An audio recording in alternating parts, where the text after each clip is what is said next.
It's a blue button though, right? Yeah.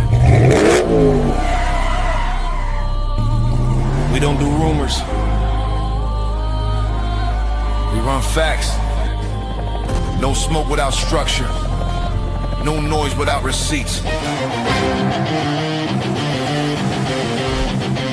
is Hit and Run. Chopper 1, visual contact, vehicle heading northbound. I walk through deserts with boots full of sand. Carry more weight than most men understand. Steel in my spine, cold in my chest. You test what we built, you better come correct. This ain't no gossip, this ain't no show. We don't chase clout, we chase what you owe. Stand on the line, never cross it for fame. We say what we mean and we mean what we claim. Seen men fold when the lights got bright. See true drown in the headline fight. We pull it back, break it down slow. Facts hit harder when the ego go. I've seen too many lies dressed up like kings. Too many weekends pulling fake strings. So we step in the ring, no mask, no bluff. If it's truth you want, we call it rough. This is hit and run. Stand your ground till the job is done. No retreat, no second guess. We break it down, expose the mess. Hit and run. Hard truth overloaded guns. Say it straight, we don't sugarcoat none. We hit the face, then we run. Fearless from the field, learn how to bleed. Fourth quarter pressure is the air we breathe. Helmet cracked, ribs taped tight. Still showed up, ready for the fight. Boxing gloves, knuckles scarred. Discipline built in the backyard. Martial code, no cheap shots thrown. We don't bark loud, we hold our own. Marcus listening, I know your grind. Carrying weight on your back and mind. Bills on the table, world on fire. Trying to keep your name clean in the wire. We ain't here to preach or beg. Just sharpen the blade and protect your head. Truth ain't loud. It's cold and clear. That's why you tune in when we appear. I've seen men lose what they work to build. Over pride, over ego, over quick, cheap thrills. So we told that line, never settle our name. Legacy heavy, we guard that flame. This is hit and run. Truth weighs heavy, but we still stand strong. No mask on, no filter tone. If it's wrong, we call it wrong. Hit and run. Built from discipline, sweat and blood. Facts hit harder than a loaded gun. We hit the truth, then we run. Unit 1 airborne, scanning downtown grid. No emotion, just evidence. Be advised, all units go for a local car moving at high speed through downtown Dallas.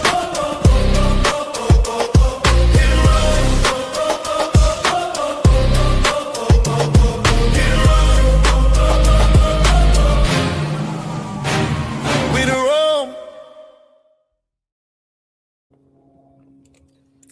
Oh man, we are back early in the middle, or actually the beginning of the week. It's only Tuesday there. It's Wednesday here for me, though. But at the end of the day, we had an agreement about a week and a half ago about what was going to happen in the Middle East when it came to Iran and what they were going to do with the Straits of Hormuz. Well, since there's this temporary ceasefire, we wanted to go ahead and give you guys an update on what's going on in the Middle East and give you obviously our assessment on what's going on. Fearless's point of view, my point of view, sounds like he's more, he's a peacetime guy, not a wartime guy. And I don't care either way. I don't care either way. You know what I mean? But at the end of the day, I want our troops to come home safe. That's my main point of this. Who's in leadership and all that, that's for other people to decide. Go out and vote. But at the end of the day, we're here to talk about this 2-week ceasefire and whether it's actually going to be a 2-week ceasefire that turns into peace, or if it's going to be a 2-week ceasefire so they can prep to get some things done when they disagree with the whole thing. Keep talking. Give me 10 seconds. Keep talking. Yeah, just give me 10 seconds. Now, we got plenty of people that are already analyzing this. I'm going to play this 15-second clip since my brother had to step away real quick. And this is he's basically a mathematician type professor that really looks at game theory. So I'm going to play him real quick, about 15, 20 seconds. So this is a map. And this map, even if you don't really know the war, even if you don't know the participants, even if you don't know the weaponry, this map will tell you exactly how this war will progress. All right, so some certain things to keep in mind about this map. This is what we call this area, okay, really small, it's 33 kilometers wide, okay? People can swim across it. It's really, really narrow, okay? This small area, guys, it's called the Strait of Hormuz. All right? First of all, let me stop you right there. I don't know anybody that can swim 33 miles across a damn strait. It ain't that damn small. Basically, even over the horizon's about 25 miles. So even if you were out and you were doing radio waves over the ocean, a radio can only reach 25 miles over the horizon. The minute you dip over that horizon, you don't receive anything because the radio wave shoots across straight. It doesn't bend. So in that respect, I don't know why he's saying 33 miles isn't a big deal or 33 kilometers is not a big deal. It's why. Here's the thing. Let me finish. Let him play. Let him finish. I'm saying what makes it a big deal is it's not that it's 33 miles. It's the fact that it's only deep for about 2 miles. So ships can only pass through that one narrow part, not the whole thing. So it's 25 miles wide, but it's only deep enough in certain places. Physically, when you look at 33 or 25 miles, you can't see anybody on the other side. They're little ass pin drops, especially a person. You can't see a person. You can see a ship 33 miles with a telescope. You can't even see the people. Important because it's really the center of the world. This one area is the nexus, the pivot of the world. Now, the reason I played that, and I only wanted to play that point, is as we get into the negotiation, you're going to hear one of the key sticking points for Iran is they want to be able to process every ship that goes through there and charge them a toll. What in the hell is that about? Nobody was getting tolls before. Now all of a sudden they want to toll the world to get access to something that they can't really supposedly shut down anyway. But I'm going to go ahead and let Fearless go ahead and play your first video. No, we can get conversation. They had, and this is kind of an exclusive that nobody's seen. So I just wanted to be one of the first people to show it. They had they were doing the negotiations, and actually Trump was in the negotiations with Iran. Let me play this so you can see what happened in these negotiations. Man, I know you set me up for something, but I'm gonna watch this. Yeah, it was 12:15 exactly. If I'm not mistaken. Yeah, see, I already knew you were setting me up for something. Now you see now, you done fucked up, you know that, don't you? I see what I'm saying. I thought. No, so, you know what I'm saying? That you done fucked up now, you know that, don't you? Yeah, No, you done fucked up, don't you? No, don't you? Hold up. No, You're about to get us a copyright strike. I get the point. You done fucked up. You done fucked up, man. You done made all these promises that you couldn't deliver on. Every time that there was going to be what promises? Please outlay the promises that were made. Okay, we're going to do a regime change. Didn't happen. We're going to make sure that they cannot do any type of nuclear. That's not going to be a part of the bargain. Those two right there. So do you know how much damage we already done? Wait. Do you know how much damage we already done? Doesn't mean anything. What does that mean? It absolutely does. No, they look. Now you know what happened? Let me tell you what happened. Okay. Before the war, they had sanctions. We lifted the sanctions because there was no gas. So they were selling gas they were selling their oil at like $20 a barrel. Yeah. Now they're selling it at $100 a barrel. And they don't have sanctions. They have more money now than when all this started. Not only that, they said, you know what? We didn't know we were as powerful as we were. We shut down the Straits of Hormuz and everything went haywire.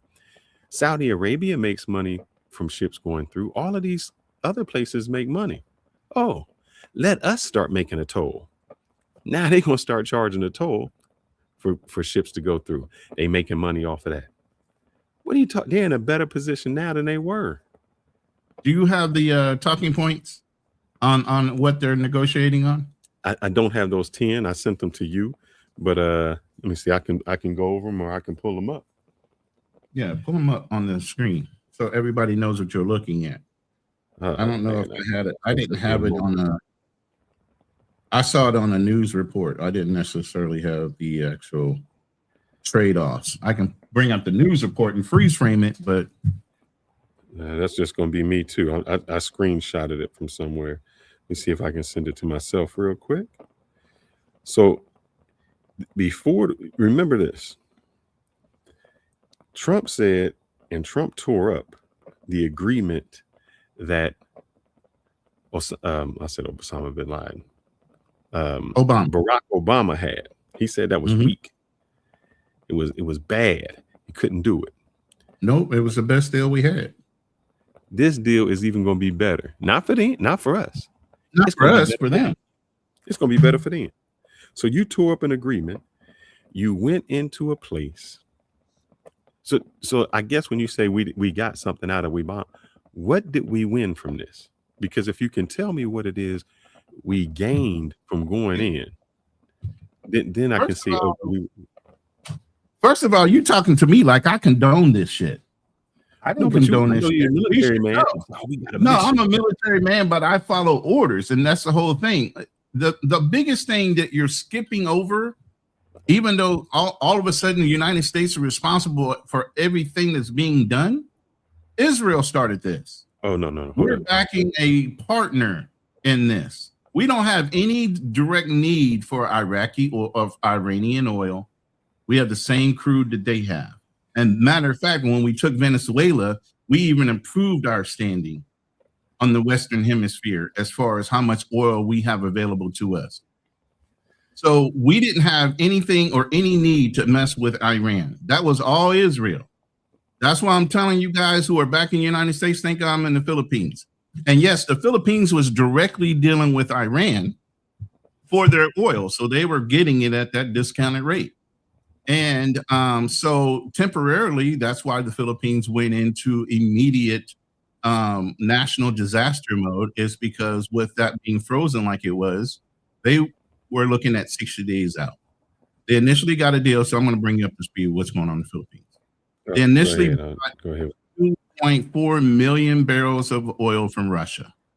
Okay, you would think the Philippines deals with the United States. How come we're not getting no oil from the United States? Go figure. I don't know. I can tell you why. I can tell you why. Wait, let me finish.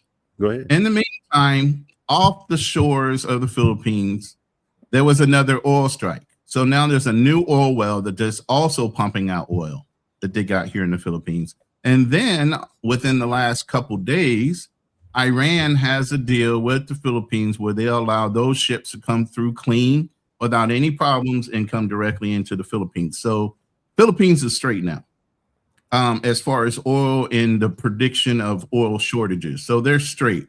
Wait, repeat what you just said. You said Philippines got a deal with who? Iran directly. Oh.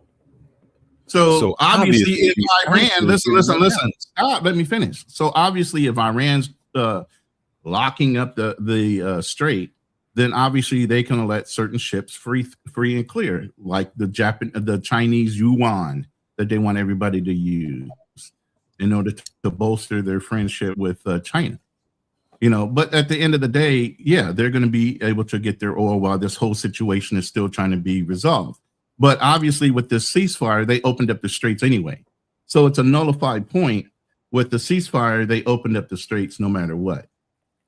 No. See, what they're not saying is you saying they opened up the straits. That's not really the news.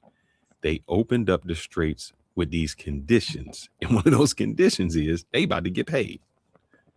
You gonna pay them. Listen, you look. When you ask for a ceasefire to sit down at the table, you don't get everything you ask for just because you're sitting. It has to be agreed upon and signed upon. Nobody else has agreed. You think the United States can make an overall deal for the rest of the planet? Who said that UAE is going to agree to that? Who said that any other country is going to agree to paying a toll every time a ship goes in and out of the strait? So you're rattling off conditions that Iran is basically holding hostage the whole globe, and you think that that's going to freely be agreed to just because the United States said something? Sir, the reason what you said makes no sense is this is exactly what you said. Start chiming in the chat. Hey, I need y'all to interact with this conversation. Do y'all think that Iran has that much power on the global scale that they can stop all the other countries from disagreeing with whatever the United States says? Can I talk? But go ahead and make your point. Yeah. What you said was all of these countries have to agree. Brother, you don't understand geopolitics. All the countries did not agree when there was when the United States and the G7 had an agreement with Iran. That's 7 countries. There's 198 countries. So out of those 7 countries, those are the ones who agreed. We didn't care what the 198 thought. It was what we agreed to. So when you're saying all these other countries got to agree, that's never happened. When there was World War II and people came in and cut up Africa, the whole world didn't agree to that. It was those countries that were in power. It doesn't take the whole world to agree. It doesn't matter what the Middle East says. It's what we says when we go down there. Oh, man, bruh. Drew, brother. I'm in Frisco. That's a conversation. And he's right there. I wanted to talk about that. I told you, and this is just off subject, just addressing Drew. Go ahead and bring that up. I'm sorry. Let me bring this up, Drew. I have not seen the documentary, but I did see something that showed the most Indians that have come here are in Frisco and Dallas, Texas. And the reason is, and they're setting up these. I have not seen the documentary, so I don't know what the documentary says, but they set up their H-1B1 visas. I told you they showed the town hall, and they were honoring the Boy Scouts, and they were all Indians. No, there was. Hey, if you're in the room, please. Hey, we're not asking you to do anything, but just hit the like button. Just hit the like button. Hit the like button, please, in both rooms. So what the Indians are doing, what the Indians are doing there, and I'm telling you, they got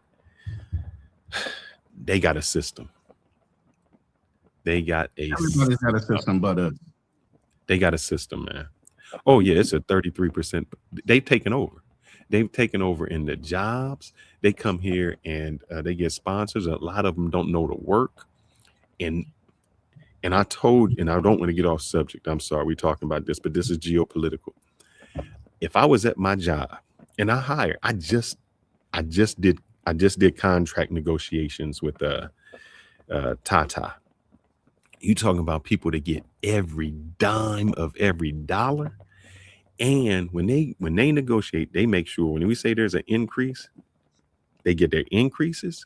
They change the title of the people who work so that they can make sure they get the maximum amount, and they do not pay the contractors. They don't play them. They taking over. They are the. But we'll get back on that. But back to what you said, it doesn't matter what anybody else says, man, because the reason it doesn't matter is we negotiate without any of them. The same way we didn't tell them that we needed to go to war. Oh yeah, Tata, bro. I'm Drew taking me off subject, man. If I could show you this, and I don't know how much I can say. No, we stand on topic, bro. You're saying you only got a certain amount of time. I tell you what, Drew, let's talk about that on Friday, man, because I got a lot. They got a lot. But it doesn't matter what anybody agrees to. If the United States says this is how it is, that's how it goes. The same way that we did not negotiate or ask anybody when we got into this war, whatever agreement we have, we won't take anybody to get there, to get into it.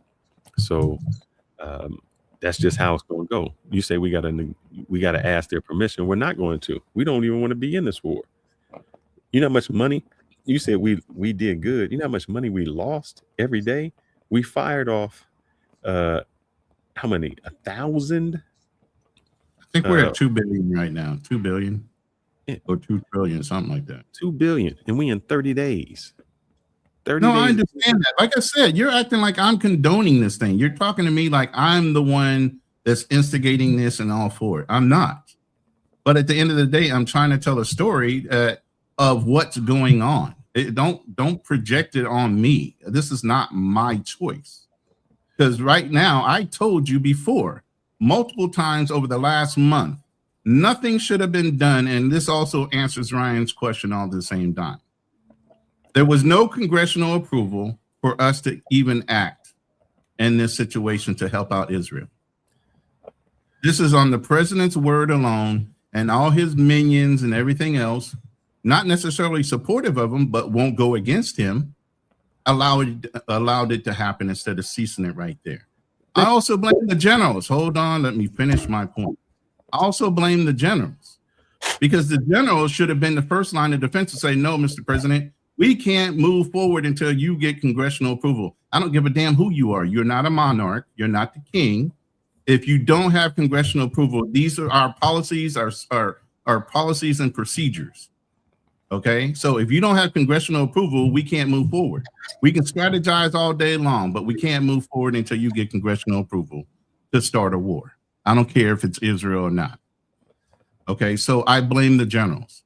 Now, as far as the enlisted people and the officers below those ranks and the Joint Chiefs, unfortunately, they are the ones that just have to follow along with and implement orders. Can the whole branch of the service just turn around and say, nah, I'm not going to fight? No, that's not for them to decide, unfortunately. Now, what they can refuse to do is in the act of doing that, if there is a immoral or unethical order, which they can be held under the UCMJ as far as a war crime, they can refuse to do that. But can they refuse to fight when their orders come down from a general or whatever? No. Can they refuse to fight when it comes down to an immoral act while in the commission of doing their orders? Absolutely. So that answers all the questions, but go ahead. Now hit the like button, Ryan, since that's what you asked me.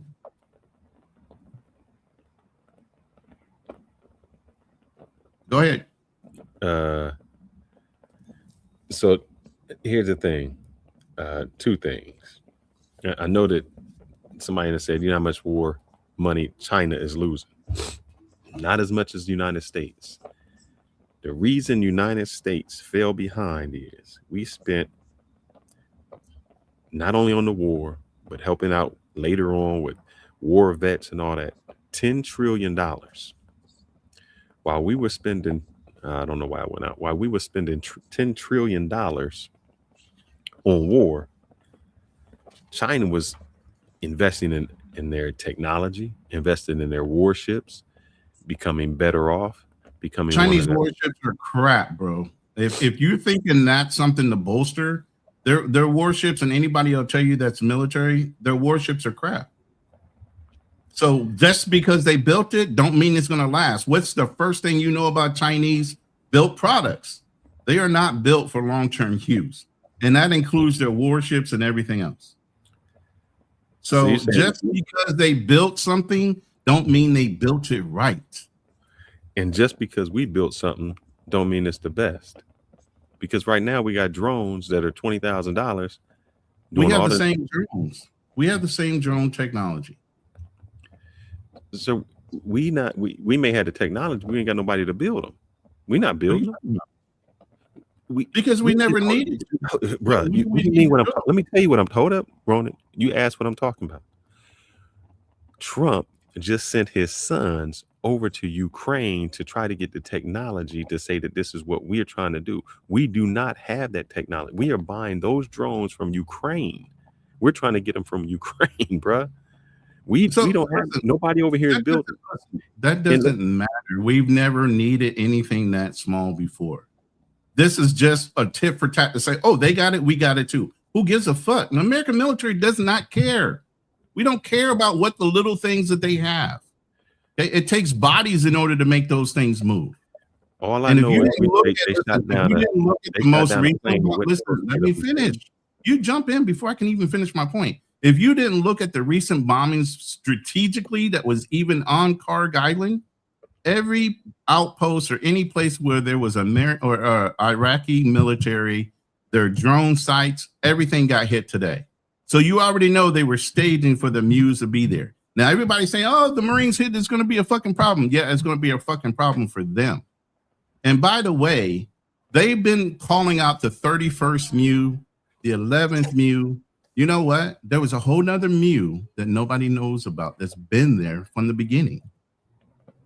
15th MUSOC that comes out of California has been on deployment.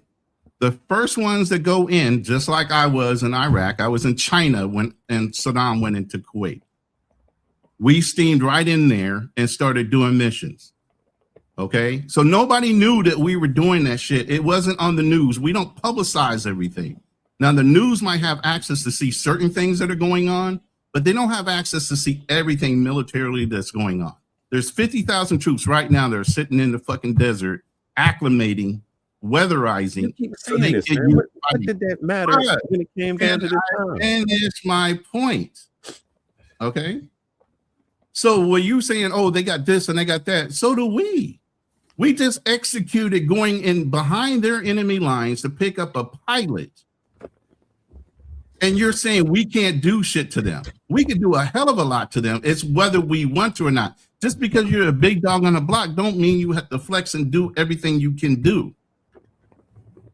The point is we've had nuclear weapons forever and we've never had to use them because it was the threat. It was the positioning, the bolstering of it that made it intimidating, not that we were going to ever use them. And just because we can fuck up a nation don't mean we're just going to do it just because. A lot of it is rhetoric. A lot of it is talk. But at the end of the day, can we pull the trigger and do it? You're damn straight we can. Do we want to?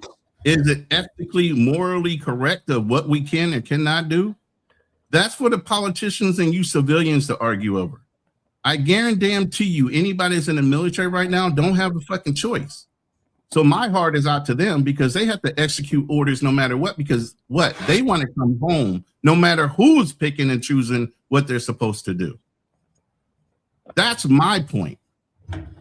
I feel bad for the soldiers that have to follow through on this bullshit that shouldn't even be happening right now. But go ahead. And we're going to start playing some videos. There's a lot of personal opinions going on in here, but I want to get some video and some facts going on too. See, what you keep saying is what we can do to them. The problem is, and the issue is, it doesn't matter what we can do to them because what holds up the petrodollar is oil.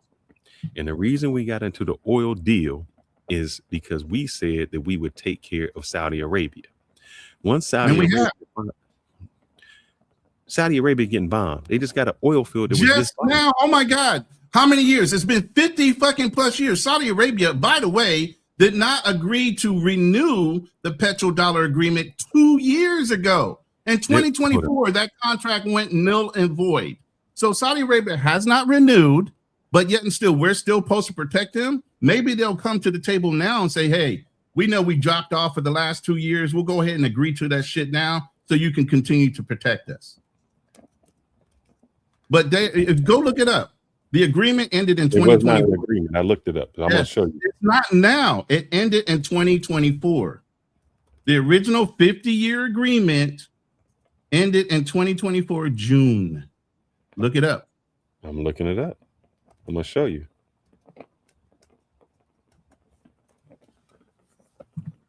But while you're looking that up, I'm gonna play a video, man, because there's too much personal stuff going on, and you're basing it off of what you feel. And I'm telling you, we function off of facts and we function off of what our orders are. But I need to play this so that we can get some other interjection in here, aside for just me and you. And I want to open up the panel later, but he's not going to be able to be here. So I want him to get his points off. before I bring some patriots or somebody up that's really gonna hammer the nail home. But here, yeah, man. I mean, to me, you're sitting here talking about certain things that are still, regardless of whether wait. You spent 20 years over. You spent 20 years of whether these troops have a choice or not. You're talking down a choice. I don't know why you keep putting that in my mouth. You keep playing this dude, which don't mean nothing. Let me spent 23 years over in Afghanistan and Iraq. What did you walk away with? What did you win? Look, we've had this conversation offline. I'm not going to bring it online. I won nothing. The American military does not go somewhere to take over a country. We're not colonizers. That's a colonizer's mindset.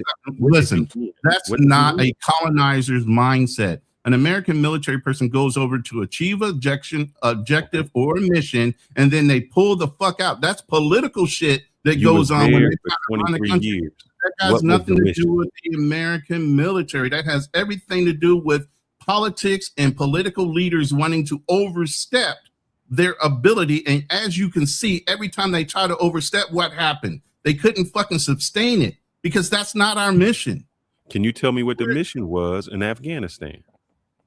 You would have to ask the people that had to execute the Afghanistan fucking issues. I was not in the military then. How can you say that we won or we achieved an objective? It's not about winning and losing. This is the thing with you guys. About billions. No, it is not.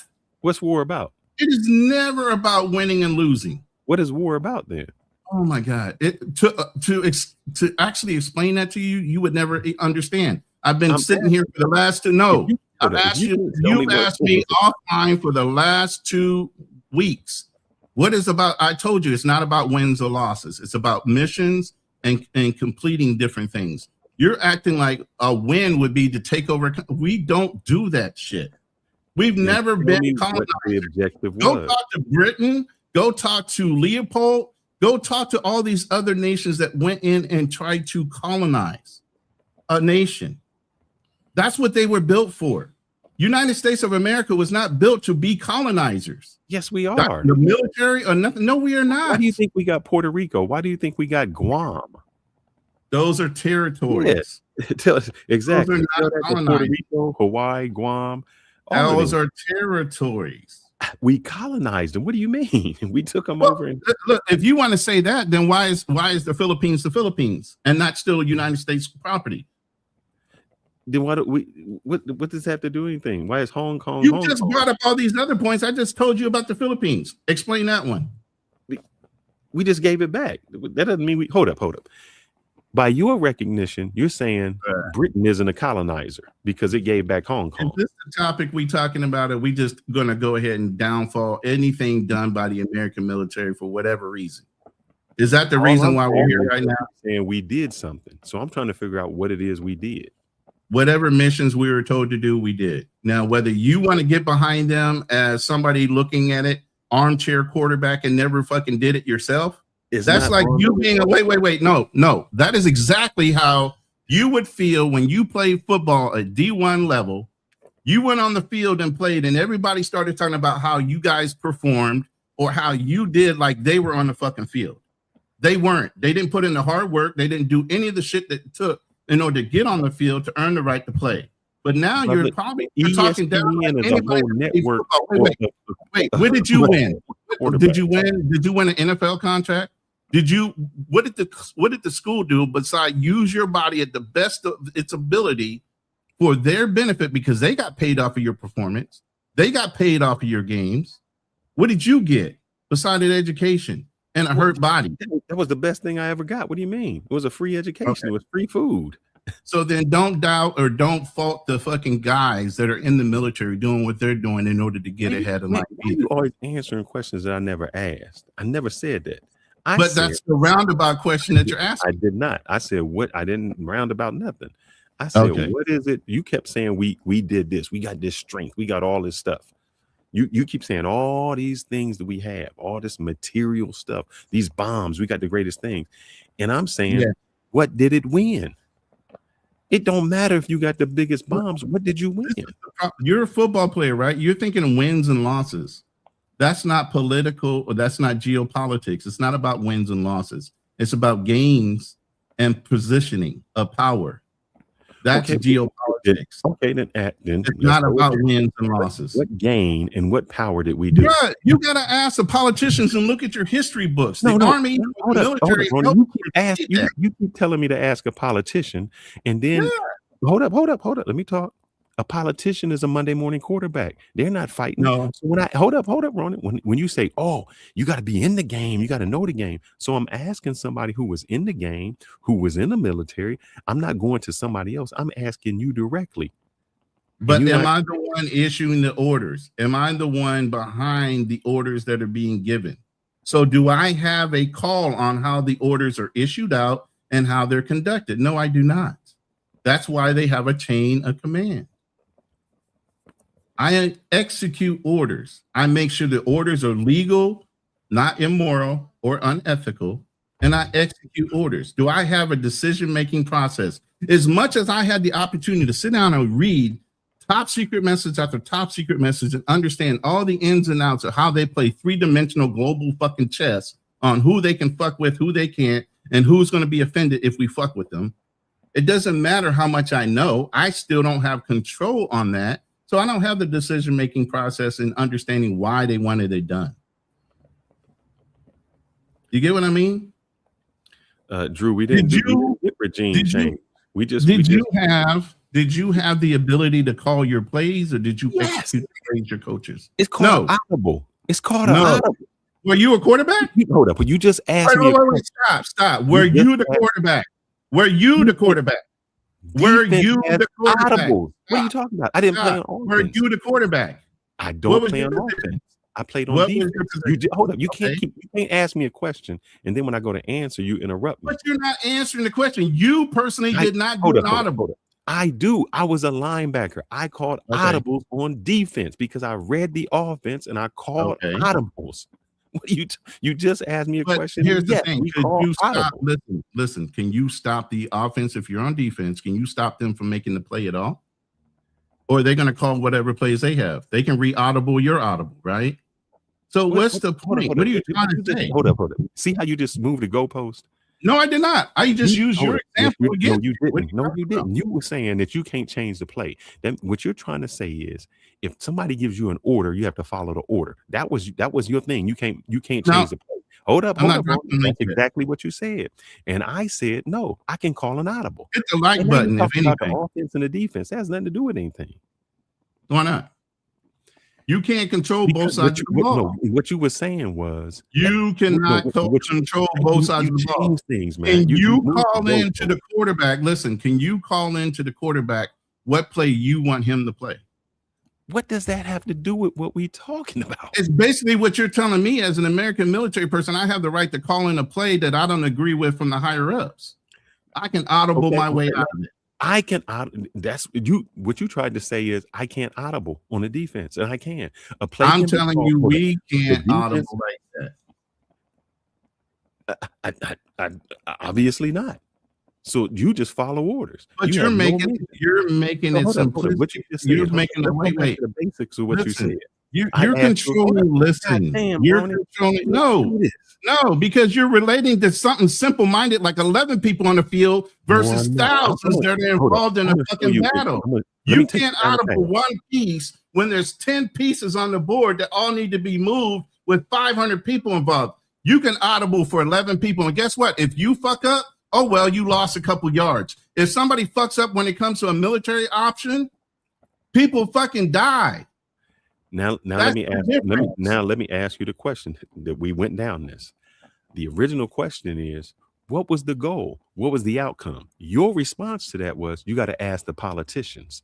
And I said to you, well, you didn't make any sense, Ronnie, because you kept telling me in a civilian mind will ever make sense. Why you interrupted? You want me to talk? You're trying to make logical sense out of something that's not going to make logic to you. So you go ahead, sir. Because you're not going to let me talk. Unless you serve, you're not going to be able to logically think out why the American military does anything, because you don't see any feasible reason why there should be a military. Hold up. So can I speak? You finished getting it out?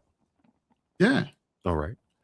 When I asked you what was the purpose, you said ask somebody in politics.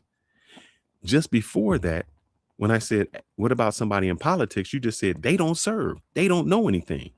So instead of asking somebody in politics, I'm asking someone who serves. And what you did was you just gave it to the Monday morning quarterback. So on one hand, you keep interrupting. On one hand, you say people in the Monday morning quarterback don't know anything. They don't know anything. That's on one hand. And then on the other hand, you say, I got to follow all the politics, the people who don't know anything. What kind of sense does that make? You're saying Monday morning quarterbacks and people who never played the game have no conscience of what war is like. But those are the people you listen to. You don't, because you've never had a bullet line there. A person who has no skin in the game, who's never served, who never done it, who gives that to you. That's like me listening to somebody who's following the chain of command, and they're elected officials, whether you like the elected official or not. You promise to serve your country, which means there's a chain of command, and those politicians are on the upper echelon of that chain of command because they make the decisions overall through congressional agreements and everything else on what we do and how we're implemented and used. Then so if there's a hierarchy, just like you have a coach, an assistant coach, and everything else, there's a hierarchy. But they play the game. So what you just said to me makes no sense, because what you tried to say to me, play the game. What you tried to say to me was, as a person who is not in the military, I have no reason to say what's going right or wrong. And then on the other hand, you say politicians who are not in the military have every reason to say what's right or wrong. Don't they make the laws? Don't they make the law? Yeah. Y'all don't follow the law anyway. Who don't follow the laws? The military. We absolutely have laws, regulations, and different agreements. The Geneva Convention. I just told you, if we broke laws, whether for me it was under the UCMJ and other articles of war, if we break laws, we're held responsible for those laws that we break. And here's the twist: where you're innocent until proven guilty, a military person is guilty and they have to prove themselves innocent. So we really have to be very specific on how we execute things. Sir, there was a CIA person that was arrested because he didn't believe in what you called enhanced interrogation, which was the same thing as torture. Okay. And so you just said you got to follow laws. He was arrested for saying that there was enhanced interrogation. He never did enhanced interrogation. Did he go to jail? Yes. He went to jail. Yes. He's a famous CIA person who spoke Arabic. So here's the thing. Hold on. Don't change it, because now what you I'm not changing it. Here's the thing. You just said you don't break laws. You can't. Can politicians break laws and get away with them? He was not a politician, sir. I understand that. That's the point. He went to jail, but most politicians can get away with shit like that. So that shows you hierarchy does matter in any country. I'm gonna read my man. He asked me. Can I play this video, bro? No, I'm gonna read on this conversation. You're reading Ryan's stuff. The same guy that's sitting here just on your side the whole time. Why you got preferential clicks? Why you preferential clicking? I didn't. All I seen was he said, "Sir," in the black shirt. Yo, y'all need to drop some likes. I swear to God, y'all need to drop some likes for real. The United States is considered a colonial power by many historians and political analysts, having expanded from 13 colonies to a continental nation through the displacement of Native Americans. What's that got to do with right now? You just said we wasn't a colonizer. Oh my God. Hey, the chat is calling you out, brother. This has nothing to do with what we're talking about right now. Like you keep playing with Ryan's clicks. Please stop clicking. Hold up. I think you can get lost somewhere. I think you get lost. Are we not supposed to be talking about a ceasefire in Iran? Are we talking about all global history? Are we supposed to be no.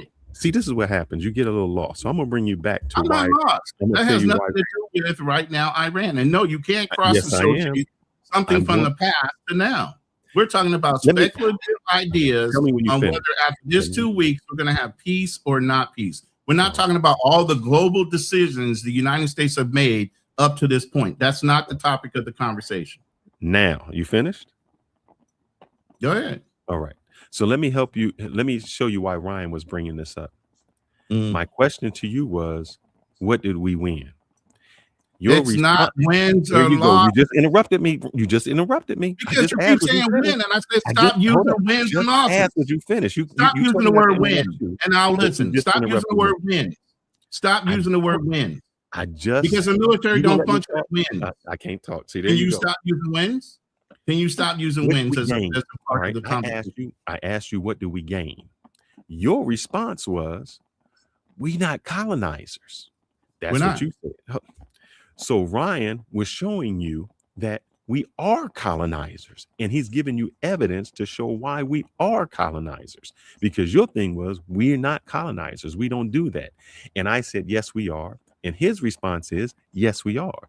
Going back to saying what your statement was not true on what you said.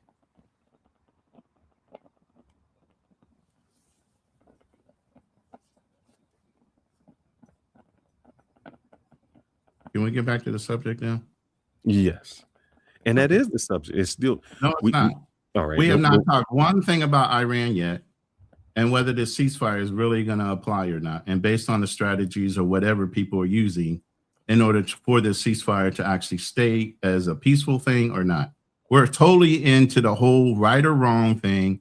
We're totally into whether the military is actually beneficial and whether they have wins or losses or whatever. That has nothing to do with the Iranian war. A lot of people are against military personnel anyway, period. Wait, repeat what you just said. That has nothing to do with what we're talking about right now. What point are you trying to make? Yeah, Ryan, he pivoted. The conversation right now. Because you just said the ceasefire has nothing to do with anything. It has I didn't say that. to do with it. Because I didn't say that. I said we're talking about what's going to happen during this ceasefire, whether it's going to be a peace or whether it's going to go right back to being a war. And are they going to be positioning themselves to benefit after this 2 weeks in order to take certain areas or not? But the question is still, you have a ceasefire. Okay. What did we gain by going in? This was not our war. If 13 of your comrades died, what do you mean it's not our war? Hundreds have been hurt. What do you mean it's not our war? We have lost billions of dollars. What do you mean it's not our war? At what point is it not our war? Listen, if they gave their blood, sweat, and life, that has nothing to do with the American military. That has everything to do with Trump and Netanyahu. Sir, it has to do with the American military because it was 13 American military people who they're following through on an order that's given from the higher ups. What is so hard about you not understanding that? But you just said this worrying about us. So you saying everybody's supposed to drop their weapons and not do anything. I didn't see how you pivoting. I never said that. No, I'm not pivoting. You're saying the war is not about us. It's not about us, sir. Was the World War II about us, brother? Hold up. Was World War II about us? Another different type of scenario. No. What you just said, it wasn't about us. Was World War II about us? Because I don't remember Germany doing anything to the United States. Again, where does this have to go with Iran? Because you said that this war that has nothing to do with us. That's why it has to go. Why don't you follow it? You said this has nothing to do with us. And I said, why doesn't it have to do with us? And you said this is we were pulled into this war by what? You tell me who pulled us into this war? Did we initiate this or did Israel initiate this? Tell me that fact first. Who initiated this war with Iran? What do you mean who initiated? It doesn't matter who initiated the war with Iran, America or Israel? I'll even go with you. Israel threw the bombs. Now what? Okay. Now so then whose war is it? Hold up. No. Answer the question. Whose war is it if they threw the first volley? United States. No, Israel. Okay, can I ask you a question? Did Israel bomb Gaza? Did Israel bomb the Palestinians? It's just a question. Why aren't we there? Why aren't we bombing Palestine? They didn't need any help. Hold up. They didn't need any help. So we have a choice whether we wanted to be there or not. Because here's the big thing, and I told you about this offline too. Wait. You see how you don't answer the question? No, I'm answering the question based on your question. I'm answering your question, but I'm doing it in a roundabout way like you and Ryan are doing. So here's the big deal. I guarantee you during midterm, whoever is on AIPAC right now is really shaking in their boots because every politician that's taking AIPAC money is subject to be losing their seat that's up for election during the midterms. And that's from the right and the left and straight down the middle. Anybody's running on an AIPAC ticket is not getting reelected because Israel does have that much control on their politicians that they can use our sons and daughters to go fight a war that has nothing to fucking do with them. Israel has been able to come in, Netanyahu himself, and address the House. No political leader in any country has been allowed to do that indirectly on their own. But Netanyahu has? So what are you telling me? You're saying that AIPAC has nothing to do with what politicians are allowed or allow the fucking president to do on the benefit of Israel? You know, JFK did not kiss the wall. JFK, it was called something else. They calling you. For They the calling benefit, you. Goal post shifts for again. the benefit of Israel, they had this whole AIPAC type system. JFK said, you either need to leave this country or change your name. We're not here to benefit your country. We're here for Americans. This is JFK. Hold up, Ronan. Well, Why you going back to 1962? because you're sitting here throwing history at me, I got to go back and throw history at you, correct? You're able to use it, but I can't, right? No. I have no problem with it. But when I do it, you say we got to stay here. But when you do it, but I have to base it. Look, I have to go back and base it off of what you said. What does that have to do with us getting in this war? Israel has control on our politicians. No, we didn't have a choice. And when I say we didn't, I'm saying the American military doesn't have a choice when the politicians that are run by AIPAC are pushed into fighting this war for Israel. We have a choice. choice. What I'm saying. By the way, you do know that there was a Joint Chiefs of Staff general that basically resigned because he wasn't down for it, and so some other politicians that resigned. So he had a choice. So you want the whole American military to do what? Resign? You have a choice. If you don't do this, what do you hold up? You okay with one person resigning in protest, but not everybody resigning in protest? So let me position this in a certain way. You never answered the question. Let me position this in a certain way. So if everybody in the American military resigned right now, what would that make us stronger? Wait, would that make us stronger or weaker as a people in the United States? Probably stronger. Oh, so we would be stronger with no military. You think so? We would be stronger with the military saying, I'm not going to follow this fool to anywhere you want to. And anybody he does, we're not going to follow this. They do not have a choice. They're going to follow orders. You can't keep saying he don't have a choice when you just told me that somebody resigned because they had a choice. Do not have a choice, and because you don't understand what your oath is, that somebody had a choice. Because you don't understand the military oath, you do not have a fucking choice. The whole military cannot stop serving. That would weaken the country instantly. I did say that. I did say if the whole military resigned, it would weaken our position globally. Then why did you bring up the one guy resigning? And I want to talk to this stupid dude that said Iran. Let me go to this because I want to bring this up before my battery dies. Hold up. First of all, don't bring nobody up that ain't paying. No, all right, yeah, you got to pay. I'm done with that. All right, got to pay. But somebody said Iran was responsible for 9/11. Stupid idiot. Saudi Arabia. It was Saudi Arabia pilots. It was planned in Afghanistan by a Saudi Arabia person who was Osama bin Laden. We went into Iraq that had nothing to do with the war either for weapons of mass destruction that were not there. Iran had nothing to do with it. Come on, brother. Y'all got to be smarter than that. Go ahead and read this. Okay. You say these things, but yet and still, who's making the decisions at the top to do these things? Companies and politicians are making decisions that the military and our sons and daughters have to pay for. And it's a shame that this happens. And people are not moral or ethical, and they're risking our sons and daughters' lives But that's exactly what happens. Okay. Question for the host. USMC can take Karg Island and invade from the sea. Can attack from the west, and we can win the light to moderate opposition. Yeah, I know this. That's what I'm trying to tell him. He doesn't understand that. But light. How do we afford it? I doubt Congress will approve military action, let alone pay for it. It would be real easy. As a matter of fact, I would think Karg Island would be taken within a matter of 12 hours at the most. And I actually put out a simulated video of what would happen on Karg Island if the American MUSOCs were allowed to go in. Right along with Delta Force. What you don't understand is this. But see, here, you're not letting me finish answering the question. Go ahead. Man, $50. Thank you, by the way, Darnell, for the $50 super chat. I really appreciate it. And the support of our channels. But yeah, at the end of the day, we are always put in handcuffs when it comes to the American military of doing our job. Okay.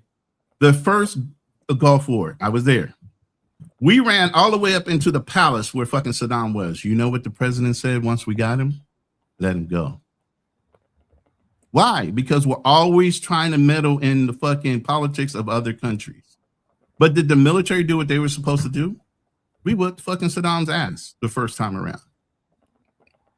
Ran all up in their country, all the way up to their capital, all the way up to the palace, and had Saddam in handcuffs. And they said, let him go.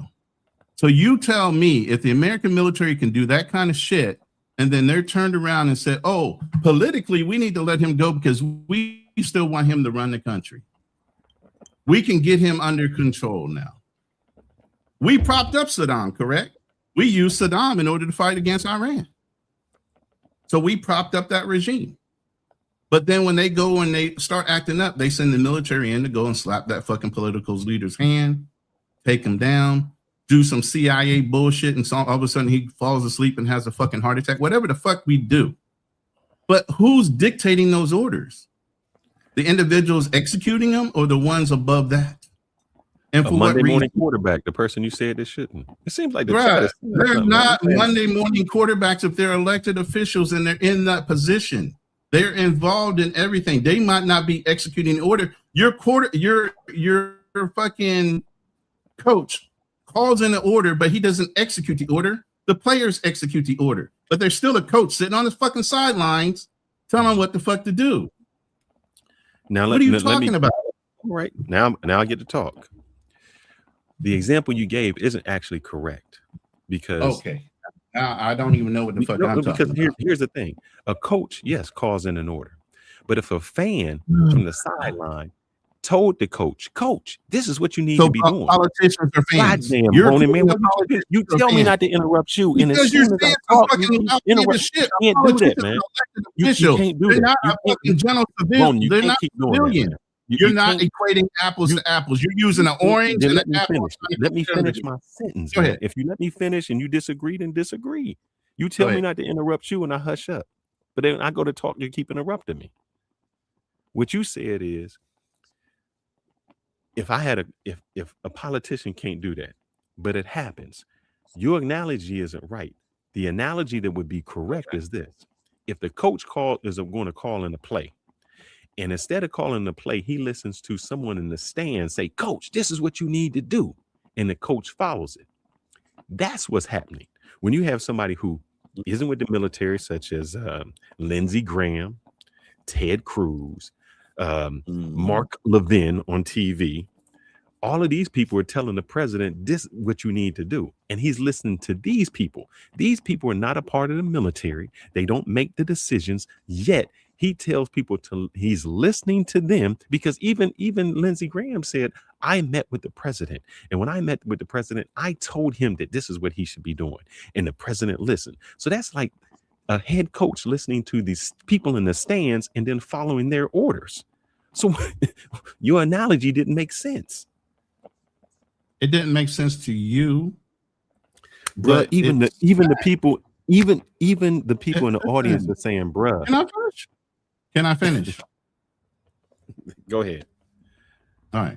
It doesn't make sense to you. But the example you used was a civilian versus an elected official telling somebody to do something. Okay. And once you're an elected official, you're always an elected official. So the people you brought up were elected officials or prior elected officials that still have relationships with people in power. Why is the so president? Yeah, you sometimes have the ear of certain people that you can have a conversation. And just because somebody says, oh, I said this to this person and he agreed and this is what he's going to do, doesn't make it necessarily true. You could have a conversation with somebody all the day long. And obviously, a lot of people thought they could control Donald Trump the first term. And they realized that he'll jump off the rails quick as shit. He don't listen to anybody. So all of a sudden, Lindsey Graham says one thing, and all of a sudden, President Trump listens to Lindsey Graham above and beyond his own conscience, right? Nobody believes that. But he'll say it to a press reporter so that he can have some kind of like pump my chest moment. But I want to read Alex Bam Bam because that's my brother right there. He goes, Big Alex argues to argue. I do. I have to. You know, yes, they do have a choice. And I said this earlier. You might not have been in the room. But choices come with consequences. Absolutely. Anybody that refuses to serve, you can be prosecuted. There is a process that you got to go through. There are choices that are made. Yes, you have a choice, but you also signed a contract. That contract has stipulations in it. So if you refuse to serve for whatever reason, because you're scared all of a sudden, you don't want to fight, then yes, there are consequences to you saying, I don't want to do this. Yes, and there are what they call conscientious. I can't say that word. Objectors. Thank you. Somebody say that. I can't say it. Yeah, there are COs. And yes, there's a process to get out based on being a CO. And it's a legal process that you had to get out. Why? Because you signed a contract for 4 to 8 years, depending on whichever contract you signed. And you obligated yourself to service, no matter who was the fucking president. And so what does that mean? That means that you don't have a choice but to do the CL thing or go to fucking federal prison. And like I said, if it's an illegal order, you have a right to question that order and you can refuse to do it. And yes, you'll have to suffer the consequences if you're found to be wrong. I've refused several orders and I went through a whole process to refuse that order. So you're talking to somebody that doesn't go along with everything that's being done in the military. I used to give my gunny a fucking hard ass time. I used to give officers a hard ass time. You can't just tell me any old thing and I'm going to fucking do it. But there's certain levels to that shit. Yeah, I can't say it either, bro. But anyway, I'm going to take that back down. Thank you, Alex. I appreciate that. Yes, I do like to argue. And I will argue a point. But can we play some videos? God damn, we've been in here an hour and we haven't played one video towards the conversation. There's 30 people in the room. Please hit the like button if you can do nothing else. Put my link in the chat, please. You know, go follow Fearless Talk Live. We're gonna drop the links. If I got a moderator in the room, hey Drew, put my other links in there while I'm at it. Hey Darnell, help us out, man. Drop the links in the chat. I appreciate your contribution. By the way, I got one more super chat by Jim Rat. What's up, brother? I'm in the Army that recently got out. You're right, Ronan. I can't desert or fail to follow direct orders during wartime. That can get me a death penalty, life imprisonment, or etc. Or execution, I would think he's trying to say. But the point is, yeah, you have a choice, but that choice might not be the greatest one if you're found guilty because you got scared all of a sudden. Because here's the thing. I told you, you're guilty. You have to prove yourself innocent. So if they say, oh, no, you were just a chicken shit and you wanted to serve the military during the lightest part, then when it's actually a time where you have to call and risk your life, you all of a sudden want to pull this fucking bullshit where you don't want to serve anymore. And then you have to prove yourself as saying, no, that's not the way it is. You took their money, you took their positioning, you took the power, but then when it comes down to actually performing the act of serving your country till death, because that's what their contract says, if you risk your life to die, you don't get the chance to say, oh, well, if you're going to tell me I got to go and jump in front of a bullet because That's my order. I don't want to do it no more. You don't get that choice, bro. But yeah, thank you, Jim Rat, for the $9.99 super chat. I really appreciate it. And I thank you for being the military guy in the room that says you understand. There's a certain thing that even with this, okay, look, and this is the thing that maybe you guys don't understand, but Fearless, you should understand this. There's a brotherhood when you have a bunch of guys around, you play on a team sport. It's even deeper when you're talking about fighting in a battle. You got rid of so many people on the way through the military into going into combat that you know the guy behind you. I don't give a fuck if you guys fight like cats and dogs like we do. You know what I'm saying? At the end of the day, I know you got my back and you know I got your back. This is what is about with the military. So when you turn around and say, I want to be a CO, you're also letting the people down in your unit that were ready to support you and wanted you to support them. Now you weaken that unit when you turn around and do the CO bullshit.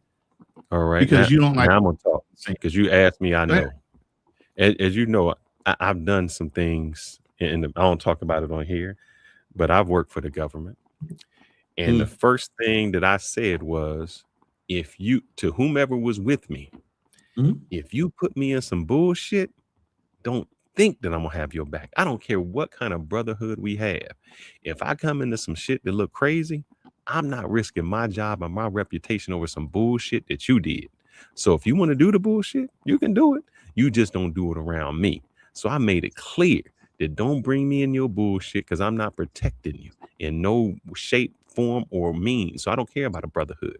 The same, and that's on the government level. So let's even start to where this happened. When I pledged Cap Alpha Science and people was doing dumb shit when I pledged, when I was the person who was pledging people, I said, I'm not doing that dumb shit. I'm gonna go hit this dude and do that. That's not what it's about. So hazing, you had a problem with hazing.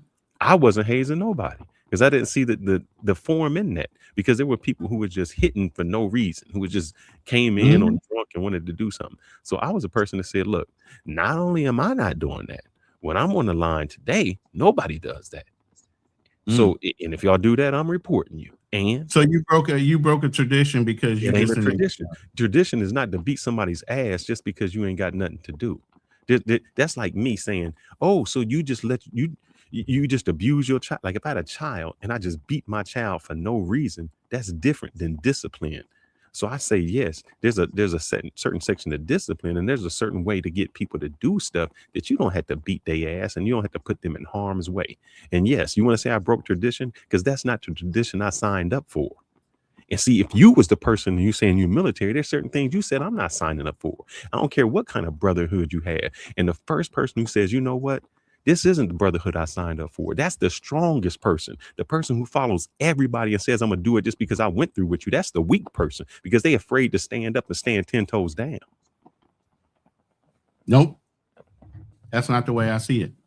Yep. You broke. Then you just the person who follows orders, man. And you're going to follow somebody and that's the person who's going to get you harm. And you're going to be standing up for somebody who's going to take you down. I don't do that. I'm my own person no matter what. I never had a cigarette until I had my first Marine Corps ball or my first Marine Corps traditional dinner. And everybody, let me finish. Go ahead. Everybody has to light a stogie. Okay, and you have to drink a stogie and you have to do a toast by tradition. Up until then, I never smoked cigar, cigarette, nothing. Okay. There are certain things that are just old school tradition that you have to follow through in order to be part or a bond with the troops or the people that you're around. We got hazed all the time in the military, whether it be by rank. When you got promoted, you got pinned. Your rank got pinned on your shoulders. If you picked up NCO, especially in the Marine Corps, you have that stripe that goes down your pant leg, right? So you get pinned on your arms if it's just anything under an NCO, and you get the pin stuck in your chest up the top of your chest where the lapel is. Okay, if you get NCO, you get the pins, you get hit in both arms, and then you get hit in both legs. That's to symbolize you moving up in the ranks as far as, and it's just a simple hazing tradition. Nobody's being too brutal about it. But then there's another tradition in the Navy. When you go over the equator, it's called becoming a shellback. You're a polywog up until then. So you're on a naval ship. You literally crawl through the whole well deck all the way up to the top of the ship while they are hazing the shit out of you. And I'm talking fire hoses. You're getting hit. You're getting all kind of things done to you. You have to crawl through this maze, dunk your head in some fucking shitty ass water with some putrid ass fucking shit in it. You got to pull a fucking cherry out of some fat man's belly. You got to do a whole bunch of bullshit all the way through it in order to get your shell back. Now, everybody had a choice. You could do it or not do it. But did it make you part of the unit if you refused to do it? You were treated a little bit differently, especially if you went on a couple West Packs and you never did it. That's just what they call traditions. You fall in line in some things, whether you want to agree to it or not. That's fine. That's your choice. So let me clear up what I was saying. Traditions are not bad traditions, and I'm just saying I do follow through. If I committed to something, I'm gonna follow through on those traditions. I knew what I was signing up for. I wasn't drunk at the time. I knew what the rules were. So now can I clear up what I was saying? That's not what I'm talking about, Rona. That has nothing to do with what I'm talking about. I'm talking about I go with somebody and they shoot somebody and they want me to cover up what they did. I'm not doing that. That's not the brotherhood I mean. Extreme ass bullshit. Why would I do that too? Because that happens all the time. What you mean? The thin What do blue you mean that line. happens all the time? Even in the war. Oh man, we shot somebody. They didn't have a weapon. Man, ain't know it. Everybody go with this story. What you mean? That happens all the time. This is the story we sticking with. We did something illegal, and this is the story we sticking all with. These hypothetical bullshit ass. Hold up, Rona, you gonna tell me that that's not what happens in the military? Bruh, the cops do that shit right now. What the fuck you talking about? I don't disagree. What are you talking about? I'm not. How many wars do you know? Hold up. How many wars do you know right now? Wait, hold up. You over talking me again. Damn. But no, you were finished. And you can't say and then keep over talking me. Okay, go ahead. I said, let me clear something up. I'm not talking about regular traditions. The first thing I said is, I tell people. You said you wouldn't hate somebody. Isn't that what you said? No, that's not what I said. Okay, then I'm totally off base here. Exactly. If you listen, you'll hear. I heard you say you wouldn't hate somebody. God damn, man. I don't get to talk. I don't understand it, man. Well, just go ahead. The first thing I said is, when I was working with the government, I said, do not put me in any bullshit that I got to try to defend you for some bullshit you done did. So when they was doing it, when I said hazing, when you was beating somebody's ass, don't put me in that. That is not tradition. That's just going in to beat somebody's ass. I'm not doing that. Don't put me in that position where I got to try to either protect my family or myself or lie for you. That's I wouldn't do that either. That's a different kind of hazing. And I just said in the military, they do it all the time where they cover up. All of us did something because we crossed this line together. I got to cover for you. Police do it. We can't cross this thin blue line. I said, I'm not a part of that.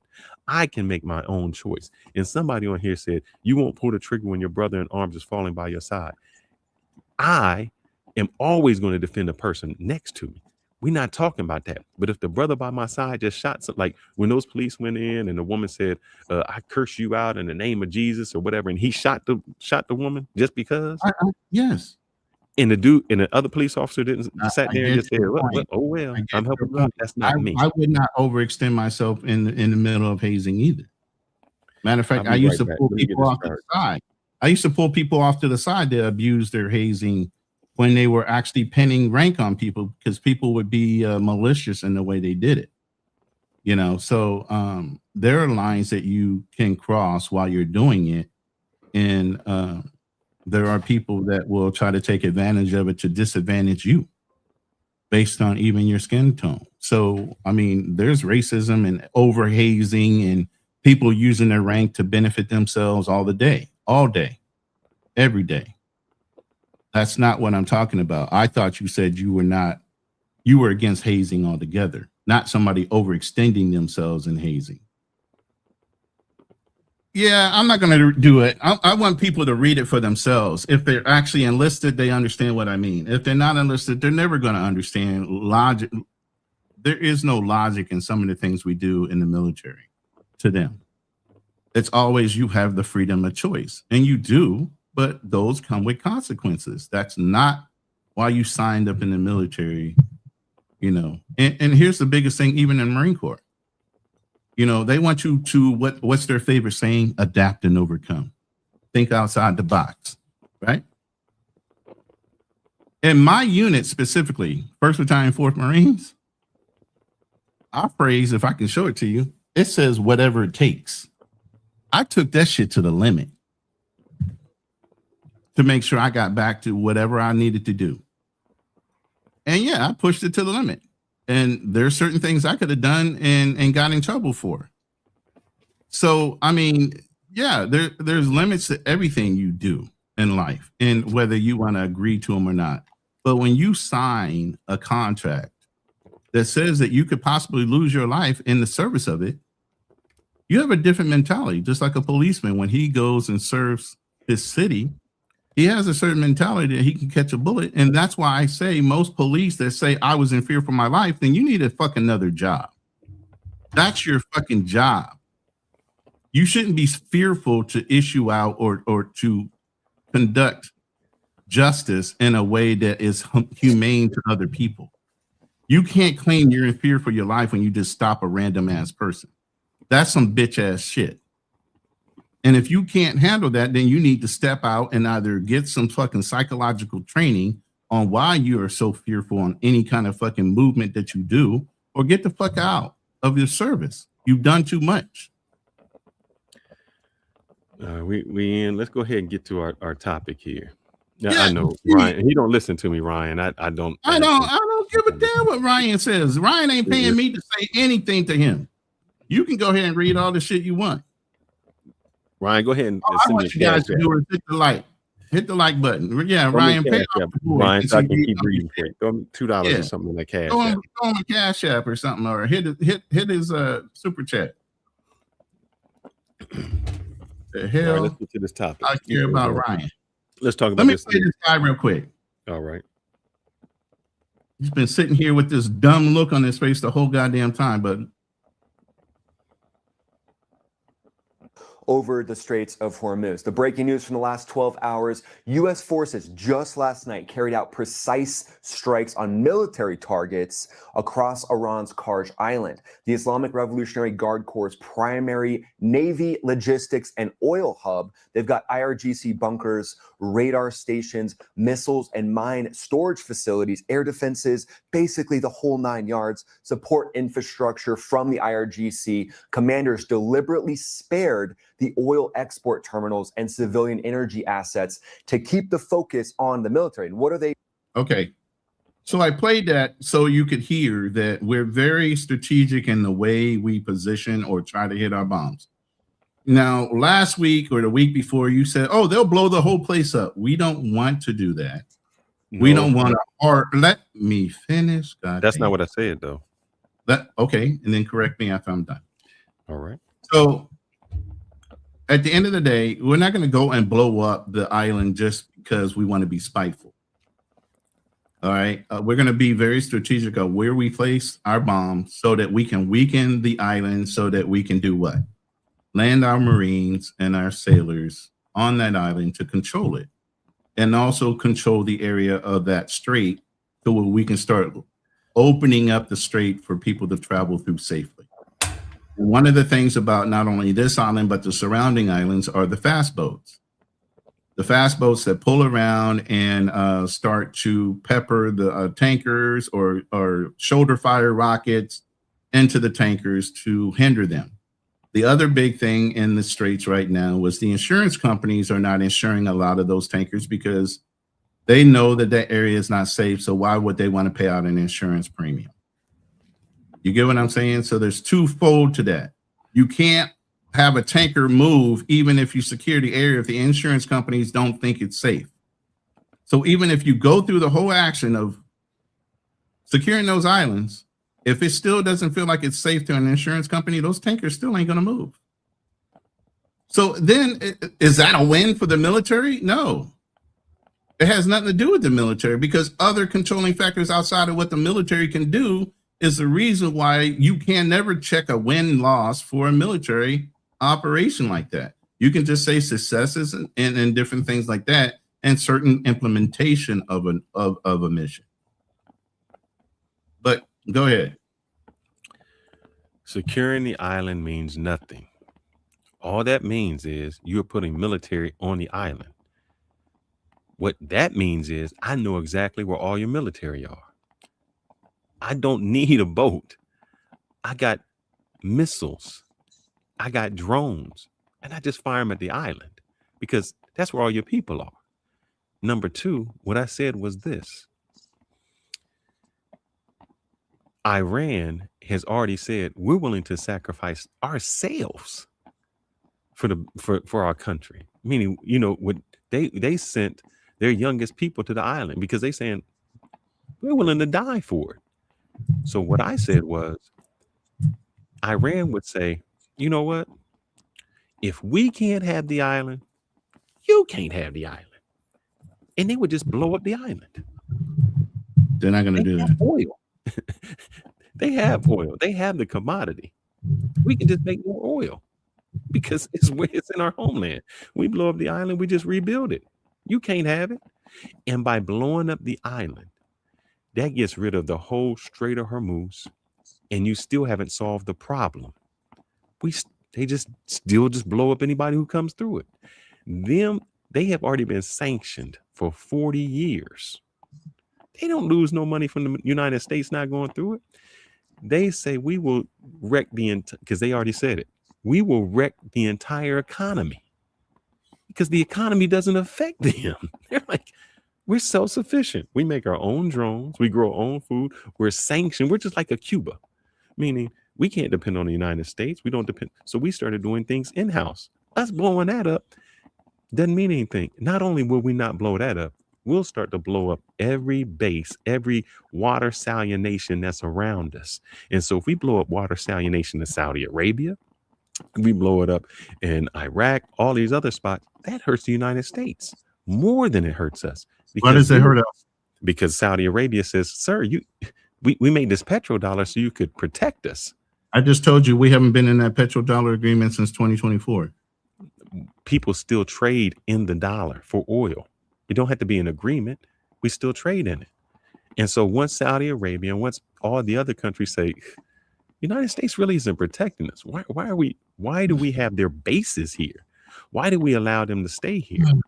So who wins when they say we have the petrodollar and we agree to transaction oil in dollars? That helps the United States. And we did that in exchange for you giving us military protection.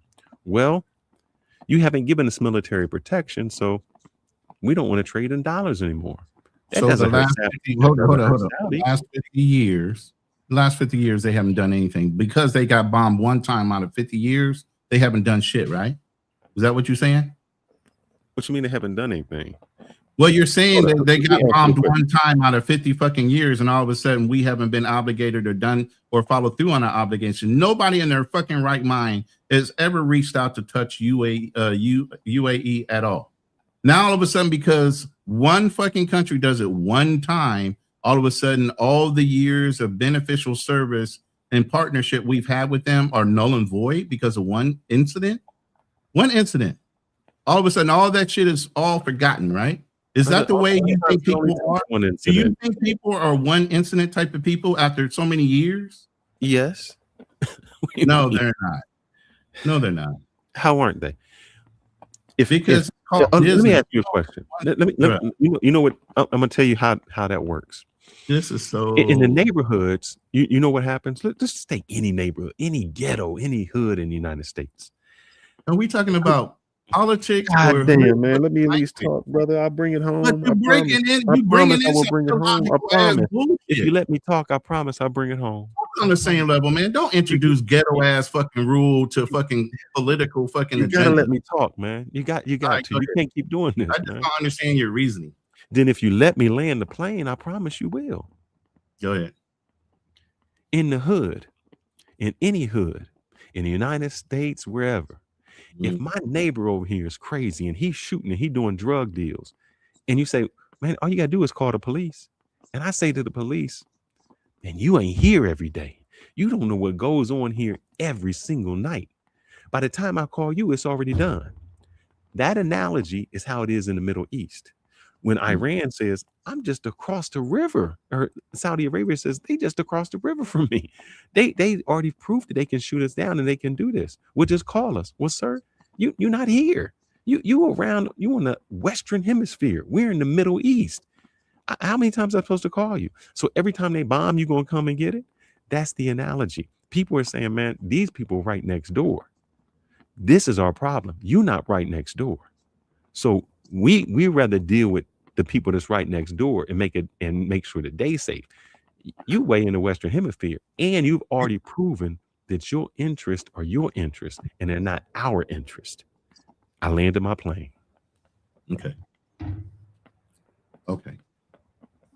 First of all, no politician over one incident over 50 years is going to say your ratio for return on investment sucks after 50 years and one incident happens and all of a sudden they're going to forget all 50 years. Okay. That's not going to happen. That doesn't make any kind of logical or business sense. Bro, we said we were going to go after Greenland. Let me finish.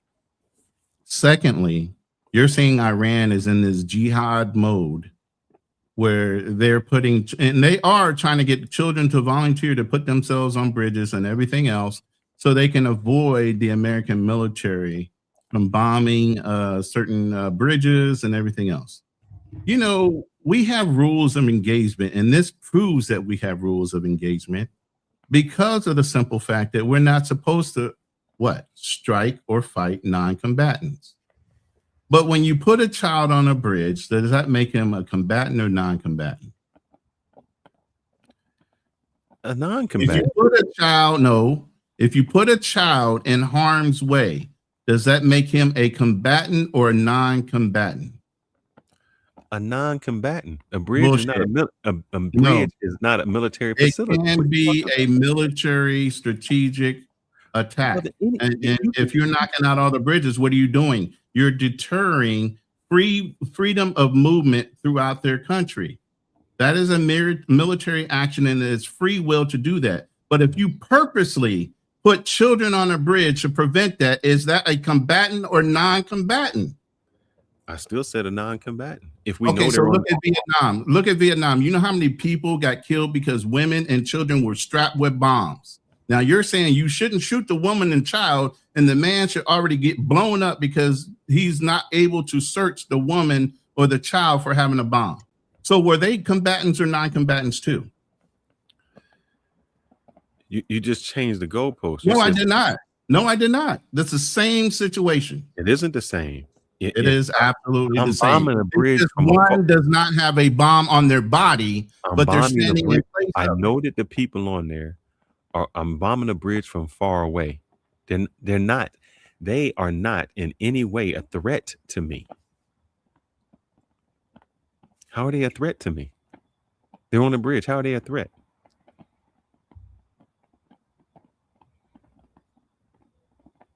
Answer the question. It has nothing to do with a threat level at that point. It always has to do with a threat level. What do you mean? A child with a bomb is not a threat until they walk up on you, right? But they're still a threat. So you know what they did? They shot them from a distance because they didn't want the child to walk up on them. If I see a child and I see a child 100 yards away and I have a gun, I'm aiming at the child. If the child keeps walking at me, I fire a few warning shots. If it gets 50 yards, I fire another one. Hold up, listen. You asked me a question. If it keeps walking toward me, that means the threat is coming at me. That threat is coming at me after I've given it a warning shot. I said stop. I said don't come. If I shoot it, then that is legitimate. If I'm bombing something from 2,000 miles in the air, 2,000 miles away on innocent people in the bomb, that bridge was no threat to me. What are you talking about? Come on, man. You're military. Stop. You no, but you're not using any hold up. So you have to know that makes no sense. No, it does make perfect sense. to me because I was in the military. You were not. And let me tell you why. No. Let me tell you why. Because that same child in Vietnam, or that woman that was in Vietnam that had a bomb, say she wasn't a direct threat to you, right? So she didn't come near you, but you knew she was still bombed. What do? How do you disarm her? How do you disarm her? No, stop and answer the question. You're making You're making too many things. How do you disarm her? I'm not going to let her get close to me. What are you talking about? Okay, so then you don't get near her and she doesn't get near you. So you carry on about your business. She walks up on the next serviceman coming up behind you, right? And then she blows him up because you let her get away, right? From a distance, you wouldn't let them walk up on you. What are you talking about? So what do you do to disarm them? Because they're still a weapon. I just told you. Do I got to repeat it? I'll repeat it because I'll repeat it very slowly. If they're 100 yards away, stop the same way they see trucks coming. Stop. Stop. You fire a warning shot. You fire. They stop. I told you they stopped. You keep doing. I already told you they stopped. Then if they stop, what you gonna fire on them for? Because they're still a fucking weapon and they're still a danger to Hold up. How do you know there's a weapon? Oh my God. Hold up, Ronan. Somebody's walking up on you. They're 100 yards away. And I they're just said they walking. clearly No. We gonna talk about it. They keep walking. They at 50 yards, and you say stop, and then they stop. Now what? You gonna shoot them? What are you gonna do? How do you know they have a weapon? What are you gonna do at that point? Tell me. I just asked you that question. You still haven't answered it. I just told you. If somebody's coming at 100 yards and they and I say stop, and at 50 yards they stop, I'm not doing nothing to them. What do you mean? You're not going to disarm them? Why would Wait, you're not going to disarm them? You're not going to disarm them? I'm 50 yards away. It don't fucking matter. Are you going to disarm them or not? You going to let me talk? You haven't answered the question. God damn, you won't let me, man. God damn you. If they 50 yards away, I personally don't have to disarm them. If they have a jacket on, all I got to say is remove the jacket. They had 50 yards. They had 50 yards away. Remove your jacket. What if they don't? If they don't, and then they just stand there, I'm not doing nothing because you can't do anything. You can't shoot that person. If you shoot that person, that's a war crime. What are you talking about? Not. No, it's not. Brother, there's no way you can shoot that's somebody. Why you don't. That's why I said you do not. You don't know. Shoot an unarmed. You don't know it. How do you know it? They didn't. You don't know it. They armed. You just said it. You do not know they armed. How do you know they armed? How do you know they armed? Ronan? They 50 yards away. They stopped. How do you know they armed? Tell me. I just said. I really want to know this. How do you know they're armed? I just told you there was a clear indication that they were mined. They have a bomb on them. You did not say. How do you disarm them? I have been saying that the whole time. Damn, I'm not saying it was assumed. I said it's known. So what do you do? How do you disarm? You know they got a bomb on them. Yes. Then you would have shot him at 100 yards. What are you talking about? That's what I said. No, you didn't, Ronan. You said you gotta, man. This dude, man, brother, please throw this shit back later. Please, you have selective hearing. You have selective hearing. Please, I know that I'm just not. You have selective hearing. You just said you could hold up. We talked about the bridge, and I said, how can you bomb innocent people on the bridge? You said easy. It's just how you can bomb a woman. You can blow up a woman with a bomb. I said, well, how do you know she has a bomb? That's an immediate threat to you. The people on the bridge are not an immediate threat. And you keep talking about somebody who is an immediate threat with a bomb trying to walk on you. The people standing on the bridge are not an immediate threat. Do you know, because of the Geneva Convention, there are unethical war fighters that will put known weapons. They will have their headquarters and different things that actually are part of the combatant arena inside of schools, hospitals, and everything else because they know they won't be bombed. You do know that, right? Okay. And? So if the intel says that that person or that building has something in it that makes it an eligible target, because it says it's a school, you're not supposed to hit it. Is that your logic in this? That is my logic. Let me ask you this. Let me ask you this. That's not the way it works. Let me just ask you this. I robbed a bank and I got everybody in there hostage and I'm there with a weapon. Do we blow up the bank? Do you ever blow up a bank? You never blow up the bank. Why? Because to get one person, we don't kill 1,000 people. I just said there was a command center in a school, and you logically said something about a bank. We don't blow up the innocent people. That is not true. You're not supposed to. That's what you just said. We don't commit war crimes. And I'm just showing you that, yes, we do commit war crimes. That's not a war crime. If 1,000 people, I don't care if they bomb. Let's say everybody on this bridge got a bomb strapped to them. What immediate danger are you in? Jesus Christ. You're talking about immediate danger versus achieving an objective. Then if the objective is just to kill everybody, then there is no war crime. You just do it. Then there's no problem with what Israel is doing in Pakistan to doing to Gaza. Because they say the exact same thing every single time. We had to kill everybody on the whole block. Why? Because it was one person we wanted. That's not what we're doing. That's what Israel's doing, and that's what we're doing. You just said it. It's okay to kill all the innocent people on the bridge because that's our military objective. We are doing. Stop saying we, because it's not we, me and you. We're not out there doing anything. We are Americans, so we are doing it. No, we are not. We are doing it. We are Americans. Okay, so let's get back on topic because your hypotheticals don't make no sense. Can I play my video? I want to comment on this dude. We're gonna comment on this dude, and then we'll go back to the thing. Let's comment on what he says. As fully caved to all 10 of Iran's negotiating demands as Donald Trump was about to have his 8 p.m. Eastern deadline expire, where he said that he would obliterate the entire civilization of Iran. Is that a war crime? Can you finish his statement? I'm just asking, is that a war crime? Can you let him finish the whole conversation? I'm not answering a half a question. Iran didn't budge for weeks now. If you've been watching the Midas Touch Network, we've been saying Iran put forward a 10-point plan for its negotiating framework. The Trump regime put forward a 15-point plan for its negotiating framework, and Iran had always rejected the 15-point plan and said, we will only agree to a ceasefire or any deal with our 10 terms. And previously, the Trump regime said it was maximalist, that they would never agree to it, but Iran never budged. And moments ago, when Donald Trump announced that there would be a ceasefire, as we were hitting up against that 8 p.m. Eastern deadline where he said there would be total obliteration, Donald Trump confirmed that he would negotiate within the 10-point framework of Iran. Now, Iranian media is saying this is a crushing defeat for Donald Trump and the United States.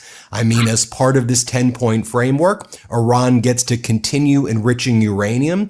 It recognizes that Iran has full control over the Strait of Hormuz and will make $2 million per ship that passes. It recognizes that Iran gets to keep all of its ballistic missiles and drones.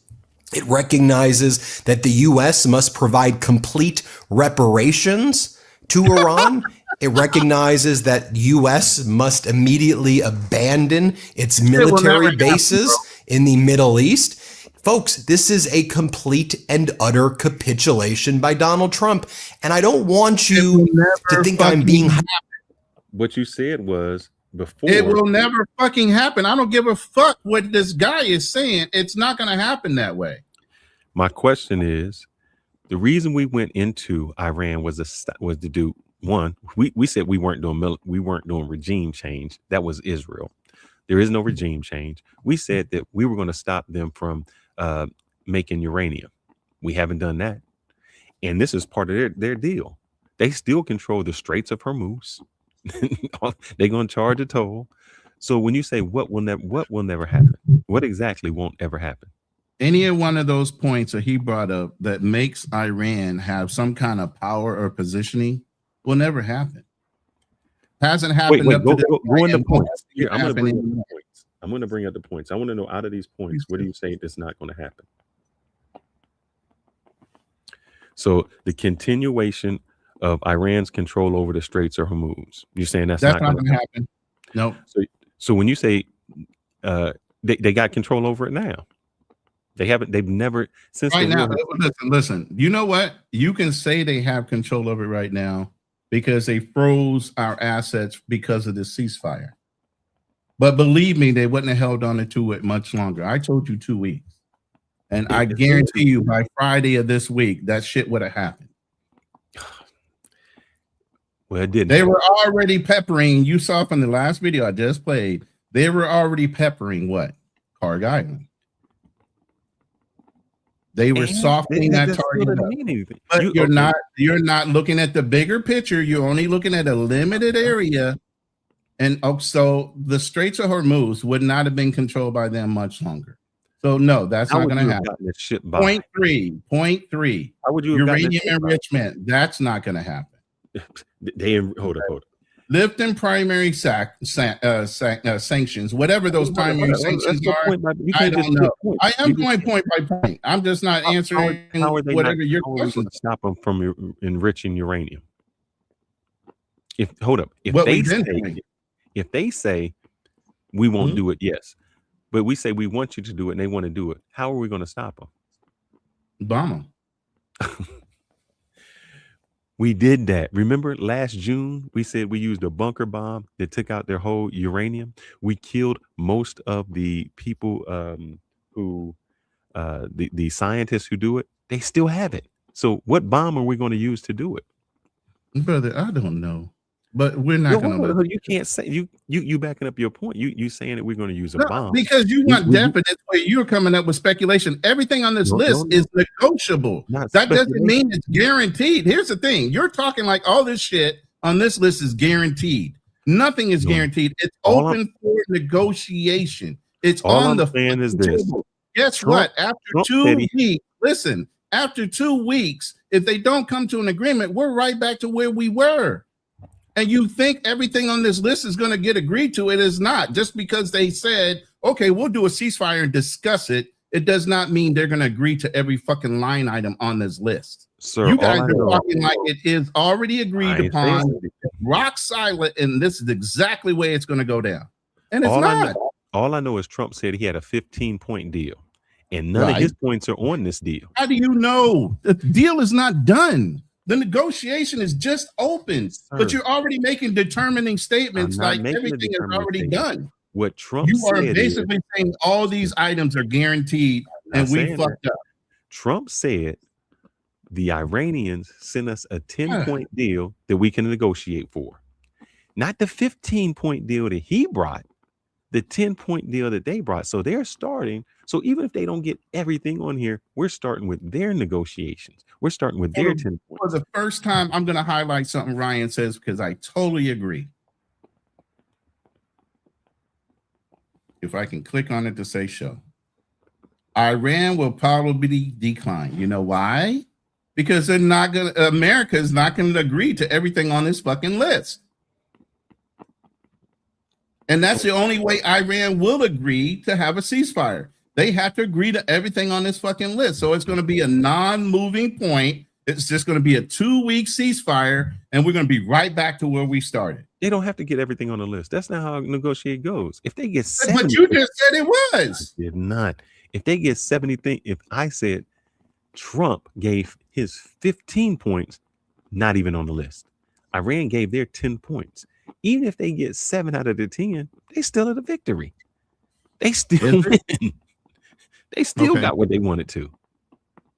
And why did they get what they wanted to? Because they can say, nah, we weren't going to enrich uranium, but now we are. Through the Straits of Hormuz, everybody else charges a toll. We're going to charge a toll. What are you going to do if they don't? Here's the thing. You just told me before that we are not colonizers and our mission is just to go. So Iran just says, all right, we'll just fight it until the end. 10 years, 20 years. One day you're going to leave. And the day you leave, we gonna just like the day that the United States left, the day that the United States left Afghanistan, the Taliban took over. And so what they'll say is, as soon as you leave, we gonna do it again. And there's nothing you can do. As soon as you know what's so funny about that? There's been plenty of videos, and we were supposed to be in Afghanistan to teach the Afghanis to defend themselves. Okay. But they never wanted to do that. We stayed there because we were the only ones fighting for their freedom. We were the only ones fighting for whatever they didn't want. You have so many videos out there of Afghanis just sitting there smoking hashish instead of training. Those guys did not want to fight for their own independence. At a point, you can lead a dog, a horse, or whoever to water, but if they're not going to drink and want to learn and fight for their own, then so fucking what? All right, so you just agreed with me. What do you mean?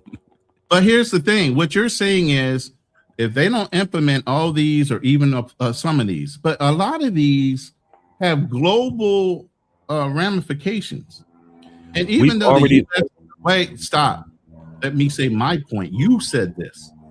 So even though you say the United States has all the power in the world to agree to whatever, doesn't mean all the other countries are. So even if we negotiate our best terms, what if all the other countries say, no, I'm not paying you a toll for shit? We just blow them. They just blow them up. What do you mean? They just start right back. Okay, so then they'll start a war with that country until they resolve it, whatever they want to do, right? But those countries have no military like that. They don't have any military. So who's going to fight for them? Exactly. We just got kicked out, right? They don't want us in our countries, right? We got to withdraw all our military out of their countries. Isn't that part of the deal? The U.S. must withdraw all combat forces from the region, meaning all the countries that are surrounding Iran, we must pull out of. So those countries are on their own, right? That would make sense. You think they really want that to fucking happen? They're not getting anything for it right now. What do you mean? Oh, okay. They haven't been getting anything. We haven't done anything for a global community at all. What have the they American got? military hasn't done anything. We haven't fought for other people. Wherever we cause havoc where we go. We don't fight for freedom. What freedom do we fight for? What havoc? What havoc do we cause? What havoc? We bring havoc. We don't bring freedom. Tell me a country that got their freedom because of the United States. Everywhere we go. Vietnam, havoc. Korea, havoc. So we shouldn't even have a military at all in your mind's eye. In your mind's eye, we shouldn't have a military at all. No, because all we do is wreak havoc. Our military should be for defensive purposes, not for world police. Not for world police. And who's supposed to be the world police? Not us. Nobody. The world don't need a police. That's what NATO was there. So then when other regimes that are strong, wait. So when other regimes like China and Russia want to push into like Ukraine, and China takes over Taiwan, and then you have this whole thing that looks like Germany all over again, because those powers that are over in Europe are way stronger than some of those same European nations that don't want to volunteer their troops to help. But yet and still, when they get in trouble, who has to come and bail them out? Like you just said, they don't have NATO was developed for. NATO is a defensive. Who developed NATO? Do you know that? It don't matter who developed it. It's a defensive place. Who developed NATO? United States. You know why? Because we try to get them to also help fight their own fucking wars. You just asked me a question. We are defensive. We should not be offensive, blowing up people. And I told you. How do you run a good offense? How do you run a good defense if you don't have offense? Easy. You don't go. China. What is China doing? China's not blowing serious. Up. Hold up. China's not blowing anybody up. Who is China fighting? They're not the world police. China has border skirmishes all the time with India. China has issues with Taiwan. China has issues with other countries. I listened to the Chinese person, and the Chinese ambassador said, yes, but you know why that started? Nothing to do with us. That's because of Britain. When Britain came in and did that to Pakistan, they didn't do it. That's why we have the skirmishes, because we said China saying we said this was our territory, and the Britons tried to take it over. So you would think with Britain not being involved anymore, India and China would already made an agreement. Okay, we'll just draw a new line and we'll both agree to it, right? How come that hasn't happened yet? But they're not spending trillions of dollars doing it. What do you mean? China hasn't spent trillions of dollars to take over that. They're not been a world police. So They're what are you implying? Who spent trillions of dollars to do something? They're fighting for what is on their border. The analogy that you're trying to say is if Canada or Mexico came at us. What? Yeah, we would fight Canada or Mexico. Iran and Iraq and Saudi Arabia are not on our border. They have nothing to do with us. They have a lot of the things. Listen. A lot of things have nothing to do with the United States. Why? Because we're isolated. I've already said this. Listen. No, you just asked me. You should be the world police. At the end of the day, we're so isolated being where we are on the globe. It takes way too long for somebody to try to get here unless they come through Canada or up through Mexico. You're not coming over the ocean and getting to us before we see you a long way off. Only way you can do is infiltrate through our borders. Just like you said. Let me tell you how much we are. So here's the thing. How did they draw us into World War II? They fucked with Hawaii, right? They brought us in. Hold up. Let me take you on a history lesson. Oh, please don't do that. Don't do that. I know history. Get to the point. All right, get to the point. Why did Japan attack Pearl Harbor? They attacked Guam first. Why did they come after Pearl Harbor? Why did they even come after the United States? Tell me your analysis of why they did it. Stop asking United States on the Pacific side was doing oil embargoes. Japan was fighting against China. And then we stepped in, which we shouldn't have, and got our nose into something we shouldn't have. And that's why Japan bombed us. If we would have stayed out of it, Japan wouldn't have had nothing to worry about it. It's us that always goes through it. Let me ask you another question. You know why you say we're the world police? Do you know currently we are? When Kuwait was getting invaded, the first thing that we said was Arab war, that's our conflict. But when it came to the oil, we were so worried about the oil. Nothing to do with us. Still nothing to do with us. We're not. None of that shit has nothing to do with that. I just said we got pulled in the Iran war because of who? Israel. Our loyalty to Israel. I said this from the jump. You're not telling me nothing I don't already know. I already said we shouldn't be there. But you're saying, well, where are the wins? It has nothing to do with wins because who pulls us into shit but politicians? And then our sons and daughters have to fucking pay for it. Not theirs, because most politicians don't have kids in the military. And if they do, they're officers and they go right in and they come right back out just to say they served. So the people who don't know, I'm going to share this because I told you we always getting involved. Ryan said Japan bombed Pearl Harbor, but the problem is we never understand why. A lot of people and what? Yeah, Ryan, I know they're losing a lot of money, and that's why they try to use the Chinese yuan as a standard to get ships in and out to help out their buddies. What we do is we always hear it from the United States perspective, when like we were just sitting there and Japan just ain't had nothing to do and they bombed us. So let's see, I'm sharing this. To halt the Japanese aggression to China, Japan was fighting China, nothing to do with us. The United States imposed severe economic sanctions, including an oil embargo, threatening to paralyze Japan's military. This is why Japan was added against China. And we came in and said, we're putting the oil so they can't get it. That's why they did it. Nothing that you see. So we always say it like we were these innocent people. No, we got involved in something we shouldn't have got involved with anyway. So again, was China at the time a communist nation? Yeah. And was Japan a communist nation? No. What were they? Imperialistic. Okay. And so when they partner up with Germany and Italy, because Italy was involved in this too, right? They're known, with Mussolini. When you have those factors pushing into enforce indirectly their way of life, obviously a democratic coalition has to be resolved, or you'll let those powers that be take over all of Europe, and then what other choice do they have but to come across the ocean? So would you rather fight your we got in the war? Let me finish. God damn, you do me just the same way. So here's the thing: would you rather fight wars on your shores or on foreign shores? That is not why we got into war. I asked you a direct question. Would you rather fight wars? But so when they brought it all the way over to Pearl Harbor, we were happy with fighting it anywhere else. When they brought it over to Pearl Harbor, we had to get involved. They bombed Guam just as much as, listen, they bombed Guam too. We didn't overreact over Guam.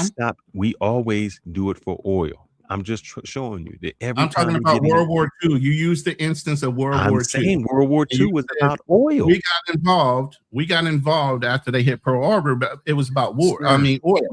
Let me finish. You said it was about oil. Let me finish my thought. But they hit Guam first. Did that initiate us getting into the war, or did it take it a further step once they hit Pearl Harbor? Because they hit Guam first. They're closer to Guam. Okay. So when they bombed Guam, did that get us involved? No, apparently not. Okay, so they had to reach all the way out to what? Our Pacific Fleet and try to hurt our fucking ships, which they did a great job at doing. But they bombed ships in Guam too. Hold up. There were battleships and everything in Guam. There are fucking memorials in Guam, just like there are ones in Hawaii. Exactly the same. But we didn't make a big deal about Guam, and they blew up some of our ships and our personnel there. It wasn't until they reached all the way to fucking Hawaii before we got involved. Don't minimize that factor that they came all the way over to continue to poke the bear. They didn't poke the bear. We poked them. No, we did one action that was indirectly something. No. We cut off all oil passage, and because of that, did we blow up any of their ships to do it? It doesn't matter. Hold up. When you cut off all oil, you don't have to blow up. How did we do it though? You cut them off militarily. So by doing that, they would lose the war because they would not have any oil resources. So we poked the bear. Oh, did we? Yes, we poked the bear. I did. Do I got to show you that again, man? I just asked, why did they here? I'm gonna do this because maybe you a war. You just said you know about the history. Don't bring up history with me because I knows my histories. Well, what's that got to do with anything? Japan attacked Pearl Harbor to cripple the U.S. Pacific Fleet, preventing interference with Japan's planned Southeast Asia to secure vital oil resources like oil. You go down. But do you know what else is sitting over China? Hold up. Let me read it. The United States imposed severe economic sanctions, including a total oil embargo threatening to paralyze Japan's military. We did it. We imposed the embargo. Are you forgetting one important island? I just happen to be sitting on it right now. What about it? Tell me. We were here in the Philippines during all that.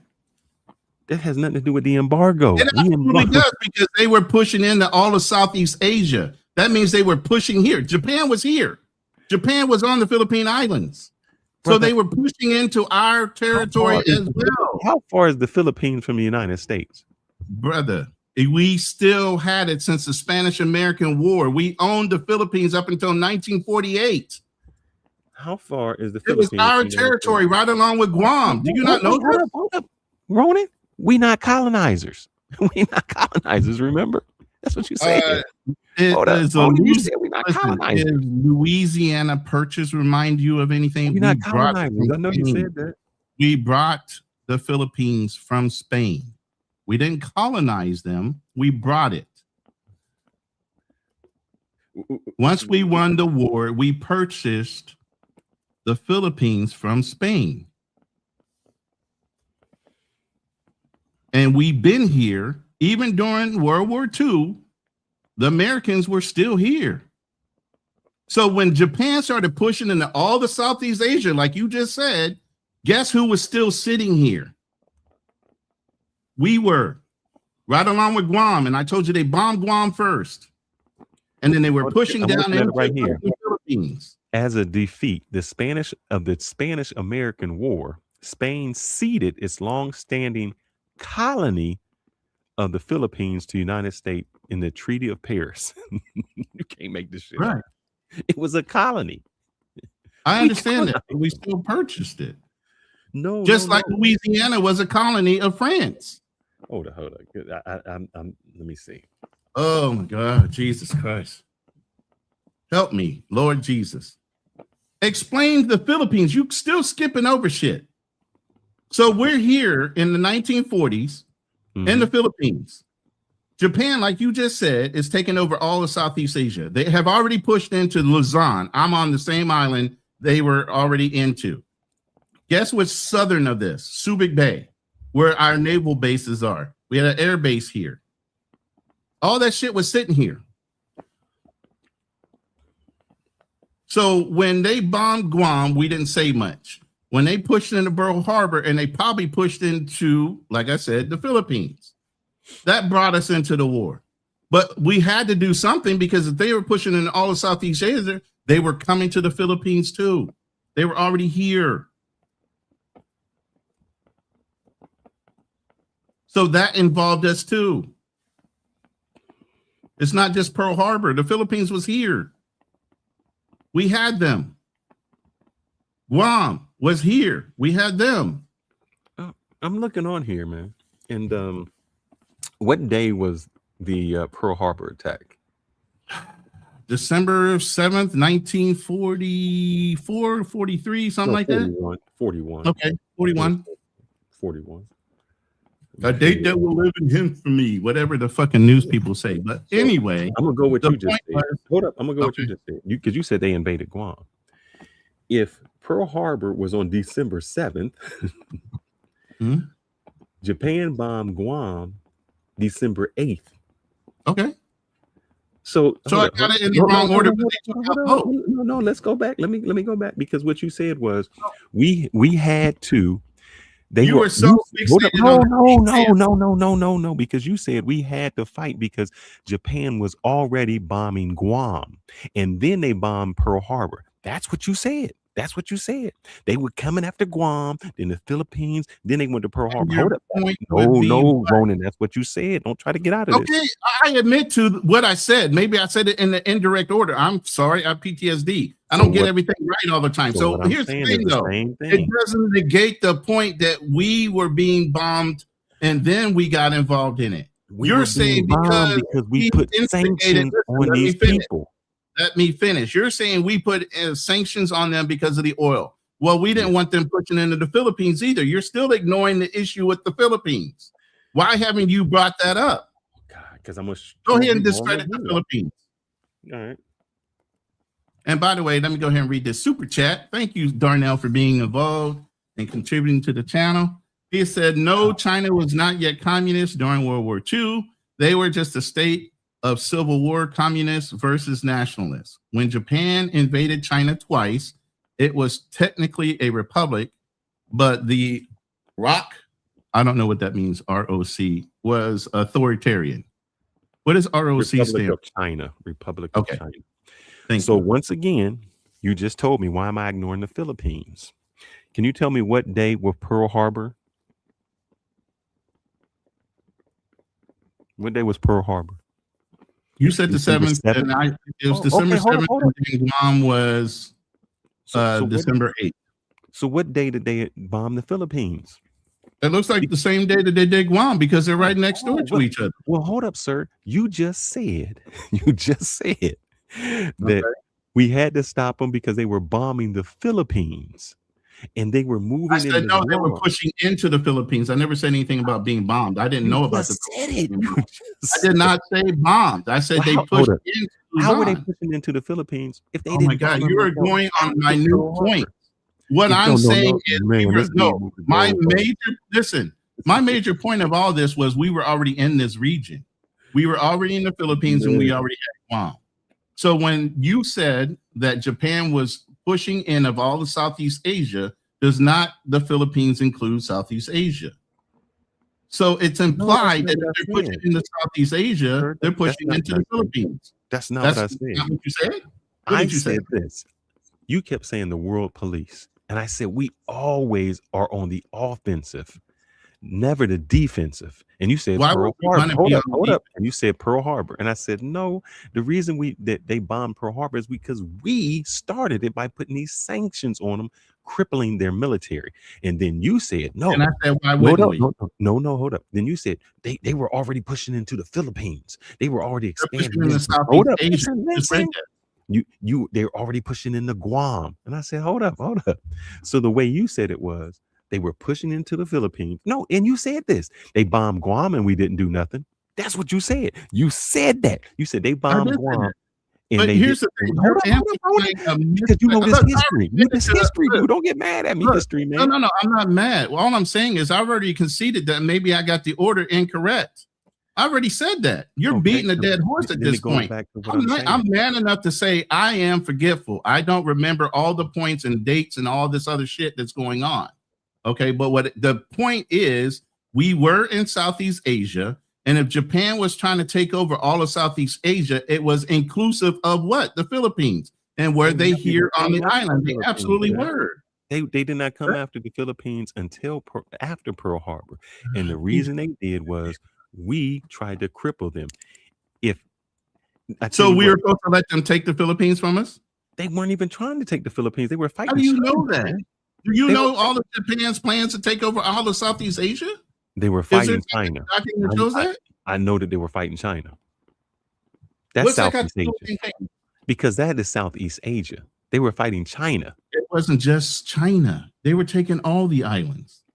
They were fighting. What island else did they take? Do you know China only is separated by a fucking ocean between China and fucking the Philippines? That's what the whole issue is right now. The Philippine class, quote unquote, China Sea, and the shipping lanes that go in between the two. That's happening right now. What they got to do with World War II? I told you what happened. Oh my God. Because you were saying you're acting like Japan can't fight on two fronts at the same fucking time. An island versus fucking landmass. And they also had Mussolini pushing in that way too. From Italy. Mussolini was pushing in where? Mussolini was also part of the World War II too, and he was pushing up. Why? Why was he pushing up? He wasn't just in Europe. How do you skip over somebody that's bordering your nation damn near to go to Europe only? With Russia pushing in. Wait, Russia's pushing in. Russia's pushing in. You're talking about China is all by itself. You get what I'm saying? That don't make any sense. Because you kept saying, I said, we are not the world map, bro. We don't have to go anywhere. We don't have to be in Iran, Middle East, Iraq. We are our own people. We are here. This is what we need to take care of. Your point was, well, when we was here, Japan bombed us. And I said, the only reason Japan bombed us is because we stuck our noses and meddled in somebody else's business, which we always do. We keep meddling in other people's business. And you said we are freedom fighters. Hold up. You said we are freedom fighters. And I said, sir, please tell me anybody we gave freedom to. Who have we given freedom to? Bro, I said that we try to minimize countries converting into non-democracy kind of countries. That's our motivation, if anything. Now, let's get back to what we were talking about. These agreements that you think are so solid that they're going to agree to everything on this list. And you say even 7 of them is a win. They're not going to get these. I don't know how many is a win. All I know is, let's just say they get any of it. That's still a win. How is that a win? If let's just say they lift all primary sanctions, they've already gotten that. We've lifted sanctions from them so they can sell their oil. That's why they're selling their oil. This is a 2-week reprieve because some other country wanted to say, please help us. Don't do it. You keep saying somebody dragged us in. Nobody can. Israel did not drag us into Gaza. Israel is not dragging us into Lebanon. Let me see if Israel's not dragging us into Yemen. Hold on. So how can they drag us in somewhere? I'm gonna play this other one. If I can get my PC to move. Still on mine. This was just a process of my 10 steps. So can I finish? Go ahead and play your guy that's sitting there hyperbolic. So let's just go through the language Let's go. Let's see what Trump said. Let's see what Iran said. Remember my reporting on this 10-point framework. I mean, for weeks now, Iran's been saying 10-point framework, 10-point framework. And what I've been saying here on the Midas Touch Network is the only way I could imagine that there would be a deal is if Donald Trump basically fully surrendered and agreed to all 10 points. And that's exactly what Donald Trump did here. Let me just go through the 10 points for you that Iran has been saying for weeks now. Number one, a commitment to non-aggression against Iran, Hezbollah, the Houthis, and the Iranian Shiite groups in Iraq, continuation of Iran's control over the Strait of Hormuz, acceptance of Iran's uranium enrichment, lifting all primary sanctions from Iran, lifting all secondary sanctions of Iran, termination of all UN Security Council resolutions, termination of all Board of Governor resolutions, payment of compensation to Iran, withdrawal of U.S. combat forces from the region, cessation of war on all fronts, including against Hezbollah in Lebanon. That's always been the 10-point framework. So here's what Donald Trump said before as he announced the ceasefire. Now, Donald Trump and Hegseth and others from the regime may go on propaganda media like Fox and say, this was a win. Donald Trump's a negotiating master. This was a complete and utter surrender. The biggest wipeout in American history, period. The biggest loser of America ever historically. I'm trying to explain to you the gravity of the loss right here, because I know American media is going to be like, oh, a deal's been reached and look at the stock market. Folks, America just said, we are out. We are done. We lose. Utter surrender. Just watch what Donald Trump says. Let's see what Donald Trump said.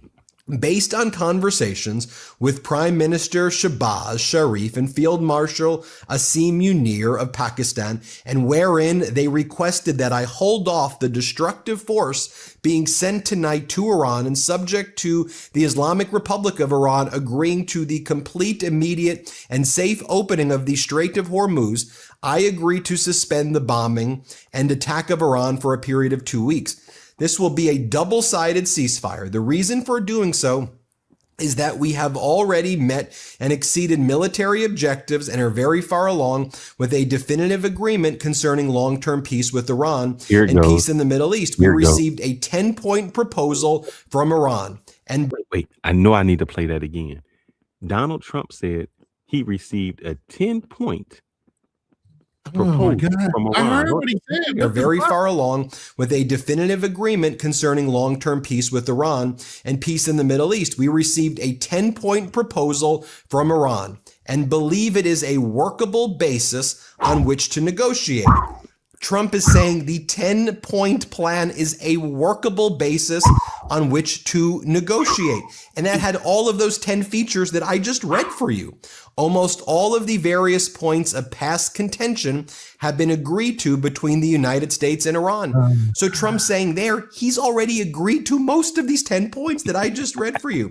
But a 2-week period will allow the agreement to be finalized and consummated. On behalf of the United States of America as president, and also representing the countries of the Middle East, it is an honor to have this long-term problem close to resolution.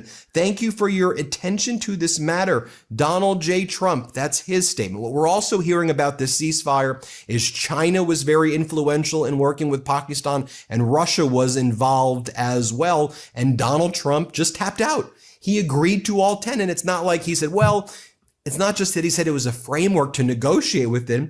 He said that almost all of the various points of past contention have been agreed to already. So let's take a.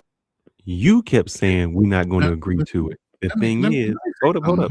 This is one man's interpretation of a fucking threat. So this is Donald Trump's own words. This is what Donald Trump said. Hold up, but it don't matter what you said. Here's the problem with the civilian. Here's the problem with the civilian. You think everything on the news, they're going to fucking tell you exactly what we're doing. I just told you there's a whole fucking ARG in the fucking Gulf right now. Nobody has ever talked about. There's 3, not 2. But that's what I'm saying. They're not going to tell you everything they're going to do. They're just going to do it. even though Donald Trump might be shouting to the rooftop, we have an agreement. Do you think we really do have an agreement? I don't know. No, we don't. And after 2 weeks, guess what we're going to be doing? We're going to be right back in a better position to go fuck them up even more. You don't think they're going to be in a better position? They just open it up for China. They can't do any more than they've already done. That's their home field. What you mean? All we can do is strengthen our position. You can't strengthen your position any more than you already have it because you've been there all your life. And all we're doing is locating more of their fucking weaponry. You can't think outside the box to even realize that shit. Look, all I'm saying is I don't care what they do. Their goal would never be. Oh my God. You guys already know they can't come when it comes to this shit, though. They don't come, brother. You the historian that didn't know that Guam was bombed after Pearl Harbor. I told you, look, I told you they were coming after Carg Island 2 weeks ago. Where are they at? They're at Carg Island, but they halted it. I told you, give them 2 weeks, let both of those ARGs get in the area because there was already an ARG that was already out there. You still ain't catching up to what I said. All they're doing is setting up to go ahead and do what they needed to do. That's a delay tactic. That's all it is. They're not agreeing to shit. You let these fucking non-combatant motherfuckers interpret what the fuck the government is doing. It's not what's happening. That is not, nothing on that list is agreeable by anybody's net terms. There's no way he's walking out of that better than what we left him with Obama. Let me ask you a question. What does time give the United States? Is time better for positioning and reinforcement? Is time better for Iran? Do you understand beans, bullets, and band-aids? Beans, bullets, and band-aids means we can resupply quicker. We can get our assets in the area so that we can resupply and fucking hit them even harder. All the while, we have assets on land right now spotting every fucking target that needs to be fucking hit. Okay, so by the time you actually ask in 2 weeks, let me ask all the assets they have are going to be fucking demolished. Does time help Iran or the United States? It helps the United States. If we have all the war, all right, in this 2 week time period, how does it help the United States? Meaning, if you got so much military power that you can destroy them, and you got all of these things around, you can destroy them. How does it hurt them? Because what you're saying is they would run out of military equipment, they would run out of this, they would run out of that. How does it help them? I mean, you just keep bombing. You got all these Tomahawk missiles. Help who? How would it help? How would it help the United States? You just keep bombing. I just told you, beam bullets, you got airplanes. Well, you don't have to ceasefire. You just keep bombing and keep bombing and keep bombing. You don't have to stop. Why do you have to stop? You are a powerful country. You are allowed. But I just said that. All you're doing is allowing more assets to come into play. You're allowing the troops to get more acclimated. You're allowing the troops to become more acclimated to the weather. You can do it without a ceasefire. No, you necessarily cannot. How can't you do it without a ceasefire? You cannot. You only have 50,000 troops. They got how many millions of people there? But how you think 50,000 troops is enough to get the job done? Do you think 50,000 troops is enough to get the job done? Sir, I didn't say that. I said, why do you need a ceasefire? You just keep I want to drop the link. We're going to drop the link in a minute because he's not really talking about Iran. He's breaking up all these hypotheticals. So he said he only had an hour, but I see he had more time than that. I have to get off of here because I got to go to work. He don't want to address these issues with somebody else, but I'll open up for us to have a conversation. I'll stay a half an hour. I'll open up the panel to have a conversation with everybody else. Hopefully you guys have subscribed to both of the channels. At least drop the like in the freaking room, please. But I'm going to go ahead and drop the link. So all you guys that are conscientious objectors. Oh, I said it. Damn, I couldn't say that word for a while. Conscientious objectors. Okay. Let's see what my friend continues. All you look at the statement from Iran's Supreme National Security Council calling this a crushing defeat for the U.S., saying that they've been forced to accept their 10-point plan. Iran claims U.S. has agreed to continued Iranian control of the Strait of Hormuz, continued enrichment of uranium, war reparations, full reparations, and U.S. leaves its military bases in the region. Statement of the Supreme and prudence I'm going to play drones and missiles. So it claims that while the ceasefire is in place, Iran drones are striking UAE. Are they just saying that because they want to break the ceasefire, or is that really happening? Israel says it's detecting missiles.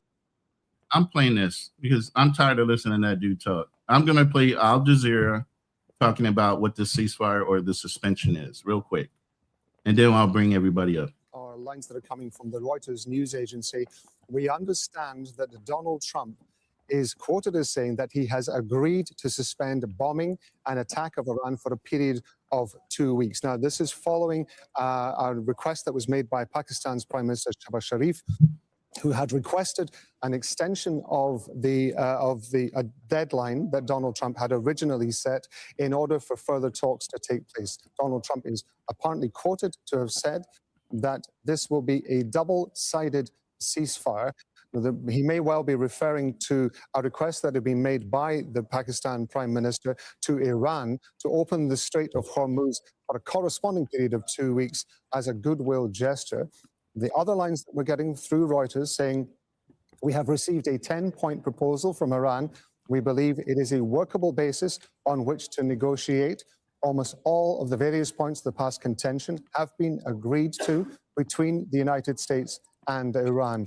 He then goes on to say, we are very far along with a definitive agreement concerning a long-term peace with Iran. I want to go to Osama bin Javid, who's our correspondent, who's joining us here in the studio. It was only just a matter of minutes ago that you and I were discussing the possibility of this ceasefire being put into place. And there was a lot of speculation it was coming too late, that you described it as a last-ditch effort by the Pakistan Prime Minister in order to try to get some sort of negotiation. So does that sound like it's implied that America really wanted to stop this or Pakistan wanted to stop this? Because the other guy's implying it was all us. We wanted to stop this shit. This guy's implying that Pakistan was begging for us to stop it. So who do you believe? Answer it does seem as though, if these lines are to be believed, that it has had a positive response from Donald Trump. Well, it does indeed. And I think that is going to be a big sigh of relief collectively from the region and beyond, because the alternative was so horrific. As you've seen Donald Trump time and again talk to his social media base and take the rhetoric to a notch where everybody would essentially, there was the level of anxiety around the region was extraordinary in the last few hours. And Donald Trump was the only man who could defuse it, because he's the one who lit the fuse in the first place. Those words, the first... You know, I'm kind of amazed, and you can comment on this too. I'm kind of amazed how we have allowed Netanyahu to kind of fade off into the fucking shadows when he's the one that orchestrated this whole fucking thing.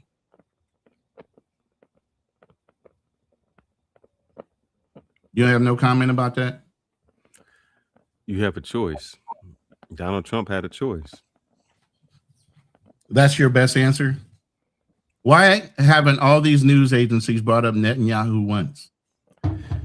Because why are they all throwing it on Donald Trump when Netanyahu is the one that lit the fuse? Because it don't matter who lit the fuse. It's Donald Trump. It absolutely does matter. Because Donald Trump is tweeting out every night. He's going to bomb him. You in the back, we're going to bomb him up. Hey, we're going to blow him up. We're going to bomb him. We're going to blow him up. We're going to do all of this stuff.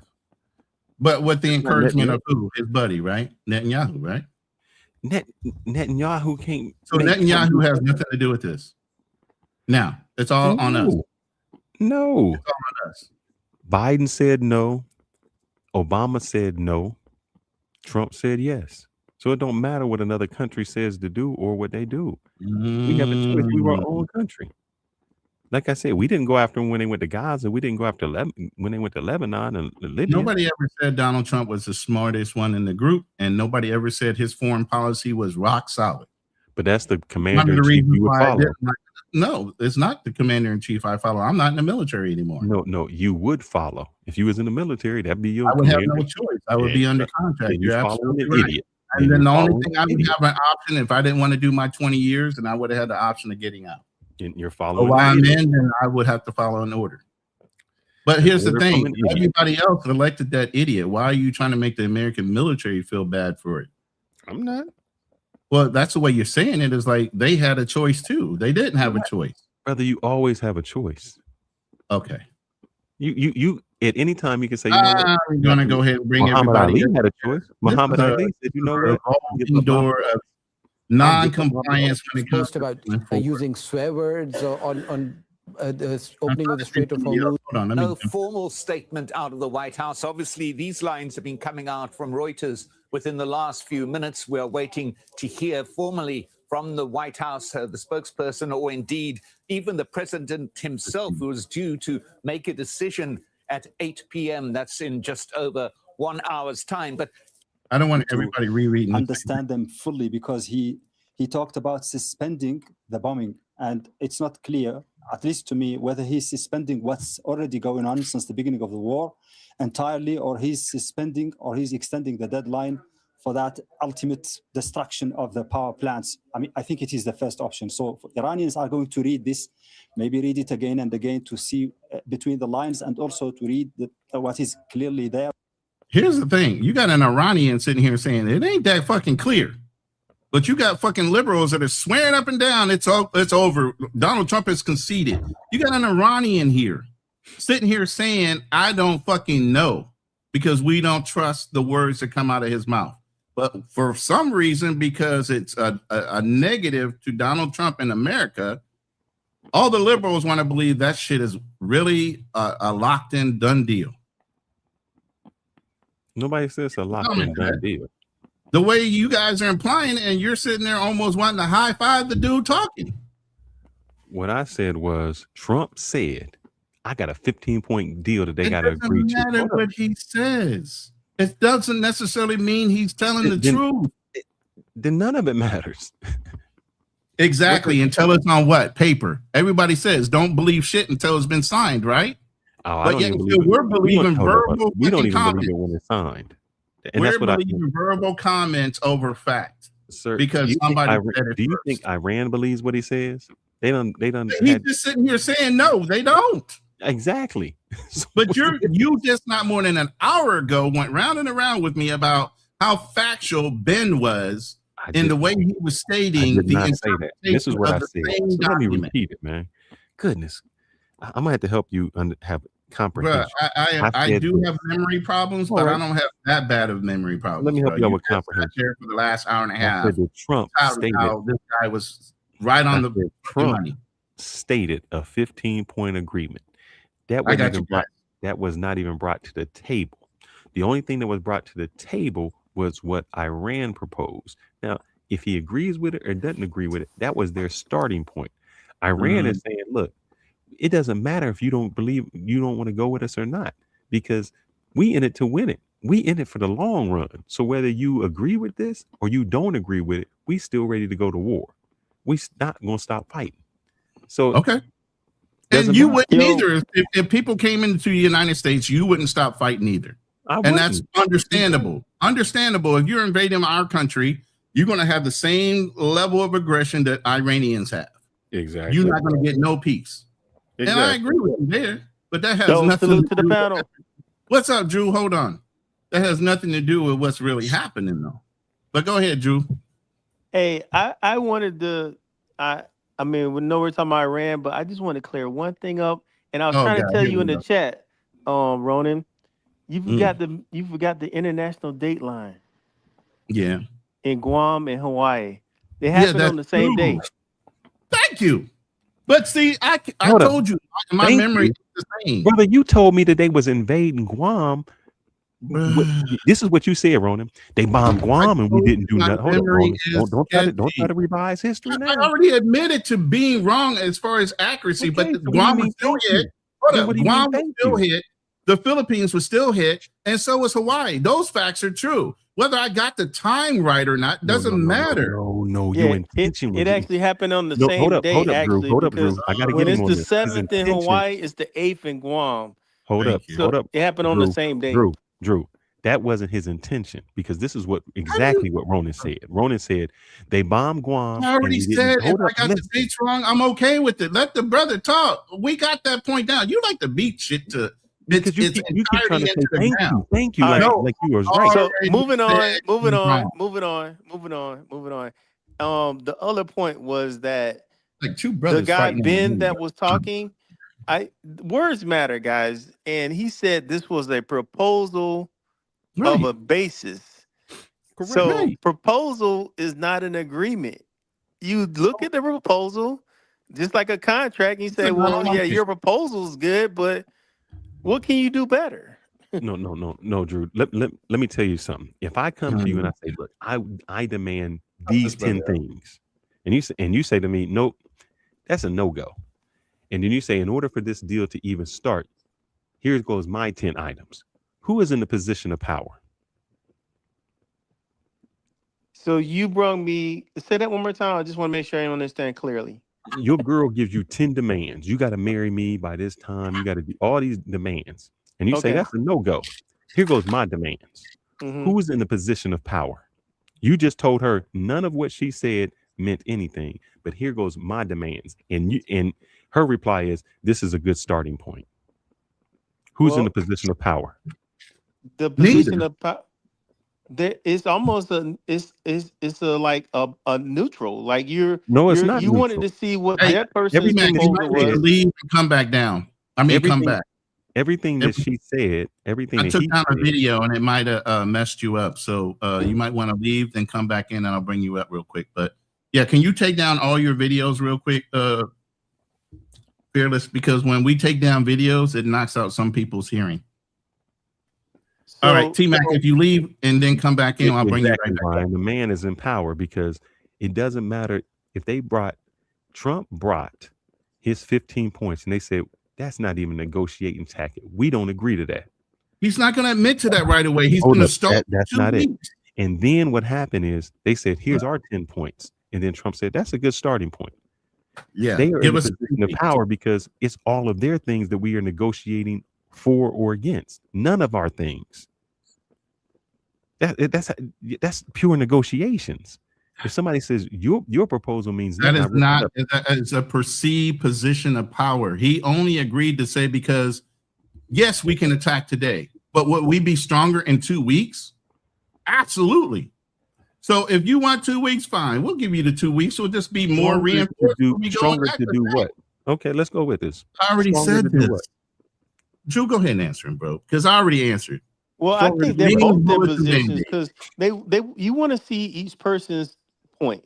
You want to see, okay, this is where they stand. This is where I stand. All right, where do we meet in the middle? And that's why he said it's a proposal. Because there's no communication. They said, oh, we've knocked out all communications. We've been killing leaders. You know, who are they really communicating with? And it's a fractured government because one person saying one thing and one person saying another, and their own regime. This is President Trump saying, oh, we got a deal. I've been talking to him. And then people are like, who are you talking to? Talking to Pakistan. No. You ain't been talking to them. Prior to that, Trump was saying, I'm talking to him. And the Iranians was like, that ain't directly true. I don't know why you hold this man to the fire every time he opens his mouth. He don't say everything. Don't hold him to the fire, brother. I'm just saying that what he's saying isn't true.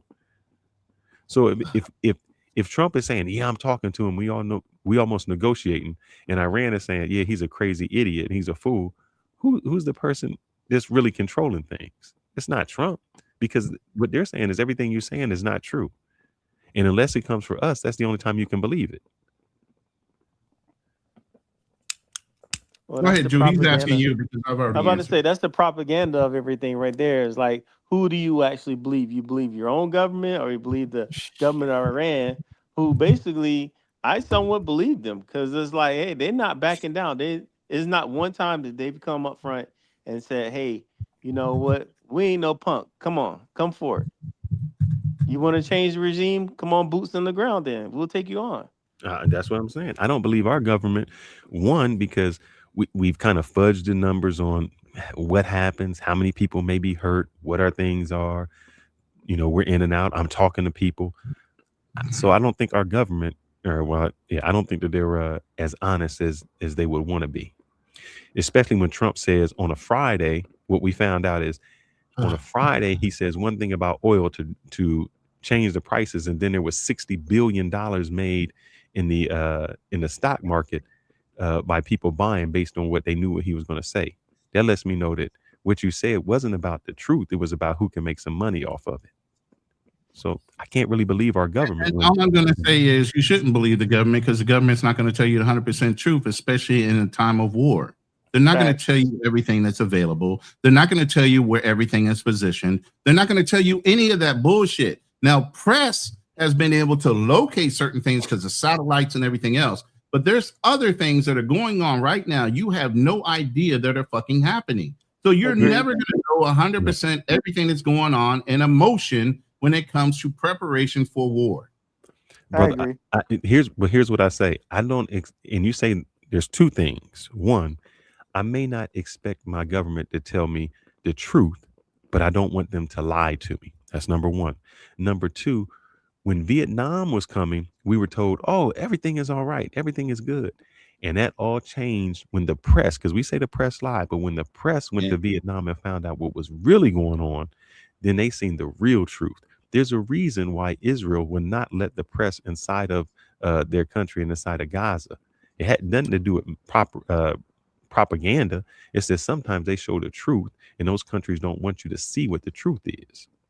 Fearless. And that is the point. Since Vietnam, America has also been aware that it's not the best thing to have the press involved in some wars. People can't handle some of the things that need to be true. They don't want to know the fucking truth. Okay?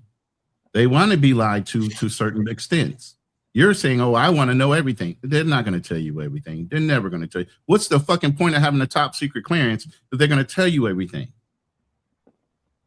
They're not going to tell you everything. You're never going to know everything the fucking government is doing.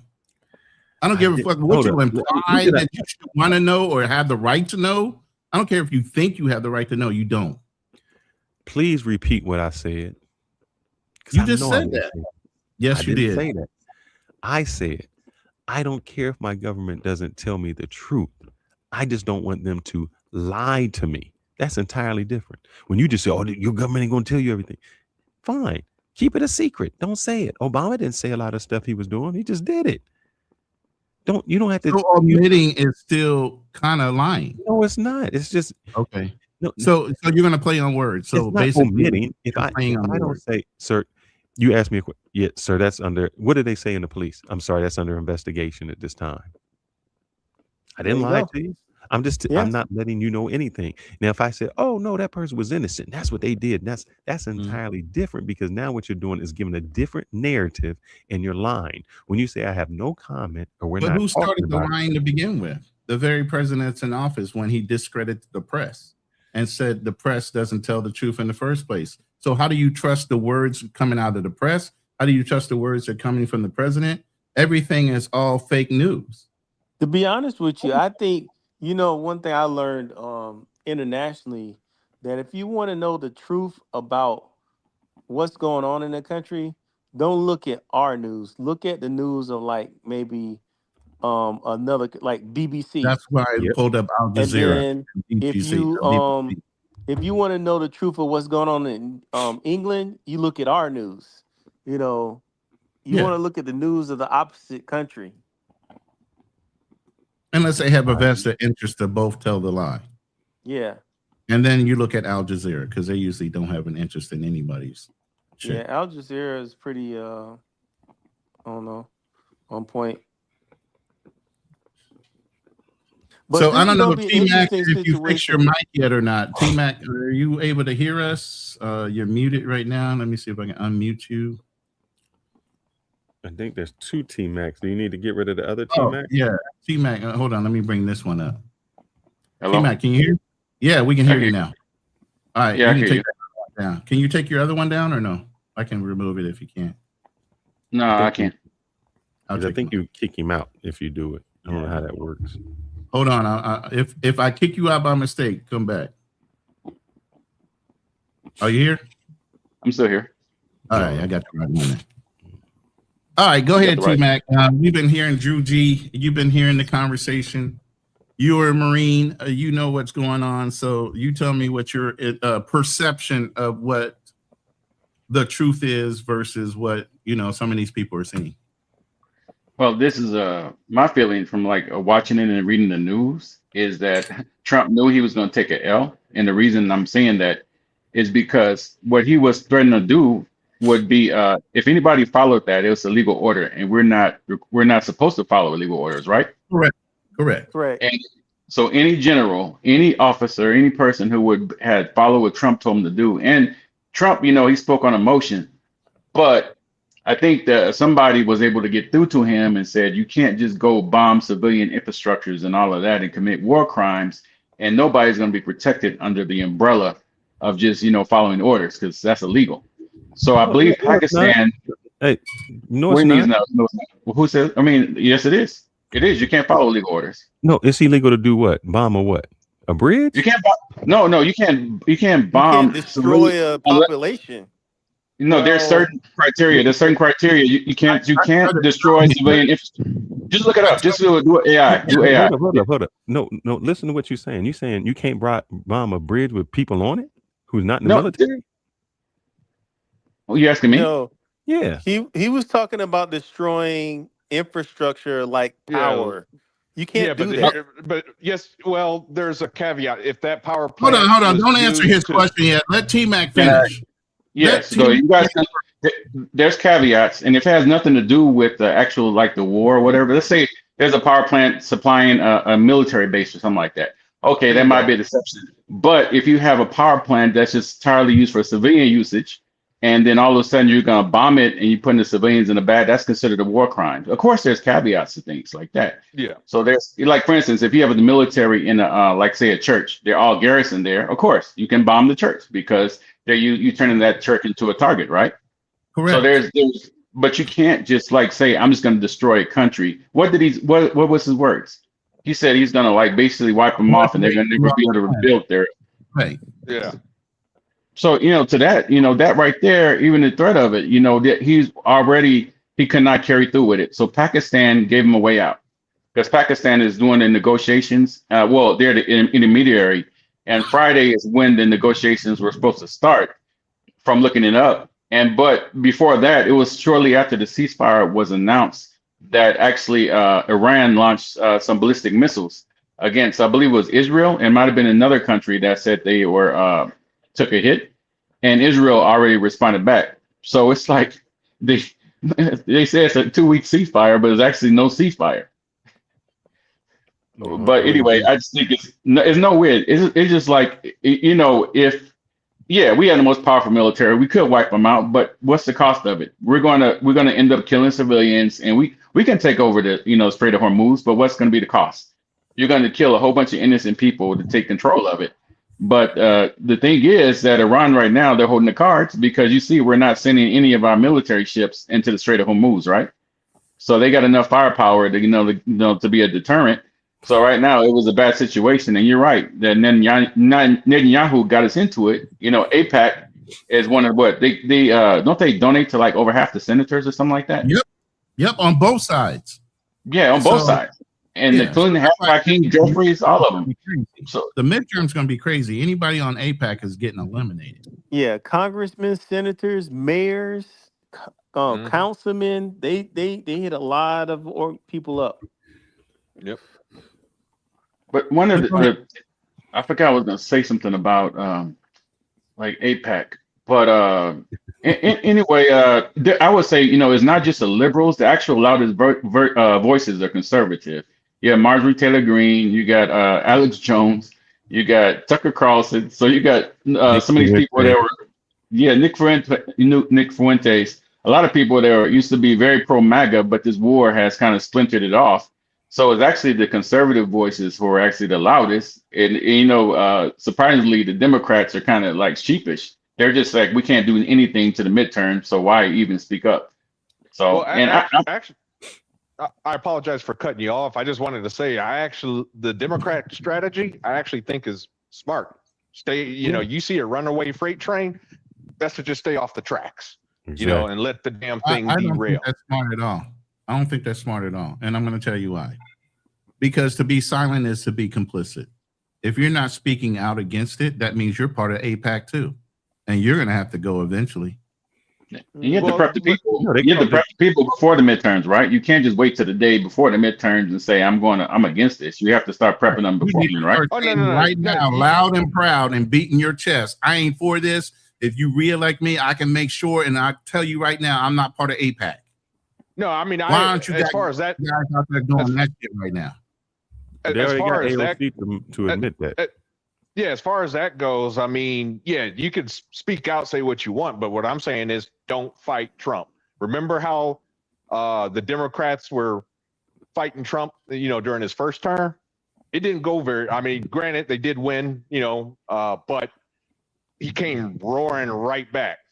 And Democrats got beat in 22 because they made everything about Trump, and, that's why a lot of them lost their seats.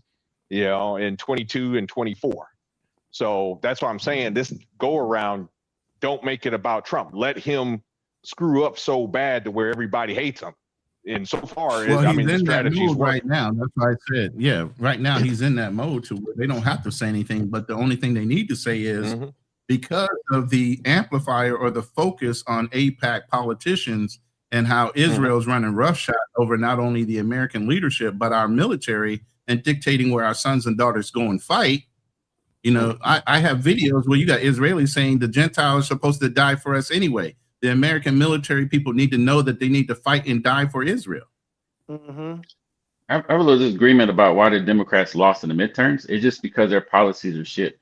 But you can't run off of pro-immigration and off of LGBTQ and expect to win it and say that we're the better party. We're the lesser of two evils. We're better than Trump. So part of it, they might go after Trump, but you have to give something alternative and not be tone deaf to what the American people want, Exactly. And right now, who do they have propped up in the Democratic Party to run against whoever comes up out of the Republican? Nobody is touting any one person. You should already be prepping somebody in the Democratic Party in the next 3 years to be running. And Gavin Newsom is the only person. He's AIPAC. But he's AIPAC. He said, I'm with Israel. Gavin Newsom? He killed himself with that. Yeah, he just killed himself with that. I'm from California, so he's my governor, but he's talking a good game, but I don't even think he's a good candidate to I go don't think against. he will be either. Even Obama took one session as a senator before he jumped into the presidential race. I was just getting ready to. Go ahead. I was getting ready to bring that up, actually. The Obama era or pre-Obama when Bush was president, right?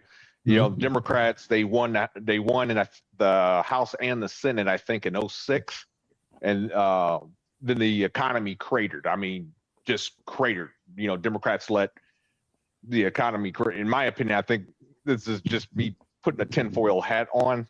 I think they kind of set Bush up a little bit, but basically the economy cratered. Next thing you know, the Democrats come in 2008.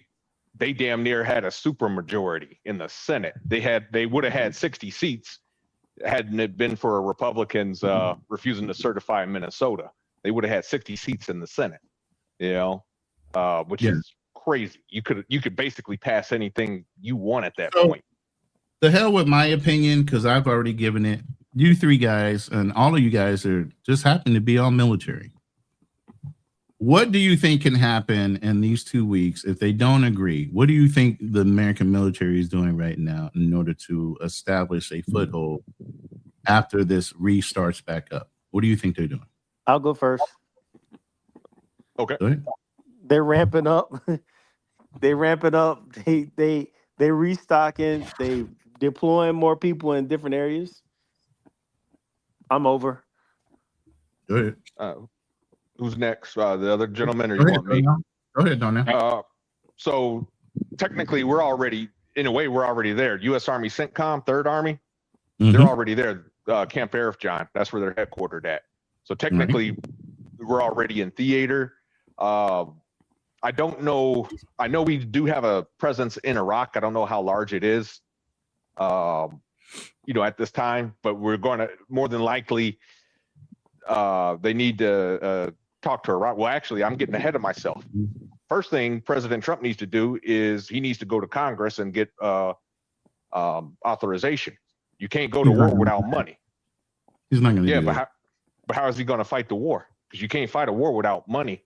And right He now, bullied everybody into allowing them to go this far with it. It hasn't had congressional approval yet. That's why I say the biggest person I blame, beside for the president, are the generals that are part of the Joint Chiefs of Staff. But he didn't get congressional approval. They could have said, "No, sir, I don't give a damn what you tell me. Until you can get congressional approval, you need to turn around and go back." But they didn't. They let him go ahead and move forward with it. Now, I get the Marine Corps can go anywhere in the world for 29 days without it being an act of war. But after that, any other action should have come from congressional approval first. yeah. I mean, but the thing is, in response to the generals, you got to remember, he purged all the generals. So now they're all yes men. And he shouldn't have the ability to do that either. They are two individual parties. You serve at the pleasure, but you still have a right to serve your time. They can't just kick you out. True. I think Truman might still have the record for firing the most generals. It's either him or Abraham Lincoln, but they fired. I mean, they fired the most. Checks and balances because the generals are supposed to challenge, and if you take that away from them by giving the executive branch the ability to get rid of the generals that oppose going against the rules, then all you got is a whole bunch of follow me type of generals, and they're not going to be any checks and balances. XF got rid of the Army Chief of Staff. They forced him to retire 1 year before, or in this term 1 year before.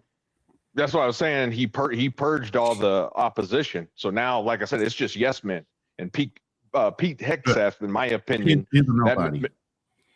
he's DEI higher. I know he's a white man, but he's DEI higher. I'm sorry. You know how you had that boot lieutenant that always came in was gungy, wanting to volunteer to do any kind of shit to get recognition.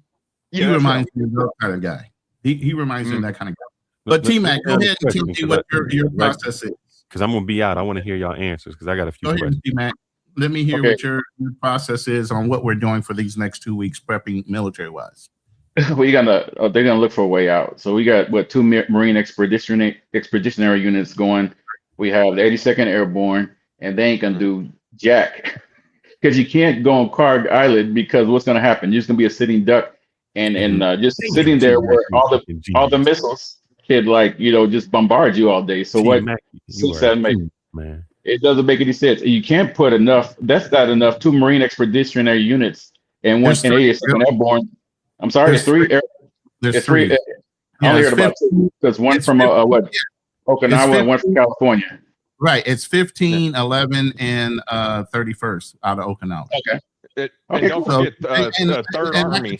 I can tell you out of personal experience, when the Gulf War started, I was part of the 13th MUSOC. Nobody reported us anywhere in the theater, and we were all over that place because we started in China when Saddam went into the Gulf.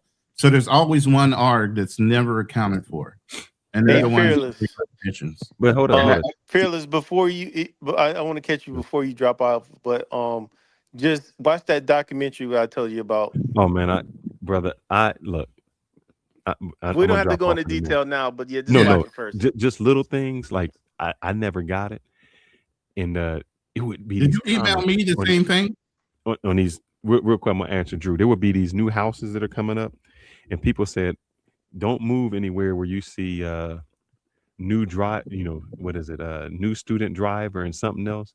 And that was code word for the Indians. I was like, "Damn!" Yeah. I mean, when you looked at the new housing that was coming up, man. I ain't never seen so many. You are still in Texas, though. You are still down south. But, you know what, though, Fearless?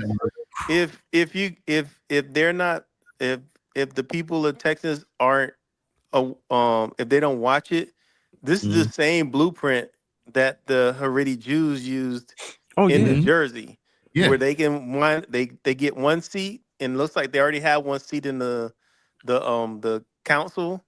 And they get another one, and next thing you know, your whole town council is gone. Oh yeah, but Texas started, at least Dallas, maybe even Texas. They passed laws that people with H-1B1 visas can't purchase houses. They so the new people or the people who have them, yes, but no new people can purchase houses. They're trying to put a stop to it, but it's a lot of fraud going on.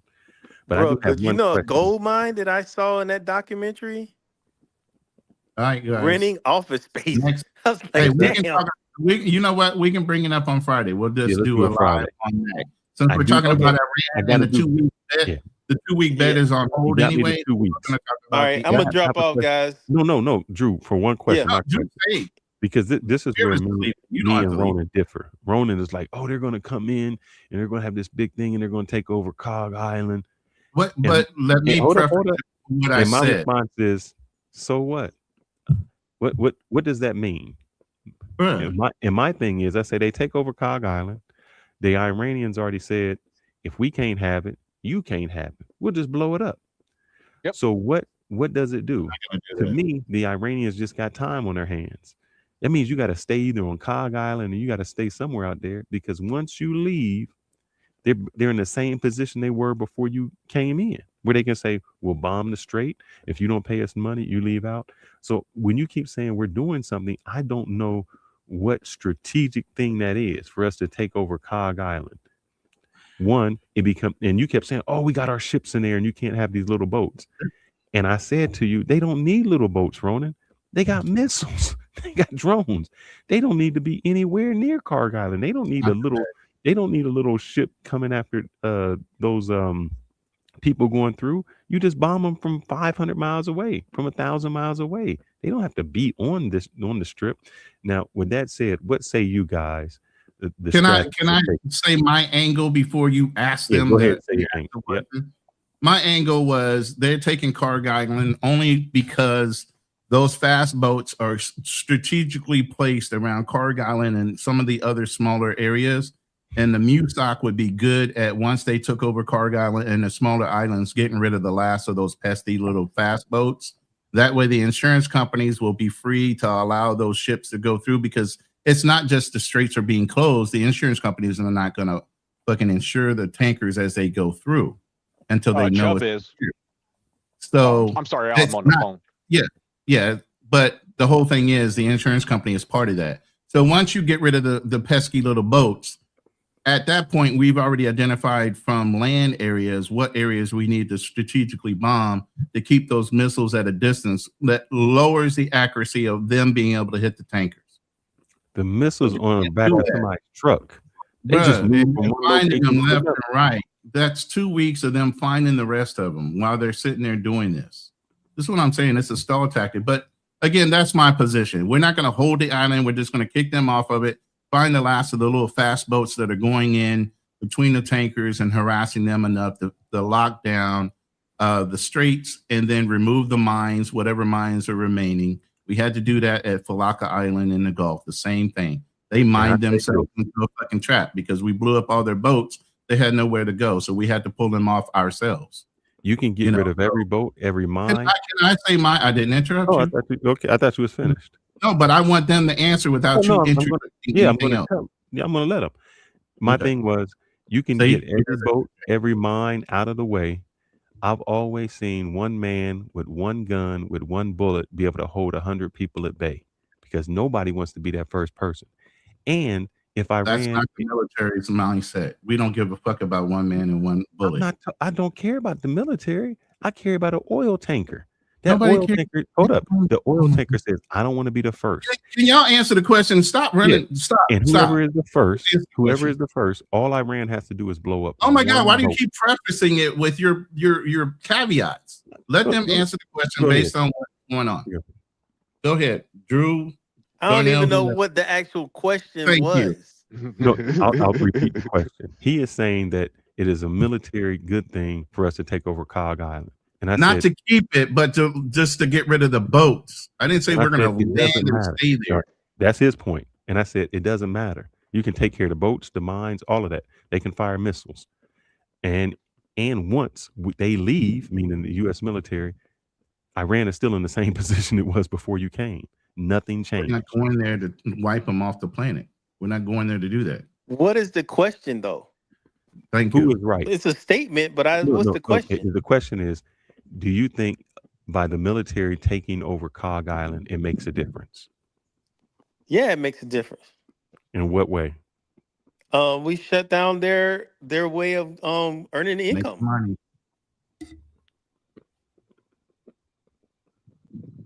You mean How the are they world? going to make income? Oil That's supply? my answer. 20% of oil supply also. Yep. It's about 15% roughly from what I saw. I think 8%. Well, actually, yeah, it might be 20. I heard 20 and the other straight is 5. This side of the strait is 20 and the other one's 5. By opening the strait, you free up the 20% that's being hesitated through the strait. It's not that Iran produces. But hold 20%. up, you said opening up the strait. I think Drew said something different. Drew said closing the strait. If you open up the strait, I didn't say anything about closing the strait. You said the island. Oh, if you take over the island, That's not the strait. Okay, It's you're in the talking about strait. two different things. You're The saying island, but you can get through the strait. Cargo and goods still get through the strait without going to that Karg Island. No, Karg that's Island not is true. just Karg Island is just a pumping station, right? Correct. It's in the strait though. It's like, But it's also you have if to you go look right at- through if it. you look at the bombing runs today, it was also where they had a small airport. They had drones stationed there, and they had a command and control center on Karg Island. Beside where the tankers and everything are, and the storage facilities, there are other key positions that were being bombed today or peppered today. If you look at those bombing runs. So I see the point. So yeah, Karg Island by itself is not 20%. The strait's 20%. But Yes, that's it correct. doesn't. If we put troops on Karg Island, it just doesn't make sense because they can be. Correct. And I know Roland's not saying that, but they're just be sitting ducks. They just gonna be eating ordnance all the time. Now the Strait of Hormuz is so narrow. You don't need much, sophistication to be able to hold it because you can just, and you don't need any targeted. This is like there's a ship coming through. It's so big, we're just gonna hit it from the shore and just go back. Put our vehicle back in the cave or whatever. So and man, T-Mac, you are a fucking genius, man. But I didn't say that. Why are you acting like I said that? I didn't say that. Keep saying them going to the island opens up the strait. It doesn't open up the strait. I said going after the boats around the island allows. He just said it reduces their attack. He just said they reduces their methods of attack by knocking out all the boats around Karg Island. So I got his point. Yeah. No, what is the purpose then? You said the purpose is to open up the strait, Ronan. That's what you said. Insurance The only companies. thing that's hesitating the boats from going through right now are their fast boats that they hide in and out of the little islands that are around their side of the fucking strait. Sir, that's not the only reason of those boats. They're afraid of getting bombed. So it don't matter if you take over Karg Island. That does not open the strait. The strait is 25 miles wide, but the problem is there's only 2 miles that ships can pass through. So that all they got to do is concentrate on 2 miles. That's it. With any missile. So it doesn't matter if you take over. Again, we're waiting on them to answer the question, not your explanation of the answer to the question. Well, no, I'm correcting because what you said, Ronan, was by taking over Karg Island, you open. I didn't say take over. You keep saying I said we need to hold the position of it. Our Marines go. Listen, you don't even understand our issue. Our issue is we don't hold locations. We secure locations and back the fuck back to our boats. Let's do that. We back off into our boats. We have our own homes. We don't need to stay on the fucking island to do that. Can I use your word? You're saying secure. If we secure Karg Island, that opens up the strait. Am I saying that correctly? I said if we can get rid of the fast boats, that eliminates one issue when it comes to the tankers. Yes, the other issue is they can have missile launches from the coastline. Okay, the coastline is a whole nother issue, but you got to get rid of the boats first. There has to be a chronological thing that you do. Just because you take over a coastline don't mean you got rid of the boats. The boats can still hinder the fucking tankers. Ronan, do you know what our wager was? Do you know what our wager was? Yes, I said 2 weeks they're going to be pushing into Karg Island. That was the thing. I didn't say they were going to. You said they're going to push in and it's going to open up the Strait of Hormuz. That's what you said. I said once they take out the fast boats. Go back and play it back, please. Okay, I'm even saying that. They get on a Hormuz, they take out the mines, they take out the fast boats. They still do not open up the Straits of Hormuz. It's a very important. Here's the thing. He doesn't understand there's coordinated attacks. He doesn't understand the Marines can do an individual thing while the Air Force and everybody else is doing other individual things in combination. Okay. He thinks just because I'm saying taking out the island and taking out these boats would help open up the straits, but in coordination with whatever the Air Force is going to do with all known targets on the coastal area around that 2 mile radius, even though there's 33 fucking miles between that 2 mile radius. He acts like that shit is right up on the coastline. No, I don't. I don't care how many you take out. And I told him the viewable site on the ocean is everything that you just 25 miles, right? So if the strait is 33 miles wide, and there might be a 2 mile wide area where tankers can go through, even though it might not be in eyesight. Nobody's ever said what part is in eyesight of where the tankers are from land. You get what I'm saying? No, I don't get what you're saying, because you don't 25 have to miles see, is above horizon line, see bro. So if it's 33 miles, it's past the horizon line. Ronan, they don't From see one side Israel to when the they other. bomb them. They don't Most see people them. don't understand that, is what I'm trying to tell you. Most people don't understand if you're on an ocean, 25 miles is the furthest you can see before you see the line. They don't So have if to you're talking see about a the 33 tanker. mile wide fucking crevice area, you're not going to see from one side to the other. Ronan, they do not have to see it. Oh my God. I'm They trying to got give missiles. everybody a visual idea of what that actually equates to when you look what at you're it. saying is they can People do it. don't You even saying, understand 25 miles line of sight. I don't care line of sight. They don't need line of sight. Why not? To a circular Easier to debate. fire drones and bombs. Okay. You don't need line of sight to fire a missile. You don't need Yeah, I line think of it's sight to fire the drone. So granted. they don't even have to be. They can be 500 miles away. You keep Actually, saying that's true. The Predator drones, we use those out. The pilots are actually in Nevada, and they bomb targets. But they get taken out like nothing. So let's go back to what you to finish said. up. I was going to finish up what I believe what's going to happen. Yes, I think we're going to basically cry uncle. I think Trump is like talking about dusting off that the Obama agreement, and he's gonna repackage it his own as his agreement. Exactly. And I think Iran has mentioned their how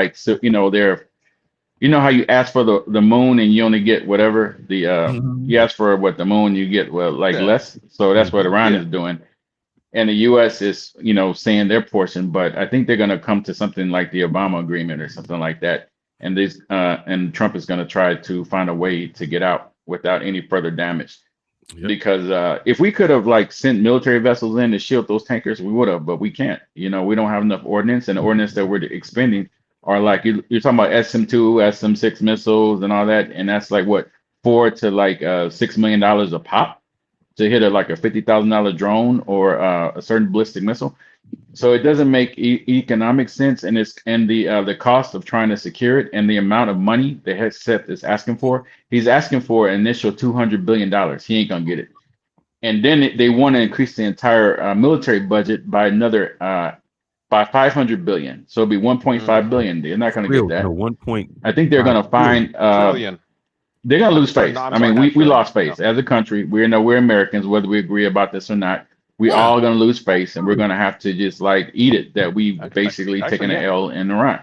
I don't think that they're gonna allow them to keep charging tankers to go through the Strait of Hormuz, but we're gonna do something like pay them off or whatever it is. That's just my opinion. We're not gonna send troops over to Iraq to go fight. T-Mac, I don't think you answered my question. My question was, does taking over the island, does getting rid of the boats, I'm done. Am I still here? I don't hear anything. Open up the Strait of Hormuz? He's saying, does taking over the island open up the Straits of Hormuz? And I never said about taking up the island. I said the hindrance of the fast boats. Gaining access to the island. Well, hold up. I want T-Mac to answer it. I don't think he can hear you. Then you can answer it. T-Mac, can you hear me? God damn it. You know what happened when Drew stepped down? It messed up his hearing again. No, he's on mute. Unmute. No, I don't think it is. It that? He got to unmute himself. Go ahead. No, he's muted. As far as so does taking that island open up the strait alone? No, it doesn't. However, it does. If you look at a map, pull up Google Maps, you'll see its proximity to Kuwait and a little portion of Iraq called Basra. All right. So taking that right there and having a foothold, if we were to take it, hypothetically, that does give us a nice foothold, and it does help to open up the oil coming out of Kuwait, and Basra. All right. And that is about 15%. You'll be freeing up about 15% of the oil. So if you scroll down on the map, you'll see Bahrain. That's where Fifth Fleet is. All right. My question is, how do you open it up? Simple. We have a foothold. We got defense right there on the outside of Kuwait. If you got the map up, you see Karg Island's proximity to Kuwait. So I'm saying a boat is coming through. How do you stop that boat from getting attacked? You're going to put, attack. What type of attack? Give me an example. Missile attack. Missile attack. You could put up CRAM, THAAD missile systems, Patriot missiles. Until how far? What do you mean? How far? Show that. You're map talking about again. cost. No. Hold on, I got to pull up a better map. That one's too far out. How far do you protect that boat? Because they can say you went through and we're bombing you 500 miles out. We get you. We don't have to get you right in the strait. We just get you further out. You broke it. Yeah, you just have CRAM. That's CRAM is the last line of defense. No, I'm saying that boat comes through. You protected it at the Strait of Hormuz. Correct. Now it's leaving the Strait of Hormuz. Mm-hmm.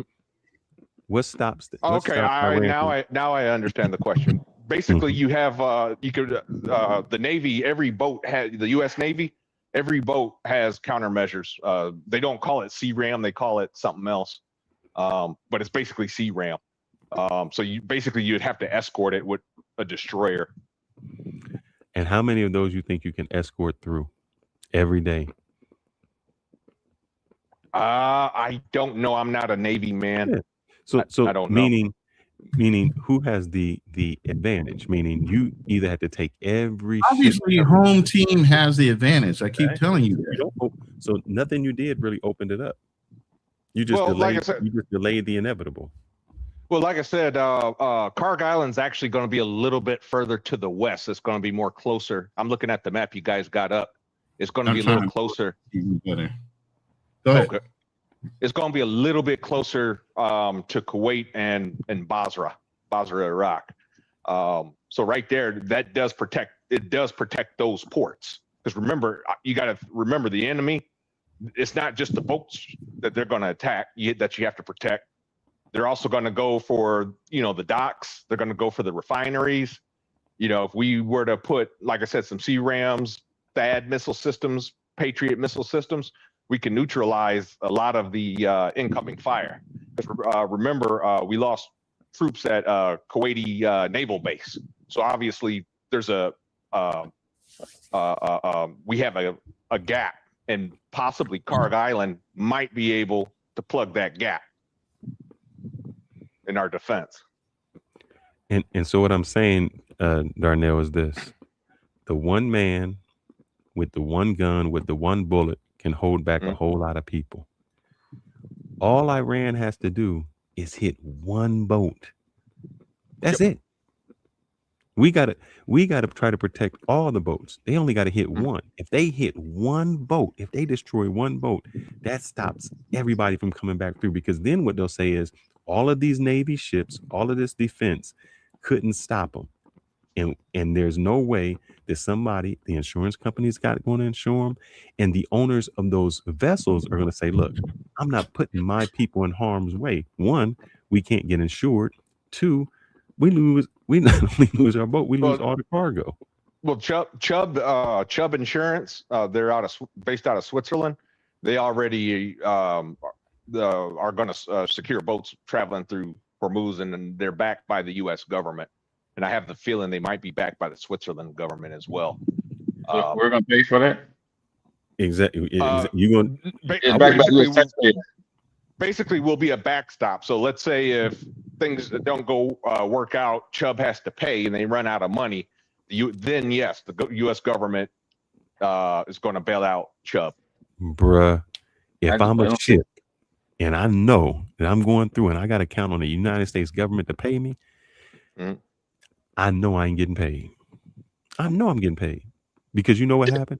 I think the people who turned on the president of Venezuela, they didn't tried get paid. Yeah, they didn't get paid. Nope. So, Trump said we ain't paying you. No, So people that's already not. I know mean, people we've trust the already United done it. States. Remember the bank bailouts? That's all that was. The U.S. government, the U.S. taxpayers bailed out the banks. Same thing. Yeah, but I have to speak up because you said it was simple. There's no way it's simple to like stop that straight because of when you mentioned the THAAD interceptor and the Patriot interceptor and the SM Standard Missile 6s and all that, the cost. Yep. No, the Standard Missile 6s are different, and there's a CRAM and there's a CWIZ, but those you don't want to get as close, and we only have limited amount of like the CRAMs, and then the CWIZ you don't want to just use that's depleted tungsten rounds because that's your last line of defense. If that sucker, let's say it's like 99 or 95% accurate, but if it misses, you're going to jeopardize multi-billion-dollar, ship over, just not using your standoff weapons. You see what I'm saying? And each of those standoff weapons, we're talking about $4 to $8 million each for the standard missiles. They're very expensive. And the Patriots, they're what, $2 to $4 million each for interceptors, and that is up there, maybe even more expensive. Oh yeah, that's so real expensive.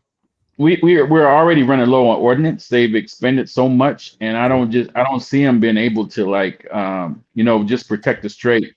And Iran basically they have more lower cost munitions, and so we're gonna run out of missiles, and we can't refit at sea. That's one of the things that's the limitations. We can't refit at sea, so they're gonna have to you forget Bahrain's right there. That's where Fifth Fleet is. Yeah, they can hit up Mar. Yeah, okay. And they've already hit other bases in that area. In that area, yes. In fact, and once you a ship that refitting is a sitting duck, just like those tankers were on the tarmac, just like the AWACS, and there was another one, another plane, like a spy plane too, that was destroyed.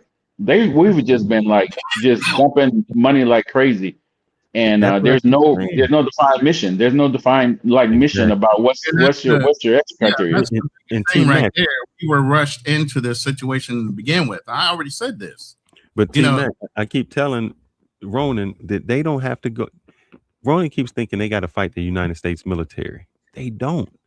They just fight all the bases around them, and those people say Bahrain, Qatar, Dubai, all of them say, look, man, we didn't sign up for this. So look, this is where Kharg Island is right here. It's not too far away from Kuwait City. Yep, that's why I was saying Bahrain is right here. Bahrain is right here. That used to be an old port that we would pull in a lot. Kuwait, obviously, everybody knows what happened there, but Kharg Island is right here. So you see what I'm talking about? Yeah, it's way up here all by itself, but it's a major port where all the tankers are pulling in to fill up to take their oil other places. It's not necessarily so. What it is you knock out our tankers, we take your access to your oil. Period. It's a tit for tat type of thing, but it also frees up whatever ships or little fast boats are coming out of here. It might allow us to go and land here. There's different strategies you can look at once the ARGs get in and whatever else they got planned going on in that region. But the biggest thing that you guys don't know about is United Arab Emirates are looking to cut a line right here. And they're going to have their own exit area that you can pull tankers through. And that's how they're going to be able to charge. No, that's not what they're looking to do. They're looking to have a pipeline to go through there. And that pipeline, no matter, even if it's pumping at full capacity, doesn't have a fraction of what the ships do. Well, obviously. But it's a short-term fix. And here's the thing. It's all a short-term fix. Eventually, that whole situation has to be resolved. The country is too big to take it. There's no way. Look at how big Iraq is compared to Iran. If we couldn't hold Iraq, for even anybody to infer that we're going to try to hold Iran, and it's almost twice, if not 3 times as big, landmass wise. You're not doing it. This is what I see. If we try to cut off Kong Island, you're not going to do it. I was going to say that all they're going to do is increase the fee of going through the strait from 2 million to like 6 million. So they're going to make their money doing it. I say, okay, you cut off our livelihood, we're going to charge you more to get to the strait. So that's why I think they haven't done it yet. And you know what else they're going to do? Then they're going to call on the Houthis to take the people out of the Red Sea over there in Yemen. They're just going to get the Houthis to do some other dirty work. It'll cost us way more than it's going to cost them. Get them $15 billion. Get them $15 billion and walk away. I was just like, okay, Iran, we'll just like, don't tell nobody we did this, but here goes $15 billion, and the rest we're gonna just walk away. I don't think that's going to work though. And here's the only reason I say that is, we had already talked about the agreement we had between Obama and Iran that Trump tore up. It's almost like, making a deal with the United States or having a treaty signed by the United States at this point, sitting as an Iranian person, you may as well wipe your ass with it. It's only worth toilet paper. That's why they're asking for more. That's not. That's why they're not.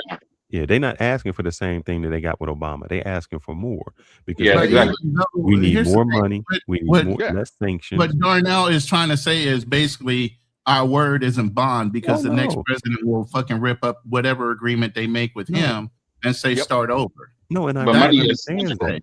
Iran understands. That's why they're asking for so much now, so they can get all the money they can get to do all what they need to do. So when we come back again, they'll be even stronger. That's what I once you get money, forget the agreement. They got their money. At least they got something out of it, right?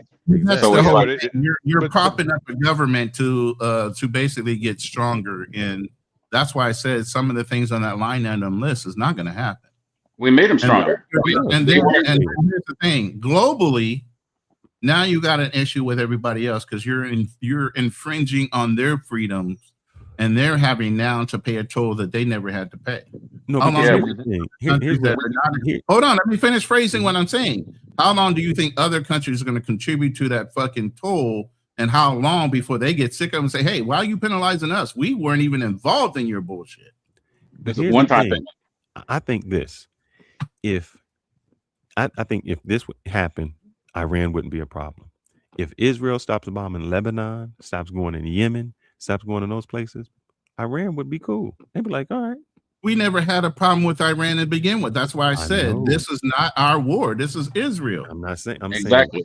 I'm saying the problem is Israel bombing. Americans don't have a problem with Iran, and we haven't had a problem with Iran in goddamn 20-something years.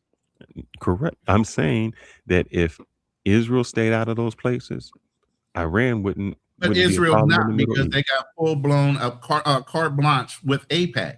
We're sending them $39 billion or $39 trillion a year. What the fuck, whatever number, for what? We act like we owe them for something when we liberated them from Germany, but yet and still they are getting like basically entitlement welfare from the United States. They have first right to our fucking top secret clearance stuff. They can modify our fucking Generation 5 planes out of the fucking wherever they're, what do you call it, where you build it. They can modify right out of that. Out of their building facilities. They have a location where they trade out whatever extra technology they want to put in their planes. But whose problem is that? Everything.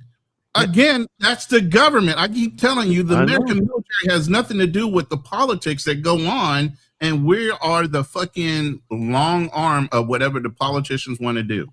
That's why I said even during the first war, we had Saddam in our hands. We were told to let him go. So that right there tells you it has nothing to do whether the military wants to chalk up a win or not. The politicians put a leash on us, and we can only do so much. But when you say it's not the American people, it is the American people. Here's how it's the American people.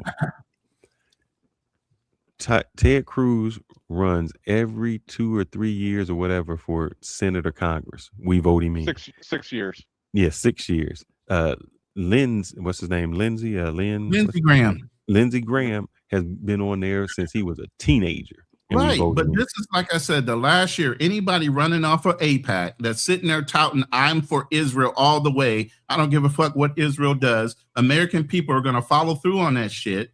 It's not going to happen no more. Hey, hit the link, financial. I bet they will. I bet. Look, Ted Cruz went to, where did he go?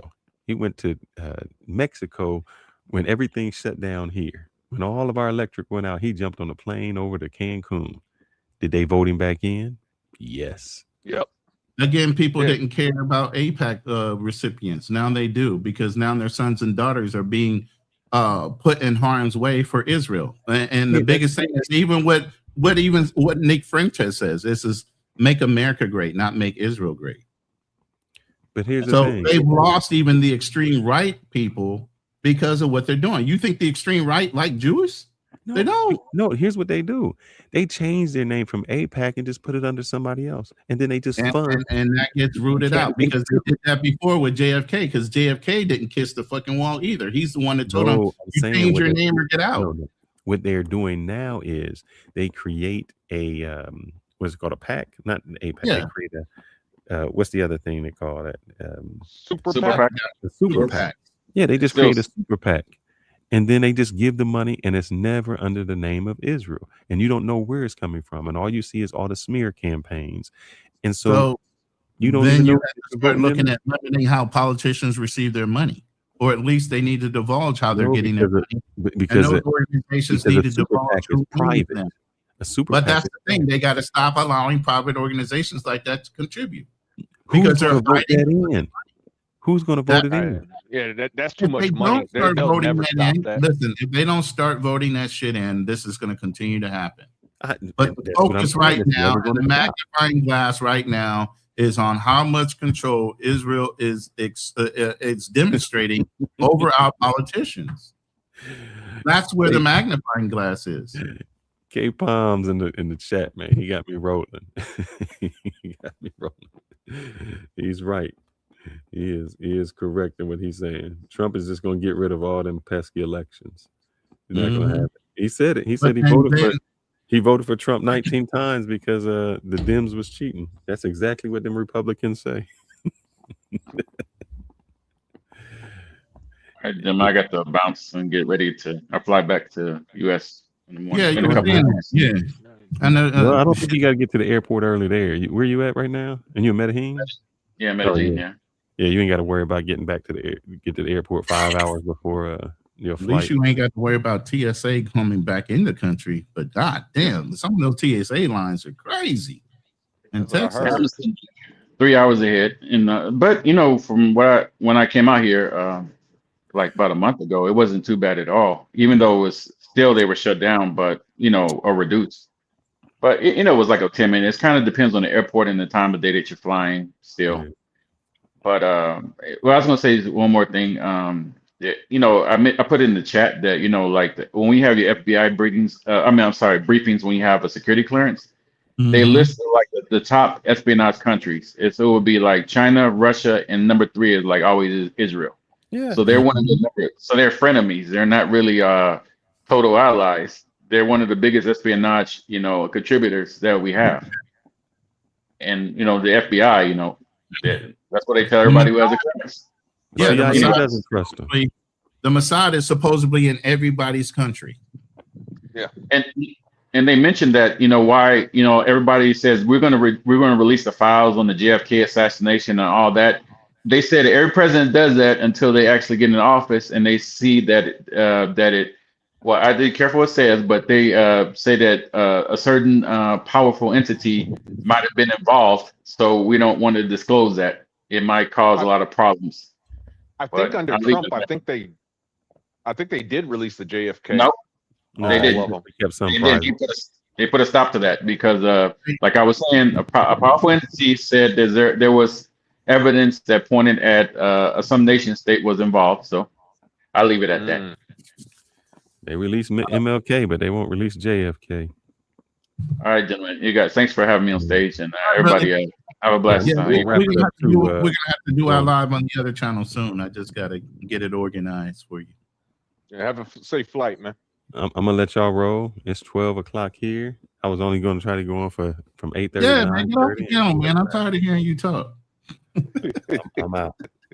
Let's My professionals. cigar is done. I don't have nothing to smoke on. My drink. Again, we're in the open panel mode, so you're free to come up as long as you're respectful. You can come and have a open dialogue on what your opinion of what's going to happen in 2 weeks.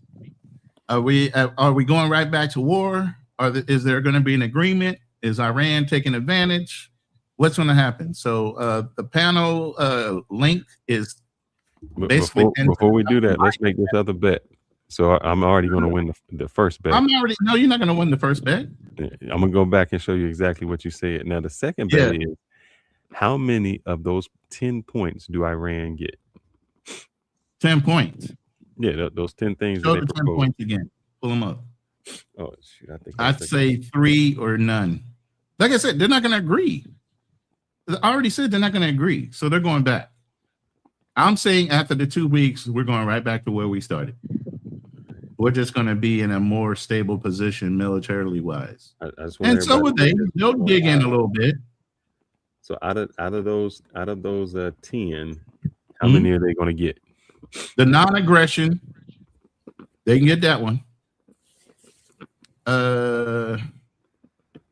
No concessions. They definitely ain't getting us to pull out the region. They're not getting compensation. No board of governors. They're not getting that. UN Security Council resolution. They're not getting that without UN approval. Lift the secondary sanctions. They're not getting that either. They're only getting the one, non-aggression. All right. So you're saying they're getting 1 out of 10. Yep. I So mean, anything at that over point, 1 out of 10, I'm going to win. I ain't gonna lie. At that point, if I was Iran, I said, nope, we're gonna keep fighting it. Exactly. Yeah, that's what I'm saying. They're going to decline. It's not going to happen. This is a 2-week delay at best. That's it. Yeah. And point number three, right there, acceptance of they have no choice but to get that. Like at this point, the same thing's going to happen 10 years down the road, you know. But see, here's the thing. The reason I say they're going to get number 3 is they had it before, and they was willing to say, "Look, we're only using it for this." Yep. And so they If they hold to that, then they'll get it. If they hold to, we can do whatever we want. You said they only going to get 1. If they hold to just uranium enrichment for power only, and not for nuclear weapon development, they'll get that. But if they push, they won't get it because Trump already tore up that deal when they was doing it. Exactly. So what I'm saying is, if that's specified as just for power, maybe they'll get it back because Obama gave that to them. But if they say for anything we want to do with uranium enrichment, you don't have the right to come and investigate whatever the fuck we want to do. That's not going to happen. You saying 1? I'm saying anything over 1, I win. But I think they're gonna get rid of some sanctions. I think I don't think. But it says all sanctions, not some. Okay, you got to go along with what it's saying. Right, if they give all them some, sanctions. that's not what they. That's All not right. what. Let's see. I think they may get some kind of payment, and that payment will come with they're saying, "Oh well, we'll let you make money on oil." That'll be their compensation. They already make money on oil. Yeah, but there's too many sanctions on them. Correct. No, because they supply directly to the Philippines. What are you talking about? Yeah, they supply to some people, but the thing is, that's what I'm saying. They make whatever limited amount they have. They don't have freedom to just sell everywhere. No, correct. Because they still enrich them overall. The whole country would be more enriched. I think that they'll take those off. Let's see. All I'm saying is with money comes access and freedom to do some things that they don't want them to have access and freedom to do. They're not going to do it. I think they're in a more powerful position than when they started off. We actually, this is the crazy thing. By bombing them, we made them more powerful. No, you made them more empathetic to the global perception of who they are. Well, I think I understand what Fearless. I think I understand what Fearless is saying here. Basically, we made them. We made them more powerful because, like I said, they, with them attacking the refineries and airports in the region, and they've proven they've kind of gave us kind of a bloody nose in a sense, where I think it was Fearless said it earlier. Even though, yes, we have these countermeasures, our countermeasures are more expensive to shoot down, their drone. Their drone is like a $20,000 drone. Correct. I don't know what the cost of a Patriot missile is, but $3 million. $3 million a piece. Yep. I mean, at that point, it's cheaper to let it hit its target. I hate to say that, but And here's the thing: we fired off, I think, 800 or 1,000, and all we had in the budget for 2026 was to make 50 more, because that's how fast we make them. They're made in, I think they're made in Arizona. There's a place that makes it in Arizona. Yeah, they moving a lot of manufacturing out here, but I mean, I say this is the thing is that the thing that they're able to do is oil's the lifeblood. Now, even though we don't get a lot of our oil coming out of the strait, because we get a majority of ours. I actually saw a breakdown, but Saudi Arabia, I think, is our major supplier. So we don't actually have to go through the strait to get any of the oil. It's the other countries. But where it does affect us is Brent crude. Believe it or not, the United States, the Federal Reserve actually keeps they watch Brent crude prices. So it raises the price of gas. That's why you're seeing, even though we don't get our oil from there, you see the gas prices at the pump going up anyway. So they're able to kill our economy with inflation. Like right now, the Fed is going to have they're going to have a hard time, because right now they got a lower interest rate. You see how the economy is acting. They got to lower interest rates, but they can't because inflation's through the roof. Now, with this conflict, now they got to raise rates. Like I took a look at the 2-year auction. The last 2-year auction that I saw suggests that interest rates, the Fed needs to raise interest rates to 4 to 4.25. So that's going to kill us. I mean, this whole thing is basically it's like back in the day, like during the days of the Napoleon Wars, and even before then, armies used to carry salt. And what they would do is they would just salt. It's called scorched earth. They used to just salt the fields every time that they went into an area. They'd salt the fields. The reason they did that is just in case we have to retreat, fall back, the land's still useless. And that's what Iran can do with us. Okay, we're just going to blow up all the refineries.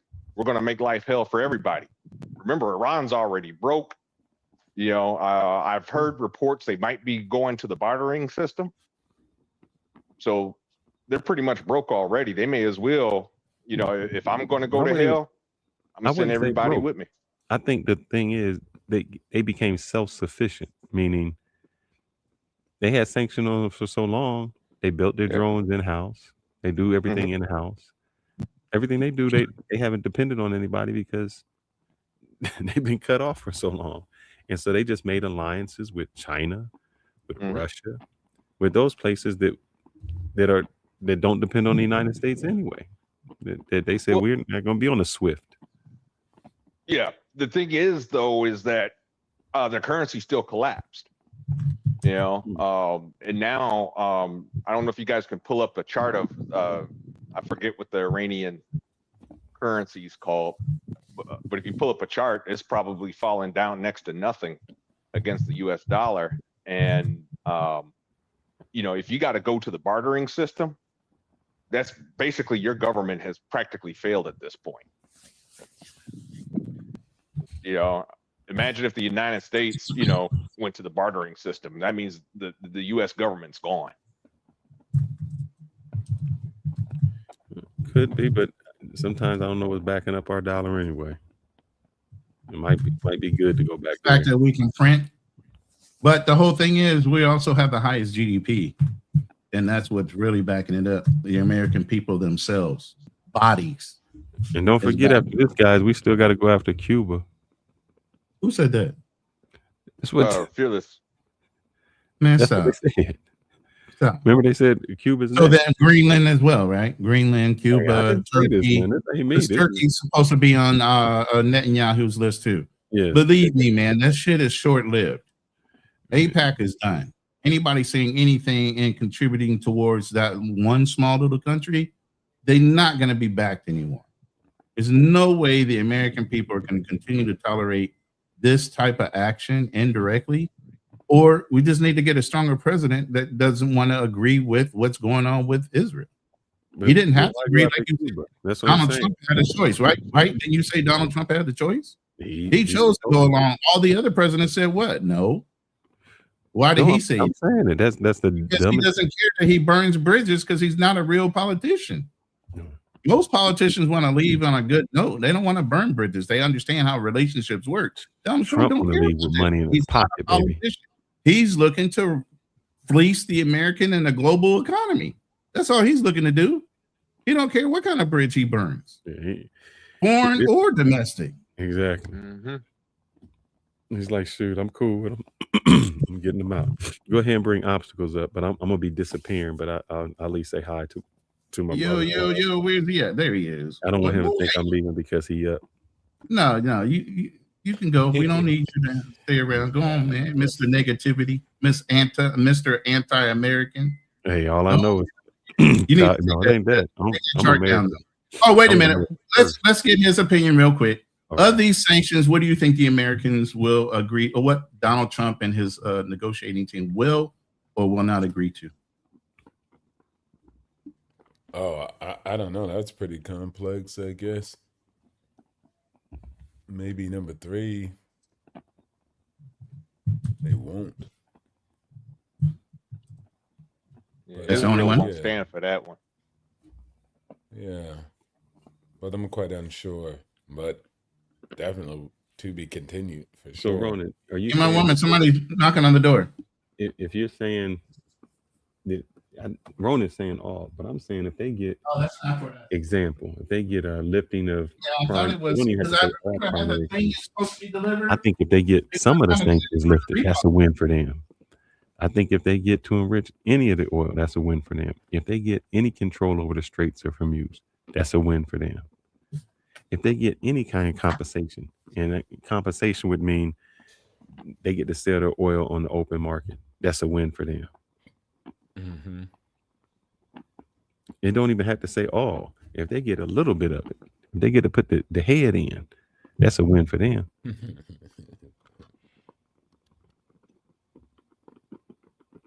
I mean, my opinion, just keeping I mean, I know it sucks, but keeping hostilities going. I mean, I'm speaking as an Iranian, if I was Iranian, I'd be better incentivized to keep the hostilities going. It's in their best interest. Mm-hmm. And whose best interest? Iran. Yeah, because like Israel is never going to go for number 3. They're just going to keep bombing the hell out of them while they're trying to enrich. As far as let's see, cessation of war on all fronts, including against Hezbollah and Lebanon. Yeah, Israel is definitely not going to let that go. Let me just say this real quick. If we're running out of armament, don't you think Israel's running out of armament too? Who do you think supplies them? They don't develop their own shit. That's why That's a the good question. winner of the 12-day war was Israel in this sense. They said, oh, well, we bombed them, and now let's stop so we can get re-up. In this time, they kind of put their foot in to go a little bit longer than what they thought this was going to go. 12 days was good for them.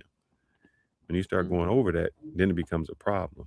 And they start to, that's why they said they did not want any media coming out of Israel. They don't want to show the destruction of anything in their country. Mm-hmm. And we supply them, but the problem is we supply them. We're running out. Yeah, exactly. Ukraine. Exactly. We got too many. And this is what I said, months ago? By the time we get done helping everybody else and China wants to step up and do whatever they want to do with China, with Taiwan and whatever, what are we going to have left to help fight that? Exactly my point. And I said this how many months ago? Oh, no, I said it too. I said They sitting back and watch. They just sitting back waiting for us to waste all our shit. And they've done it when we spent $6 trillion in one war.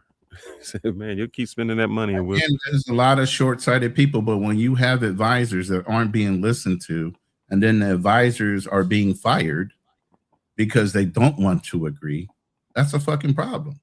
Well, when Hegseth calls herself the Secretary of Defense, or I'm sorry, the Secretary of War. And you say you're not a warring president, but yet and still you change the name of the fucking department? The fuck? But anyway, aren't you supposed to be leaving, bro?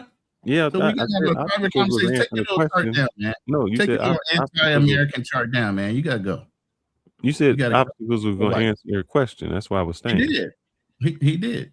What did he say? Not many of them. He said 3, maybe. He said what? He said number 3. Maybe. Acceptance of uranium enrichment. That's what they're going to agree to. Okay. And I'm saying this. I know you were saying all. I think no, you were saying all in this sense. I said he won't take. They'll only give him 1, and if it's just for power, 3. All the other ones, fuck all that. That ain't happening. Listen to me, Ronan. You didn't let me finish this. I'm telling you how I'm saying. You don't have to finish it. I'm just telling you how I'm thinking. All right. 1 and 3.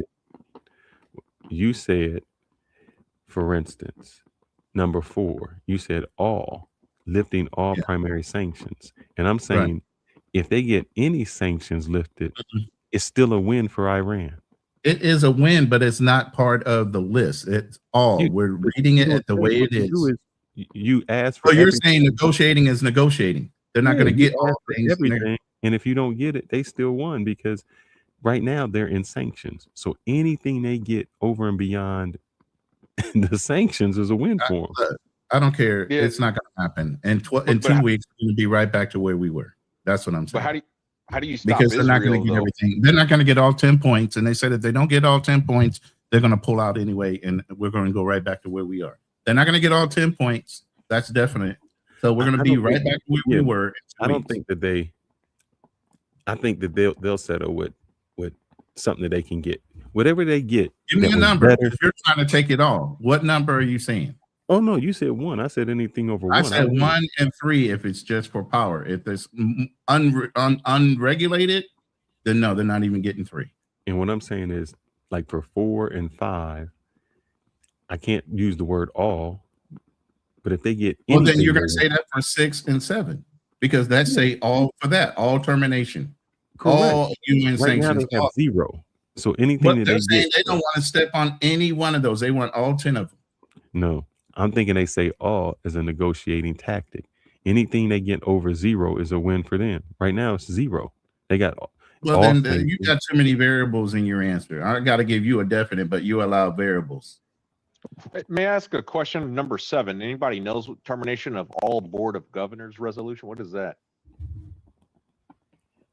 I'd have to look that one up, but I think it's a regional thing where I don't know if UAE and all other people rule over them because they control the oil industry in that area. I don't know what that is. Okay. Iran.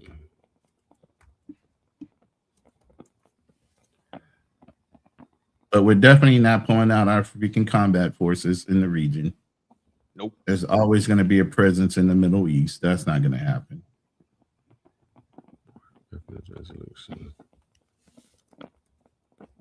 Yeah, as long as we can afford to keep that presence there. But the way President Trump is spending money like water, I mean, he's spending like $2 trillion. Oh man, you're not gonna like that board of governance. What is it? Yeah, that is the International Atomic Energy Agency. Yeah, that's a regulation over the uranium. That's well, if they get 3 and it's only power, that's fine. But for them to say they want to get rid of the board of governance, that means they want to enrich the uranium for weaponry.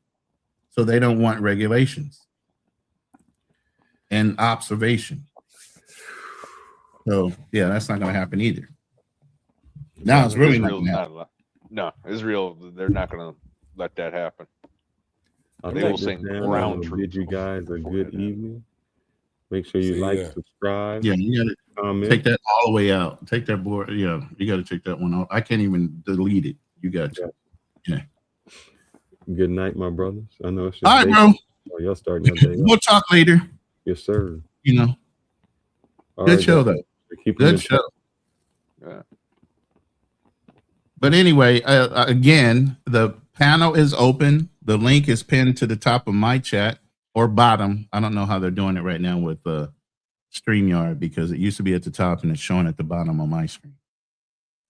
But yeah, go ahead and voice your opinion. You think in 2 weeks the war is going to be over and we're going to have a peace agreement?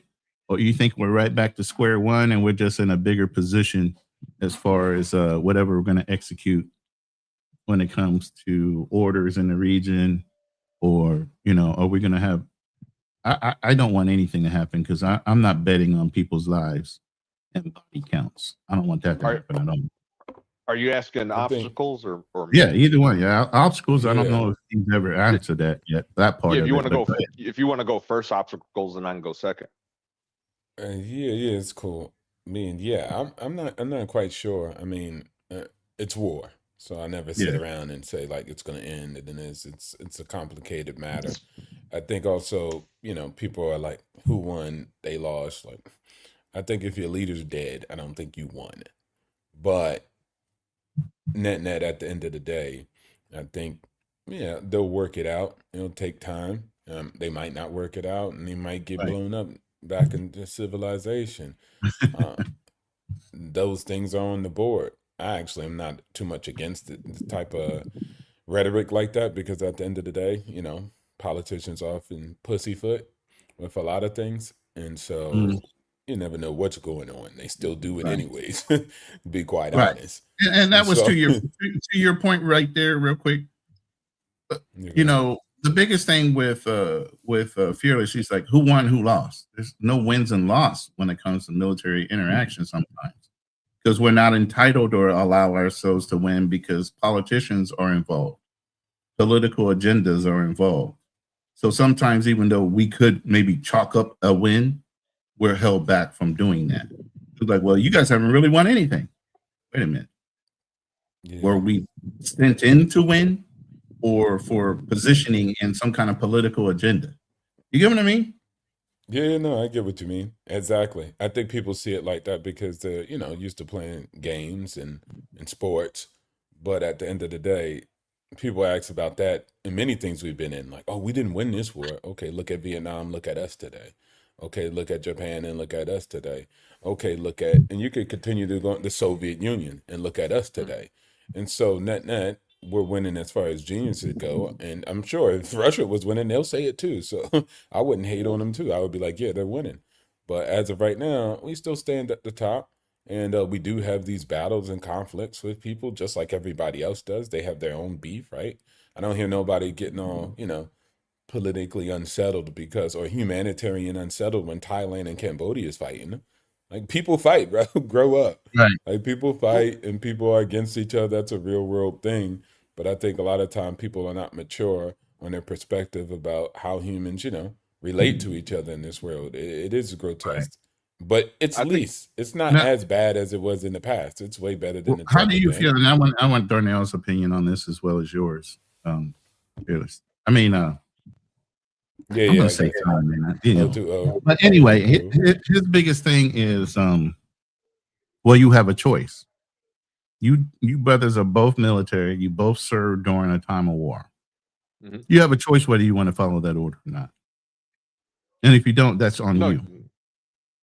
So No, I mean, you got how no do you choice. feel I when mean, somebody challenges you like, oh, well, you didn't have to fight.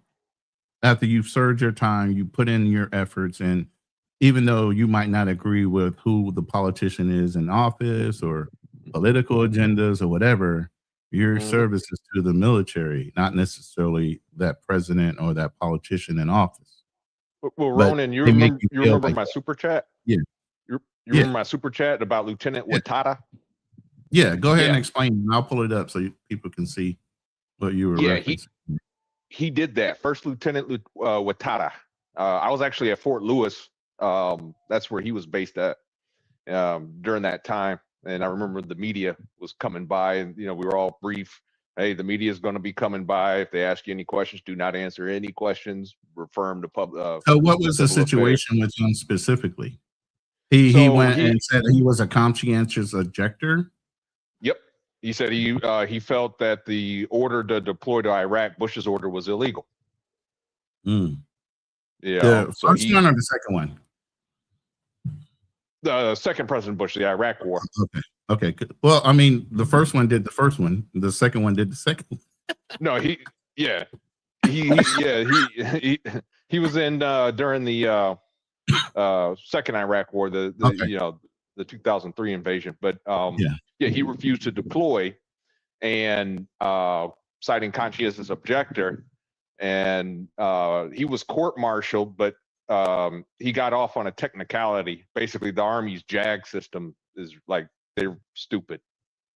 I'm sorry, I hate to say that, but they're not very good. But yeah, he ended up, the judge ended up declaring a mistrial. They went after him twice. But then I think they tried a third time, but double jeopardy had applied. The government has screwed up so much that, at this point, double jeopardy applied. But he was never court-martialed, but he was released from his service time. Yeah, and he received other than honorable, which is that really legal to do that if you were found not guilty? That's wrong. They should have been given full service of rights for whatever time he served.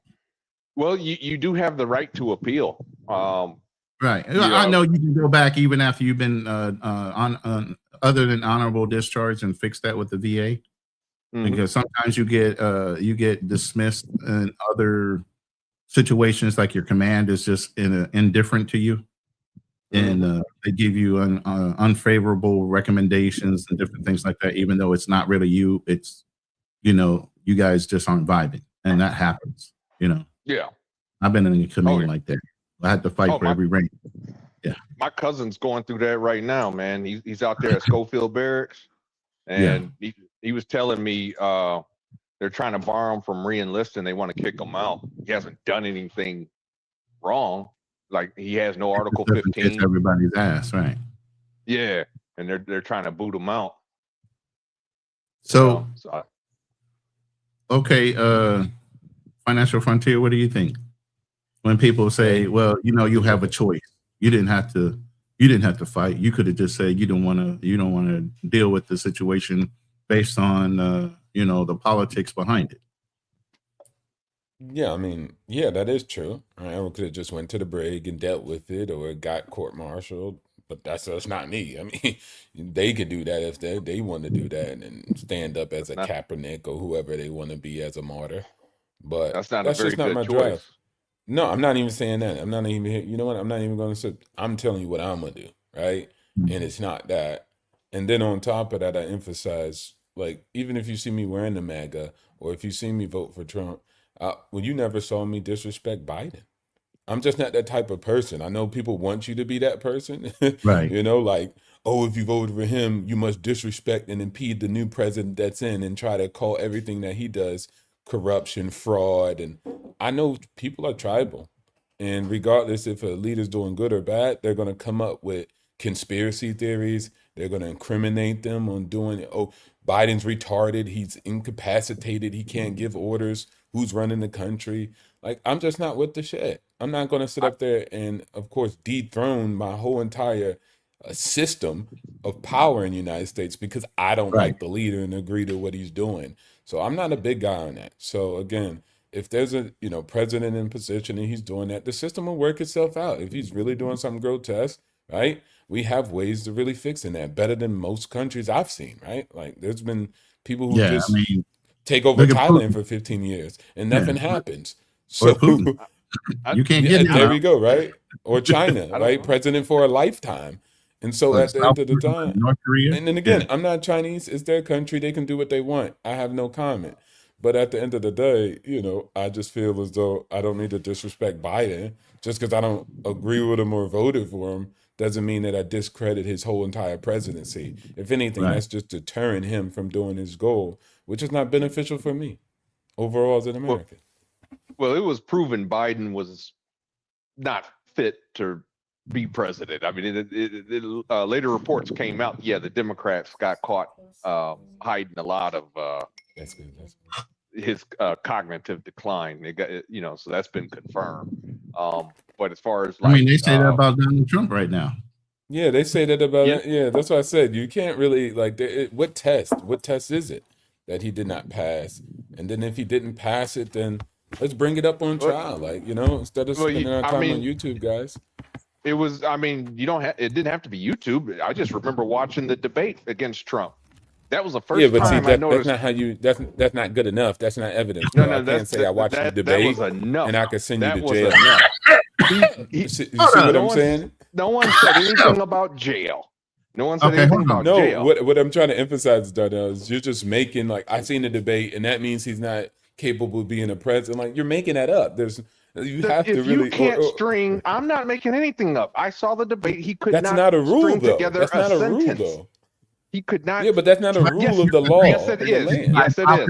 Yes, it is. 25th Amendment. No, it's by popular vote or electoral college. If you guys don't understand that by popular vote or electoral college, and if your Democratic Party versus the Republican Party puts somebody that's up senile and don't want to verify the guy can actually lead, then they think they got a puppet ass president and they can control him indirectly after he gets elected. But I put this up just to show you, God damn, I understand why Iran is fucking pissed off at us. 1.3 million of their Iranian real to $1 American. I'd be pissed off too. That's what I told Fearless earlier. That's what I told Fearless.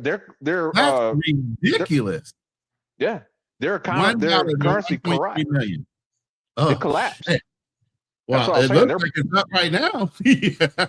And that's still fucked up that it's that high, even though they're up. That's nuts. That's crazy. Yep. I just wanted to see what it was when you guys had brought it up. So, that's what, but that's why they're going to the bar. Excuse me. That's why I haven't verified it, but I heard a rumor they're going to the bartering system because their money's so worthless. Yeah, I'd be butthurt over that too. Yeah. And but they winning. But they winning. So that's why I say, people go feel the way they think. It is what it is. I'm cool with it because none of us really know at the end of the day. But, people want to redefine winning. Like, okay, your leader's dead. I'm pretty sure you didn't think that was going to be a situation. Now, watch this. What if Trump, or let's just say the military, let's say if the military went in and they botched the mission, how much fun would they make fun of him? You know what I'm saying? Like, oh, y'all try to get him and it failed. You West, y'all stupid. But when he got skitty pop, then they had to move the goalposts. So I just think they're acting like chicks on the whatever podcast. At this point. I just don't understand how people vote for their own country to fail in something, even if it's not right. And I understand there's moral and ethical reasons why people don't like what's going on right now. And we shouldn't be following another country into certain things that don't involve us, but at the end of the day, it's like you're still rooting against your own country and your disagreement. And you're rooting against the men and women that are actually volunteered and signed a contract to fight because of the representation you elected. Didn't we drop bombs on Japan? And they're our ally today. So again, the narrative that if you hit them, they'll hate you forever in turn, it's not true every case. I mean, the thing is very complex, and anybody just trying to map it out, if you do this, and it happens to be backseat drivers, nobody who's been a diplomat ever in their life, these things are very complex. Everybody's not the same on the ground. He's that, but you don't understand military or political agendas sometimes. Even though you might be a wizard at one thing, doesn't make you a wizard at everything else, and you have no personal experience in it. I mean, but the thing is, I don't see how we're even winning in this damn thing, in this conflict. I mean, look at the price of That's the whole thing. It's not about win-loss. We should have never been involved in this. This is everybody's admission. This is none of our business. We were drug into this indirectly. And like I said, the checks and balances in the United States right now are failing. I mean, I don't even approvals to people just falling in line to How did the executive branch have the right to eliminate the checks and balances if they don't agree? What the fuck? When did that happen? When can you tell a general he needs to retire because you don't agree with his actions as the president and he's doing something wrong? Well, it's been done before. Obama fired McChrystal. But why is that able to? Why are they able to do that when the military is supposed to have a check and balance against the president to keep him honest? That's how power works, though. Because the president, he's commander in chief. He has the right to fire any general as he sees fit. Commander in chief means one thing. Ultimate ruler saying I can circumvent the checks and balances that are supposed to keep you honest is another. You get what I mean? But there's no check and balance for him to fire a general. Because at that point, whatever checks and balances and protections were put in, once you're elected as a president, you can eliminate all that shit. Now there are no checks and balances. Well, it's just a general. He can't. It's not like Trump out here getting rid of senators. He just got rid of Obama. He does that too. He kind of pushes you in one way, and but again, that's just politics. Everybody vote does against that. you if you don't like what he's saying or whatever. But that's politics. Yeah, I know, that's why I said I love I know. being honest about it. Yeah, it's posturing and everything else. So everybody does it. So go ahead. No, I agree with you. Everybody does do it, and it gets to a point now. It's like, damn, man. Is it ever going to right itself? Is my biggest thing. Yeah, I think our economy. This is why I said is most of this doesn't translate into your life. Like, bro, y'all, most of y'all are still living great lives. There's ups and downs in every society, and just take America out the picture. You don't think there's no destabilization when Kosovo goes to war with Serbia, when Ukraine goes to war with there's destabilizations.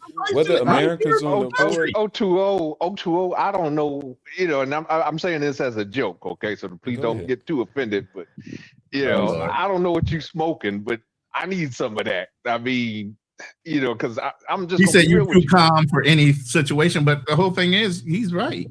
I don't really get upset. I mean, I'm not scared like that. But go ahead. The whole thing is, I'm not upset. I just can't believe what I'm seeing is happening in this day and age. You think our society will get better, and it's literally looking like it's getting worse, even though, like I said, it doesn't directly affect me. Only person that affects me is me at the end of the day. I believe what I want to believe, and people around me can change and do whatever they want. They're just not changing me. You get what I mean? So at the end of the day, if you're happy with the way you function, shouldn't matter what's going on around you, or it doesn't affect you. But just looking at where we were to where we are now is it's a little disheartening. Well, Ronan, you're in the Philippines, but just imagine the guys, the men and women that are still here in the States that got to go to work. You don't think that the high gas prices is affecting them? There's problems here in the Philippines, but I'm not going to talk on their political things that go on here, corruption and everything else as well. So, it's everywhere and it's any one given time, but it's like Ochuo and myself, I don't really care. I just see it. And it's sad sometimes to see it, but what can you do about it? It's out of your control. So why let it affect? I want to balance it out because it seems like it's I don't care. No, I'm just a level 10 problem solver. And what y'all happen to often talk about is just life. Now, a lot of people can't deal with life. That's your issue. But for me, wars is something that's realistic that affects everybody, whether it's America or not. And so for my approach and understanding of just life in general is humans have always been like this. War and destruction has been on the decline, not the increase. So if somebody comes to me and says, oh man, this world is crazy, everything's going to decay, it's not valid. It's not just science. It's not backed by actual statistics. More people died in the past due to war than today. So again, I don't try to pay it much mind because when I look at numbers, you can't beat me there. More people are living longer. More people are literate. Less people are impoverished. More people have conveniences, infant mortality. So the statistics prove that life is getting better and higher quality. I focus on that, not, well, there's a war here and 10,000 people died. That's a joke. In the past, it used to be 5 million. And so at the end of the day, that's what I like looking at. And I see the upside. And you're negating the repos that are at their highest as well.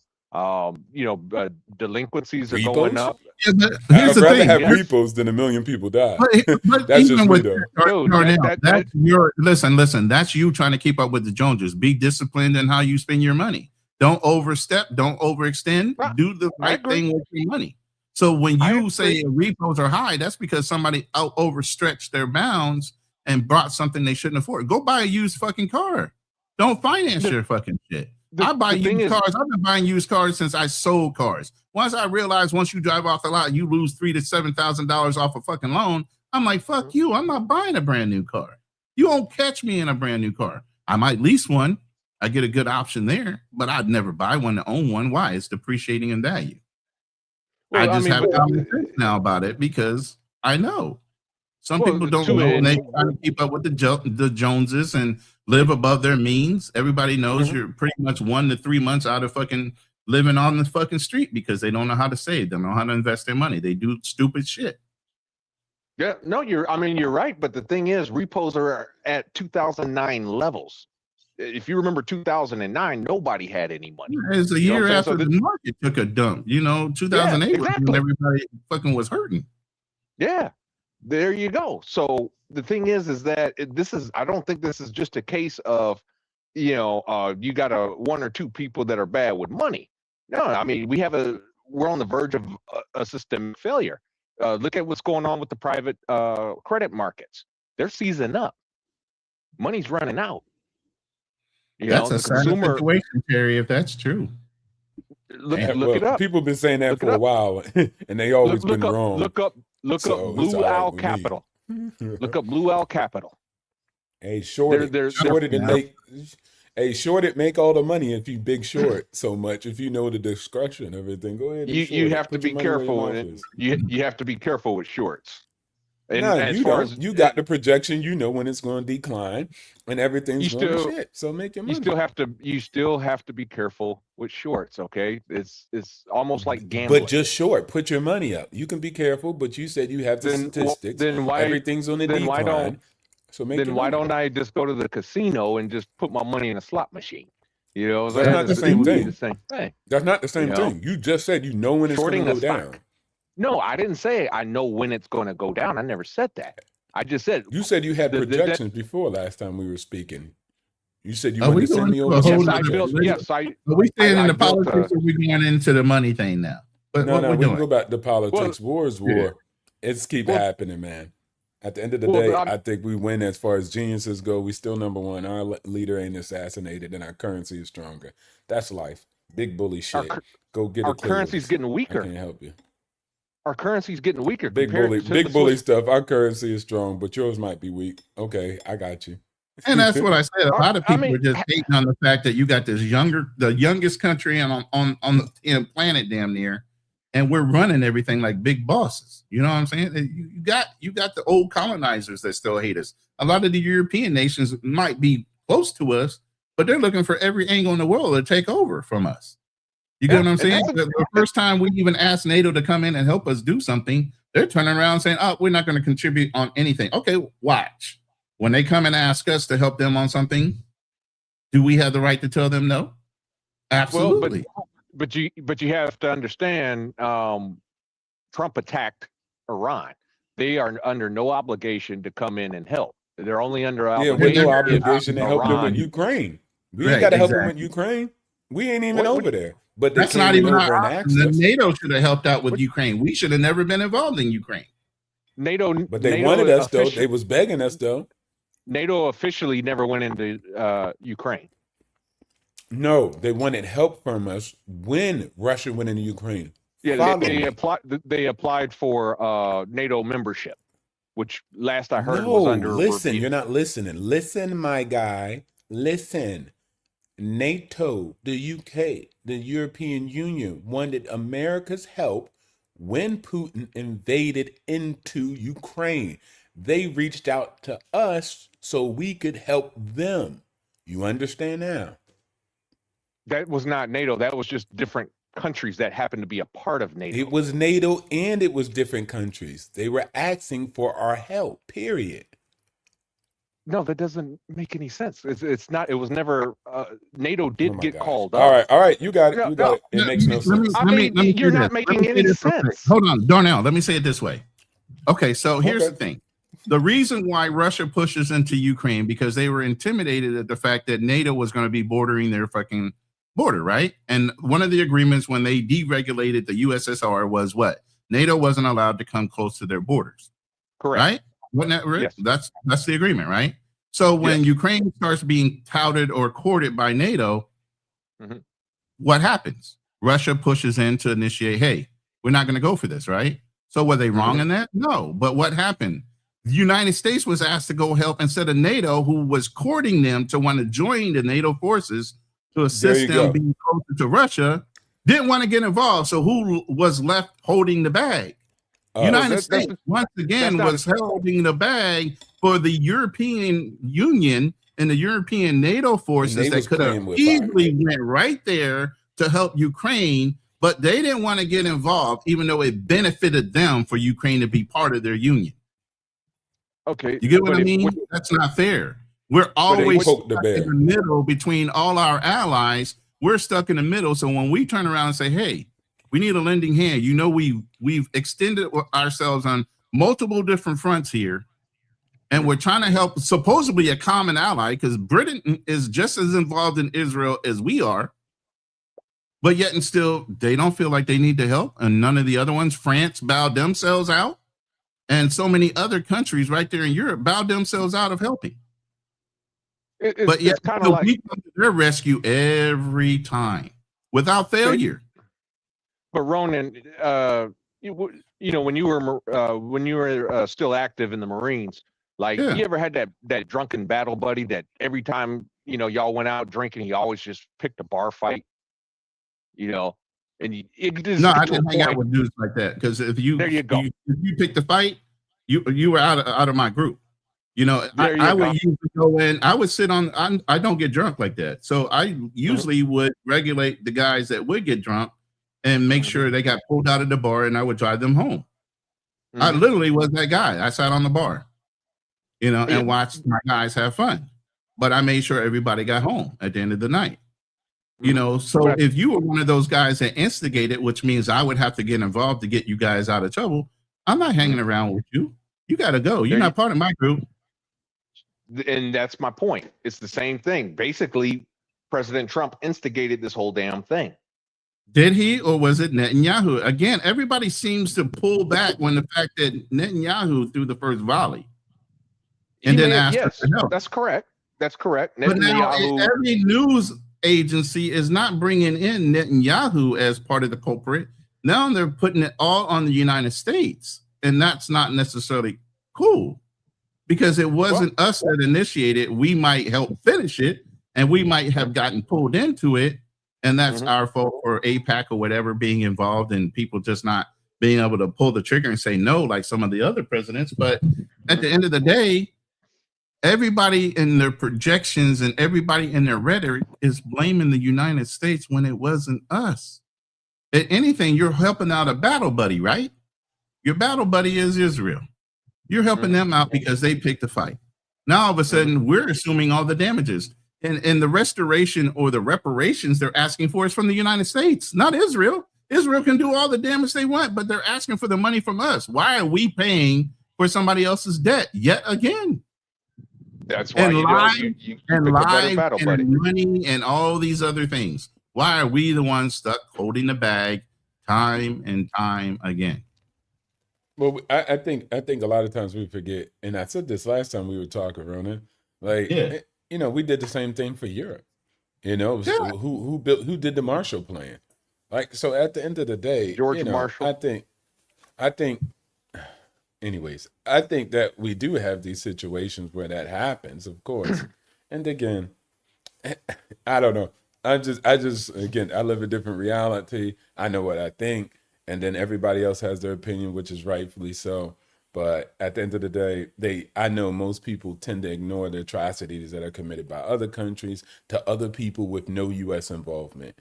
And so we just sit around all day in America and fester thinking we did everything evil, when I just say everybody perpetrates war and power in their own region, in their own right, because that's just life. That's a human thing. The only difference is we have more power. We have more military might. If it wasn't us, it'd be somebody else. Right. So I'd rather for it be us, and I'm biased because I'm an American. Yeah, Duh. I don't mind. Just like Chinese people are, though. You know, like you go to China, Chinese people would want to be number one. They are. Like they're not fearful about it. When they say this is our sea, just even when you said something about the NATO not being close to Russia, right? Think about that. Okay, but Ukraine is its own entity, isn't it? It doesn't have its own future. It has to do what Russia wants. It's not freaking Russia, right? So even that whole premise of, well, you can't come close to our, that is their country. That is not Russia. They can do as they please. But as you can see, that's a projection of power. It's my backyard, just like we do. So it's not like we don't do it, right? We do it too. So everybody does it, bro. That's all I'm saying. It's something that everybody does. You know what it is, Financial Frontier? It's about our perception globally of how we look like the bad guy that makes everybody so upset. Everybody else can be the bad guy, but the United States, for some reason, always have to look like the fucking hero. On a global scale, we always have to look like we're the hero. We always do everything right and perfect and all these things when we're not. We're not perfect. Sometimes we do have to be the bad guy. Sometimes we have to be the bully on the block to keep the peace. You get what I'm saying? But it's our global perspective that makes us look like the bad guy that all of a sudden we should be ashamed of. Why? Nobody else is ashamed of being a bad guy from time to time. Why do we always have to keep our nose squeaky clean for the perception of the world when they know we do their fucking bidding and clean up all their fucking messes?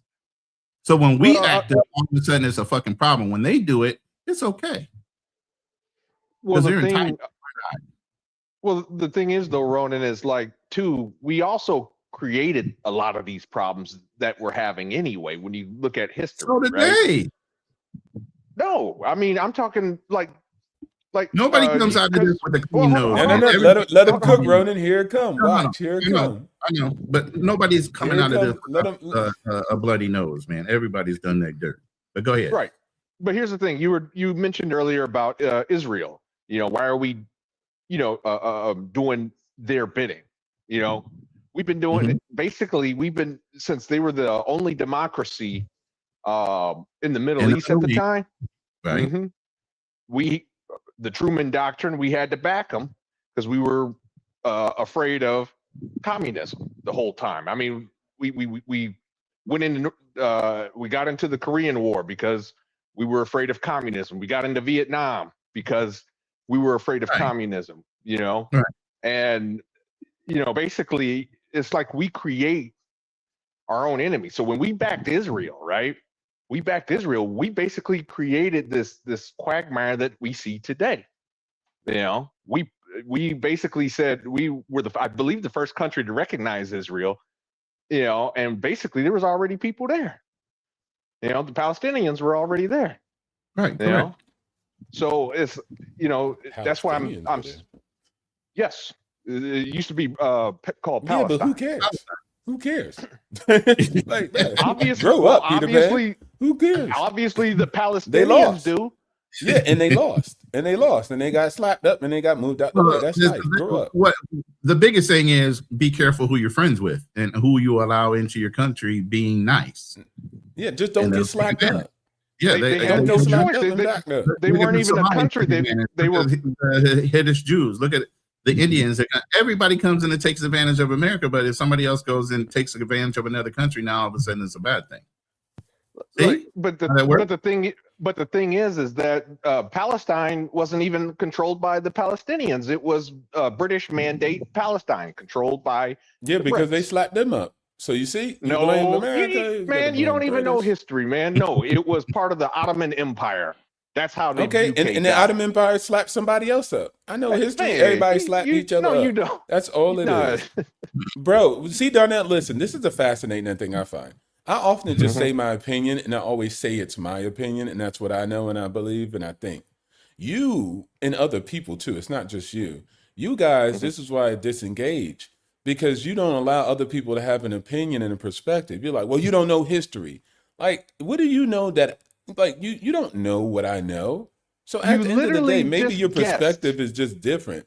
I'm not guessing, but again, play the tape again. man. I'm going to finish my point. Replay. You don't know what I know, and I never discredit anything you know. You believe what you believe, and that's rightfully so.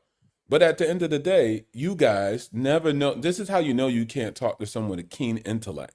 Because you ever see like Piers Morgan, not even Piers Morgan, excuse me. Have you ever seen like Jordan Peterson talk, and then they're talking on a panel? Do they come up there and say, you don't know history? No, they say, hey, here's my perspective. I'm going to add it to the conversation. Or, hey, I just disagree. This is my perspective. That's it. Now, ad hominems about somebody who doesn't know history or all this, that's unnecessary if you're being an individual who's having a good conversation with another person, right? That's not diplomatic. And see, that's how I know none of you guys could ever be a president. That's how I know some of you guys could never just be in power, because you abuse it just even here. Like, we're just having a conversation and we have different perspectives. That's completely fine with me. I'm not the president at the end of the day. I don't know everything anyways.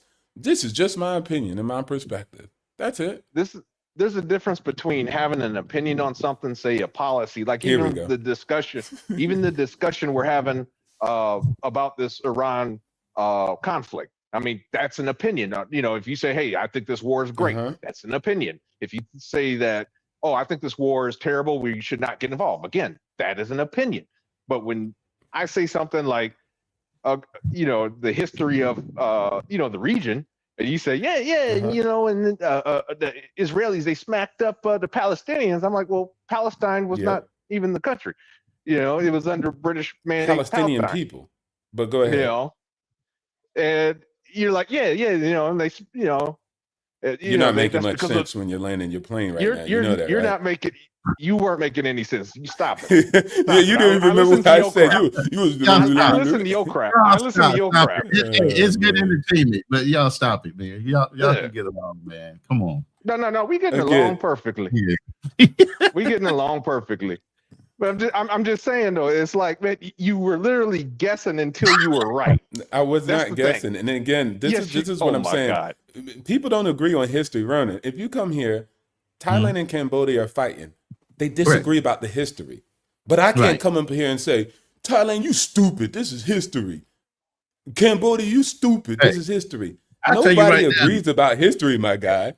If you did not know. If you get the date wrong or the time frame wrong, I don't care. I'll admit I'm wrong. Okay, sorry. You know, call it senility, call it, you know, my PTSD acting up, whatever. You know, my memory's not like it used to be.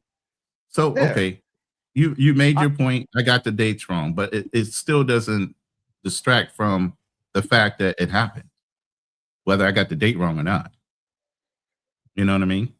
Yeah, well, I mean, but that's different. I mean, if you're a day or two off, go ahead, Donna.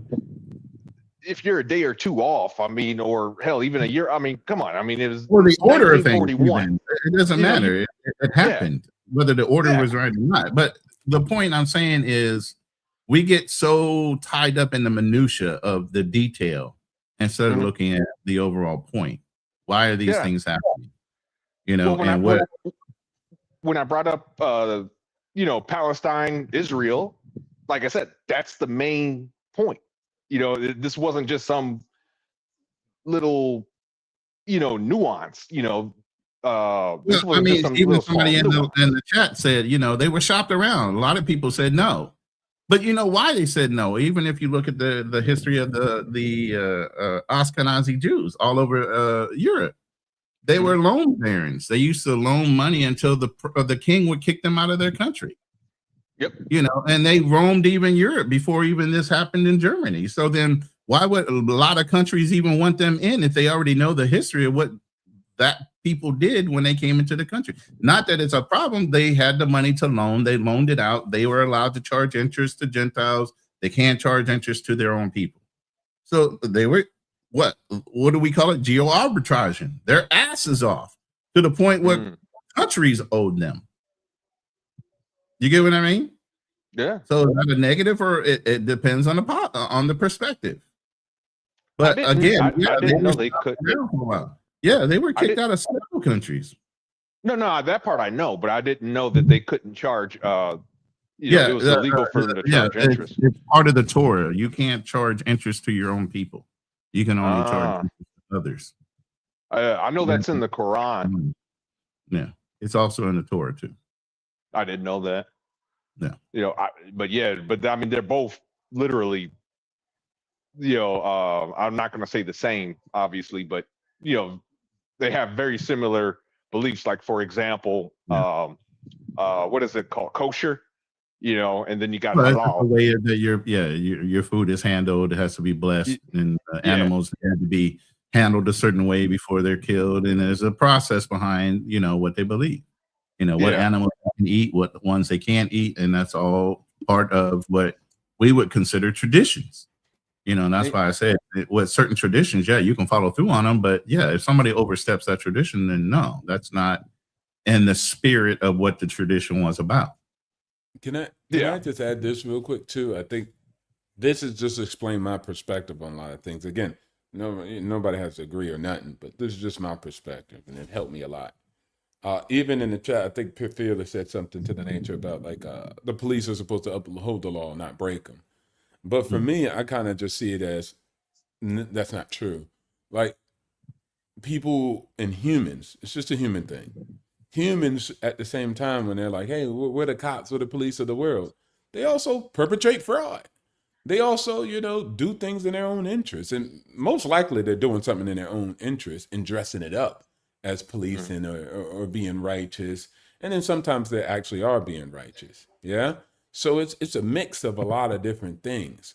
And everybody does it. There's no special guy out here in the universe perpetrating human actions unlike any other human civilization has ever done.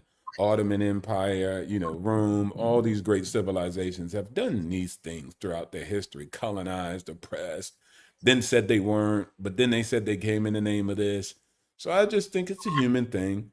And so I kind of just deal with it like that in order to wrap my mind around it and move appropriately in life and not let it unsettle and unbother me. The wars of humans is something that continues to go on, but I do see the decrease in warfare and the amount of people who die when it comes down or gets deleted when it comes down to war. And so that's where I usually see the con and the silver lining is that most people don't die in the same numbers. And that's a good thing. Yeah. I mean, war affects people in different ways, like I said, right now, if my neighbor was here, him and his wife are selling blood to try to pay rent. You know what I mean? That's it's terrible. That's insane. They're doing what they need to do. I mean, unfortunately, if they can't get a better paying job or work multiple jobs, then unfortunately, the way to get money, people suffer. You be smarter, be smart with their money. Live less frugal, live in a different type of home. Why aren't they on assistance? And if they do have assistance, why isn't it enough or adequate? And there's systems in place in the United States that you have to ask yourself, why are they struggling when there's help? Are they too afraid to ask for the help or what? Well, when you have gas prices at $5 a gallon right now, it's like, man, that you gotta say a 10-gallon tank. That's your job. And they're not even only that, Ron. You just got to be prepared. You know what I'm saying? Like that shows me a failure because when the prices weren't high, you were still busted and distraught. So somebody's the common denominator, the common denominators you having issues regardless. If the price is high, then it's low, you still had issues. Even when home prices were lower, people still didn't buy them because they still had financial issues. The rate for saving and investing has remained the same, extremely low. Whether gas was high, avocados was high or low. So at the end of the day, it just shows you that the constant behavior is not being prepared. And as a smart individual who says, everybody will say they're smart. Nobody's running around here saying they're stupid. You must prepare for the winter. You must prepare for the fall. You must prepare for the spring because this is just reality. And That's it. No, I mean, yeah, you're right. I mean, like I said, if you prepare, you're right. But what I'm saying is it does eat at your income. I think people are too entitled and not willing to bend off of their standards in order to adjust to whatever society is dictating as far as whatever the economy is, lack of this, lack of that. If you're not willing to adjust, then you better step up your game. Yeah. Because now you're putting yourself in a deficit trying to live the same way, even though you know that something is affecting you or your ability to live that way, but you're not willing to adjust. So if you're going to be rigid, you better get on your shit. Yeah. To stay at that level. You're right. Yeah. And that's what they're trying to do. Like I said, it's not like they're out here, selling, dope or anything to kids, but like I said, I mean, they are trying to sell, both, him and his wife trying to sell blood, just so they can pay rent. And, they got a little girl and, man, you're a bleeding heart person, man. You feel for everybody and everything. Like you have to save the world. You don't. Well, I never said about it. Yeah, but I know I hear the way you talk sometimes. It's like you feel bad for everybody and everything, and you don't take in considerations. They put themselves in those situations. Yeah, maybe they have freedom of choice. They can choose to do other things. If they couldn't afford to have a child, why did they have a child? There's certain things that they chose in life, and now that they have to deal with that choice, but the ramification is down the road, maybe 2, 3, 4 years. Because even though they made that choice, they didn't prep themselves to be able to handle the responsibility. Well, did they choose? They did an impulse buy. They did impulse buy on the car. They did an impulse buy on having that kid too early when they weren't ready to be able to even establish to have a home yet. These are things that you should prep for and plan, but they did it on an impulse. Yeah, you get what I'm saying? I agree. I mean, again, I don't know their circumstances. I don't know. Well, you knew that part. I know. I'm gonna have to say something that most people don't want to say, and that's why I happen to say it on my YouTube. I'm not here to patronize people in those positions. I'm here to say you're a grown man and you decided to bring a child into this world, and you don't have enough gas in your car. You did not prepare appropriately to have to drive your kid to a hospital if they need it. I'm supposed to make you feel bad so you can go out there and do something with yourself, because that is ridiculous. I reserve my sympathy for things that happen all of a sudden out of nowhere, like kids who've just developed cancer. But what I will not do is look at a human, and a man and a woman, and look at them, and they brought a child in this world, and they are not prepared with the resources to make sure that the child can thrive. Yeah, I'm going to put some heat on their ass to make them do what they're supposed to do, which is take care of their duties and responsibilities. And just getting by is not enough. They must do better. And I'm going to say that. Yeah, and here's the thing. That's your right. That's your right. Here's the thing. They do this to people like yourself, Darnell, where they get your empathy and sympathy to where you want to help, but does that really help them? You're giving them a temporary solution. The solution is make better choices. You get what I'm saying? But here's the thing. I know not you personally. I'm just saying they do get people to want to do a GoFundMe or this, that, and the other thing, because these are situations they put themselves in. The fact that they even got a GoFundMe digital way of giving people money, I think is a farce. I agree with that. The same thing as what people would say. Your funeral cost should not be in a car wash. You should already have a life insurance policy. You just failed to fucking plan. Yeah. So at the end of the day, we as a people have opened up our hearts so much. Again, like I said, global perception always being the good guy. We can't let somebody fail. We got to lift them up. Support is one thing, but when somebody repeatedly does the same thing over and over and over again, that's on them, and they need to learn how to fix that.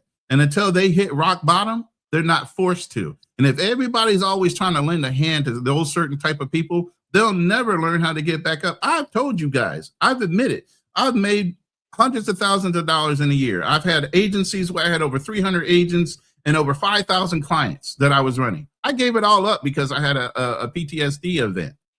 I didn't give a fuck about anybody or anything. I told them, oh, fuck off. I gave all my business away to start over, but I treated myself first. You got to be willing to give all that shit up and start from fucking ground zero. And if you're not, you holding on to a whole bunch of shit and baggage that ain't fucking important. It's a thing. It's nothing important more than you. If you're not here, it doesn't matter.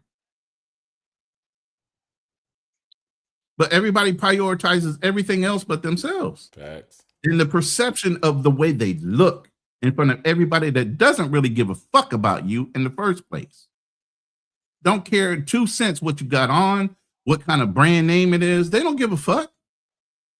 But y'all got to look a certain way in order to press a certain type of person. Why? What are they doing for you? Are they making you money? You get what I'm saying? I say the same thing about that.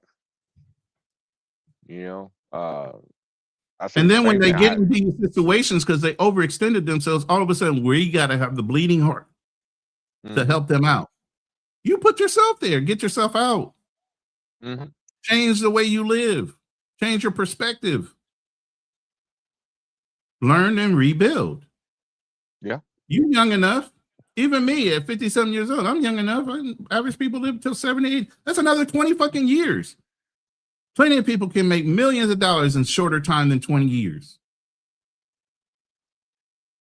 But you got to want to start over. You got to stop holding on to shit and let it fucking go. Recycle that shit. Yeah. Yeah. No, you're right. You know, but many people got egos. Right. They don't want to look like they're failures. Don't nobody give a fuck. They're not going to help you if you fail, but they definitely have their hand out when you succeed. So if they're not there to pick you up when you fail, who gives a fuck how they look at you?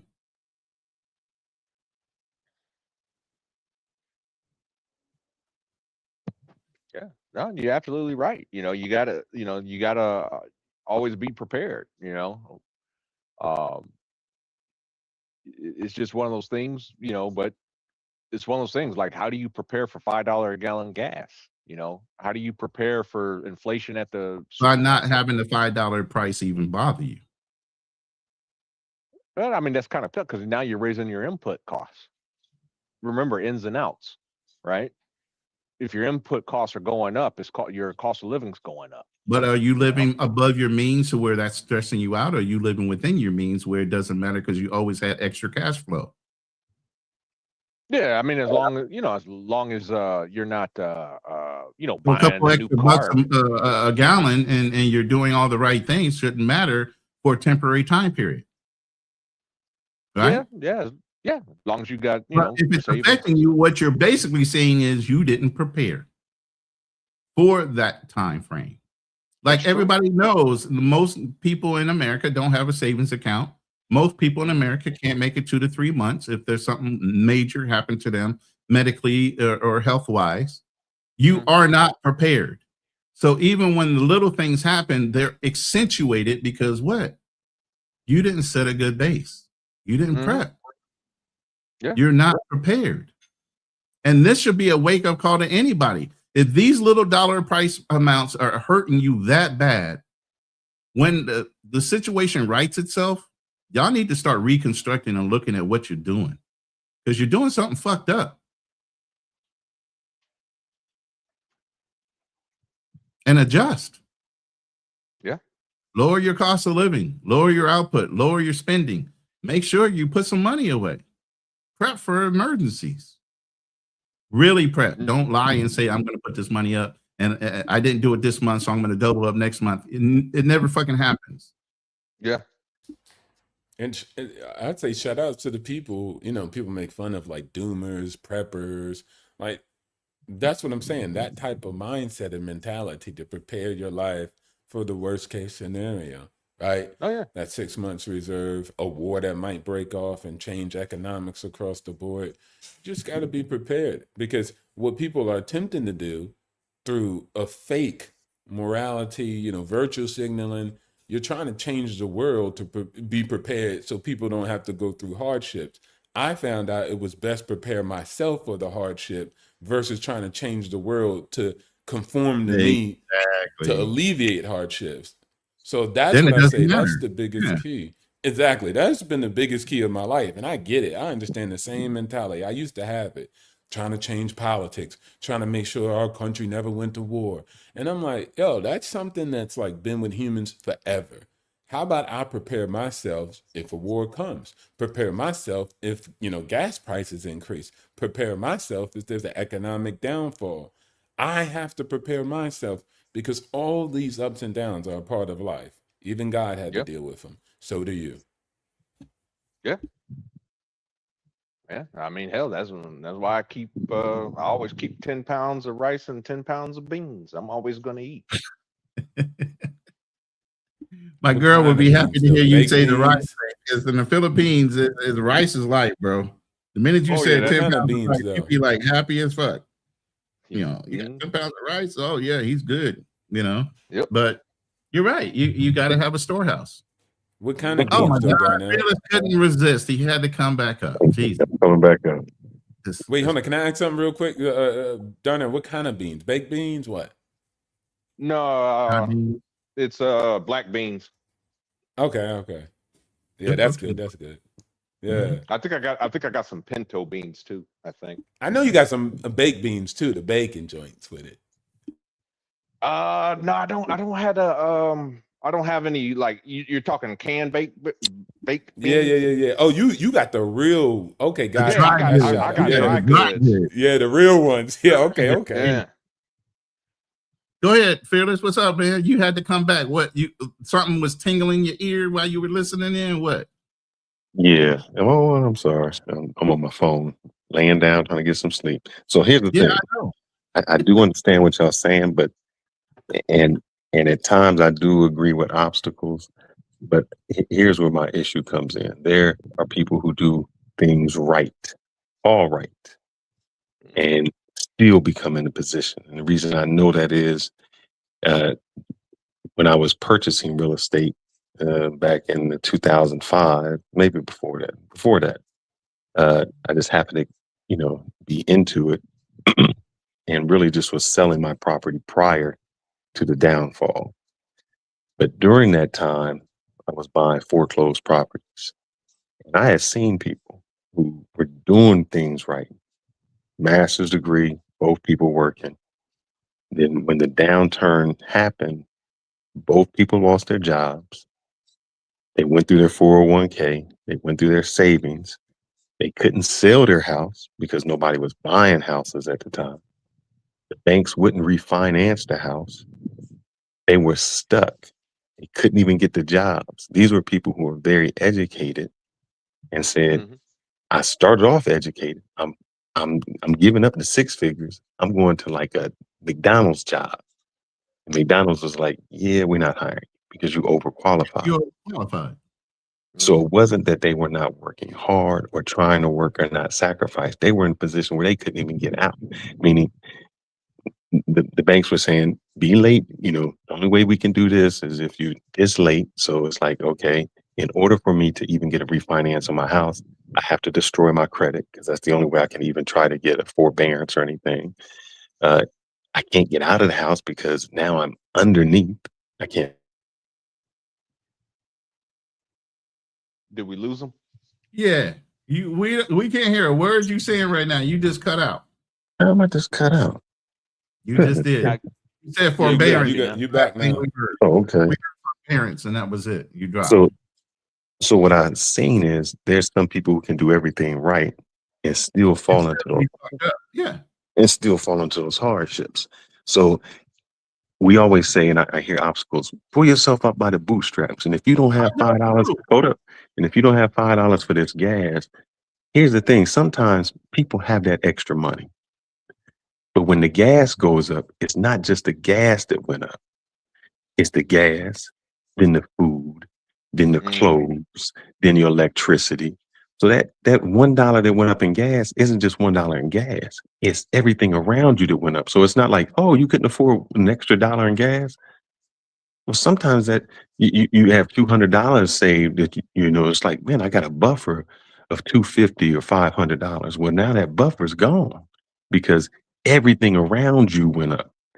And so it wasn't the preparation that didn't get you there.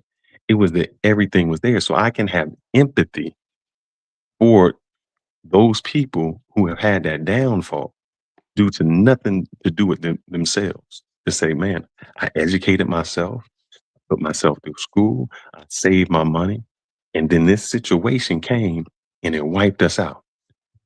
Okay.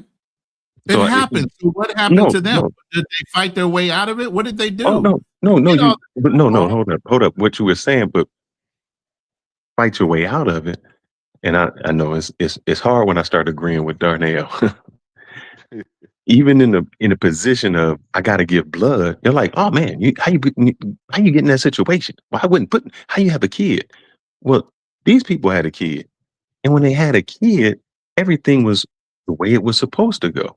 Saving money for my child, I'm doing all the things for my child, and so when you're looking at them saying you give them blood and you bad, you don't know what got them in that position to give blood to get bad.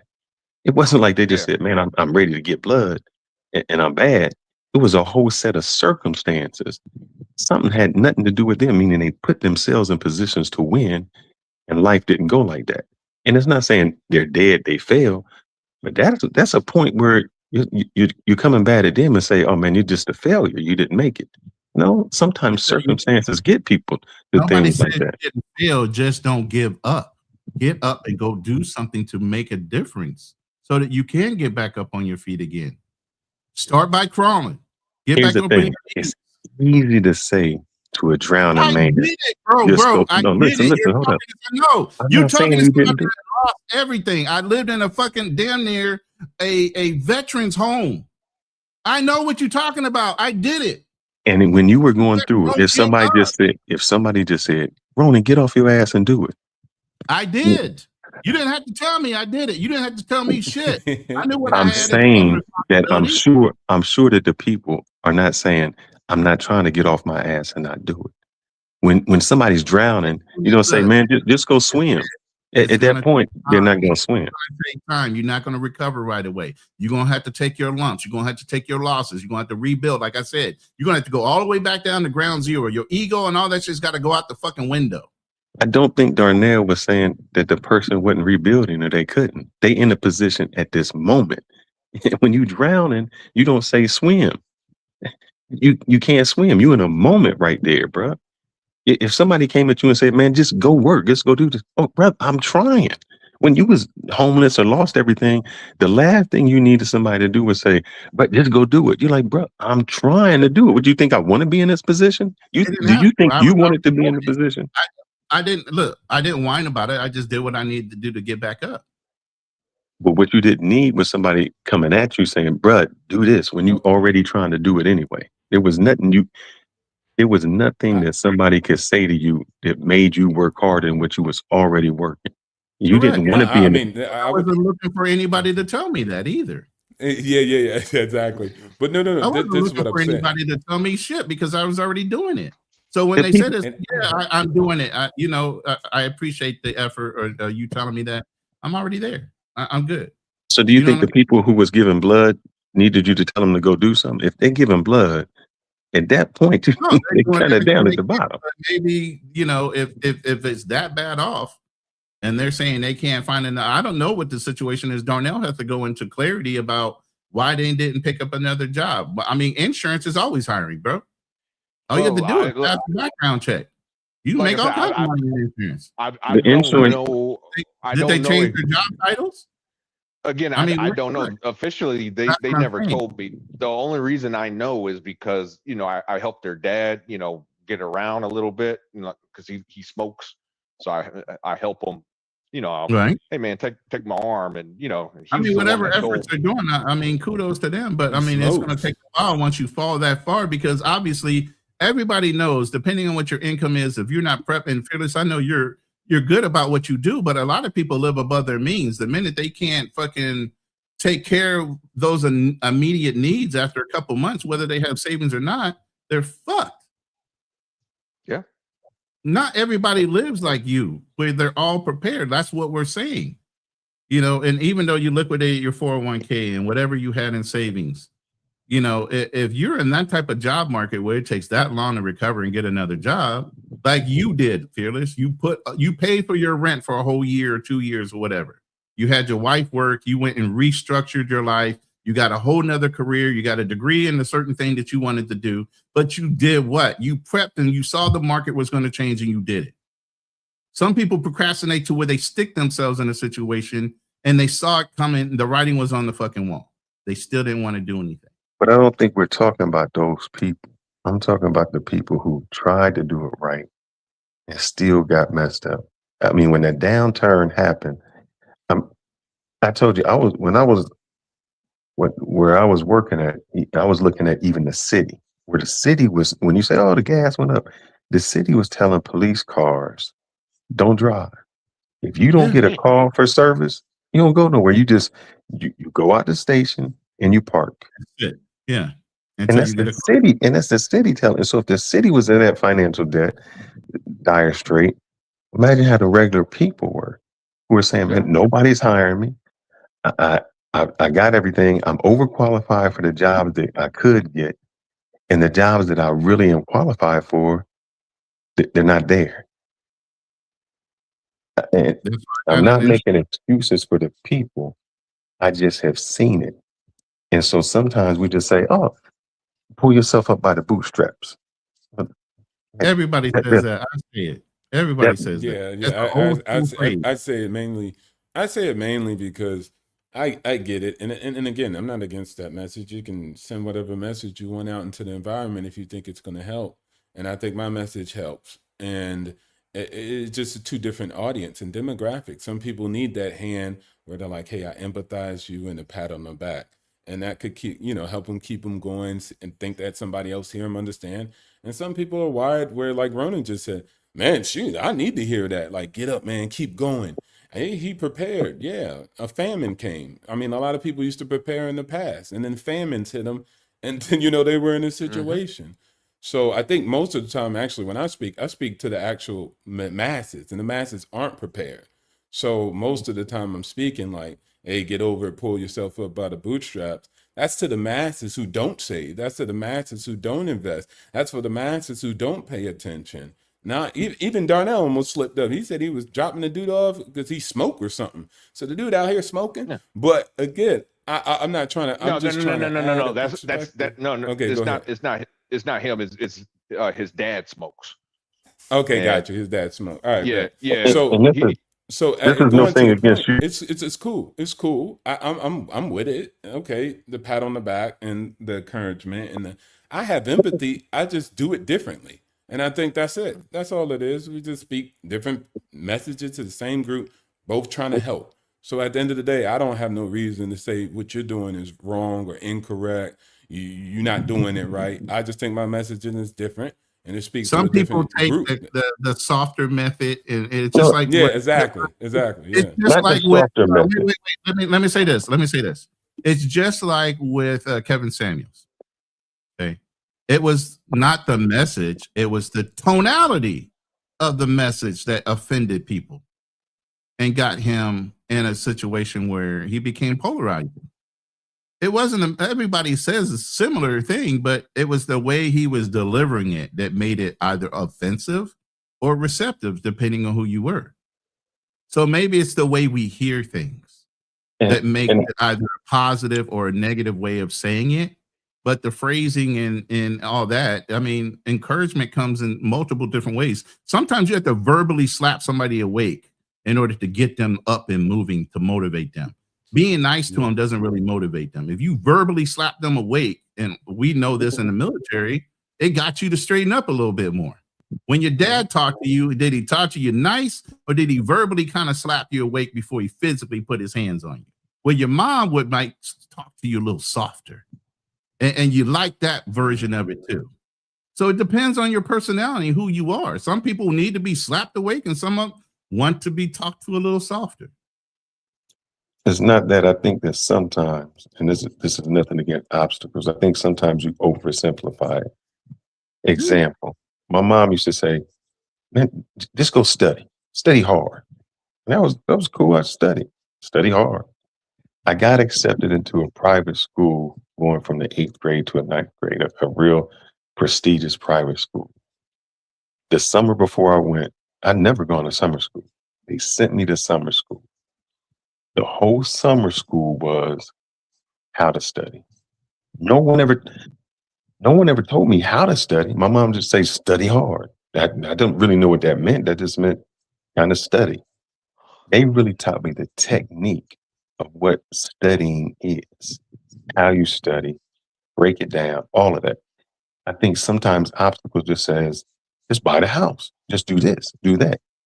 And sometimes that oversimplifies it because people say, well, okay, that I'm just supposed to do it.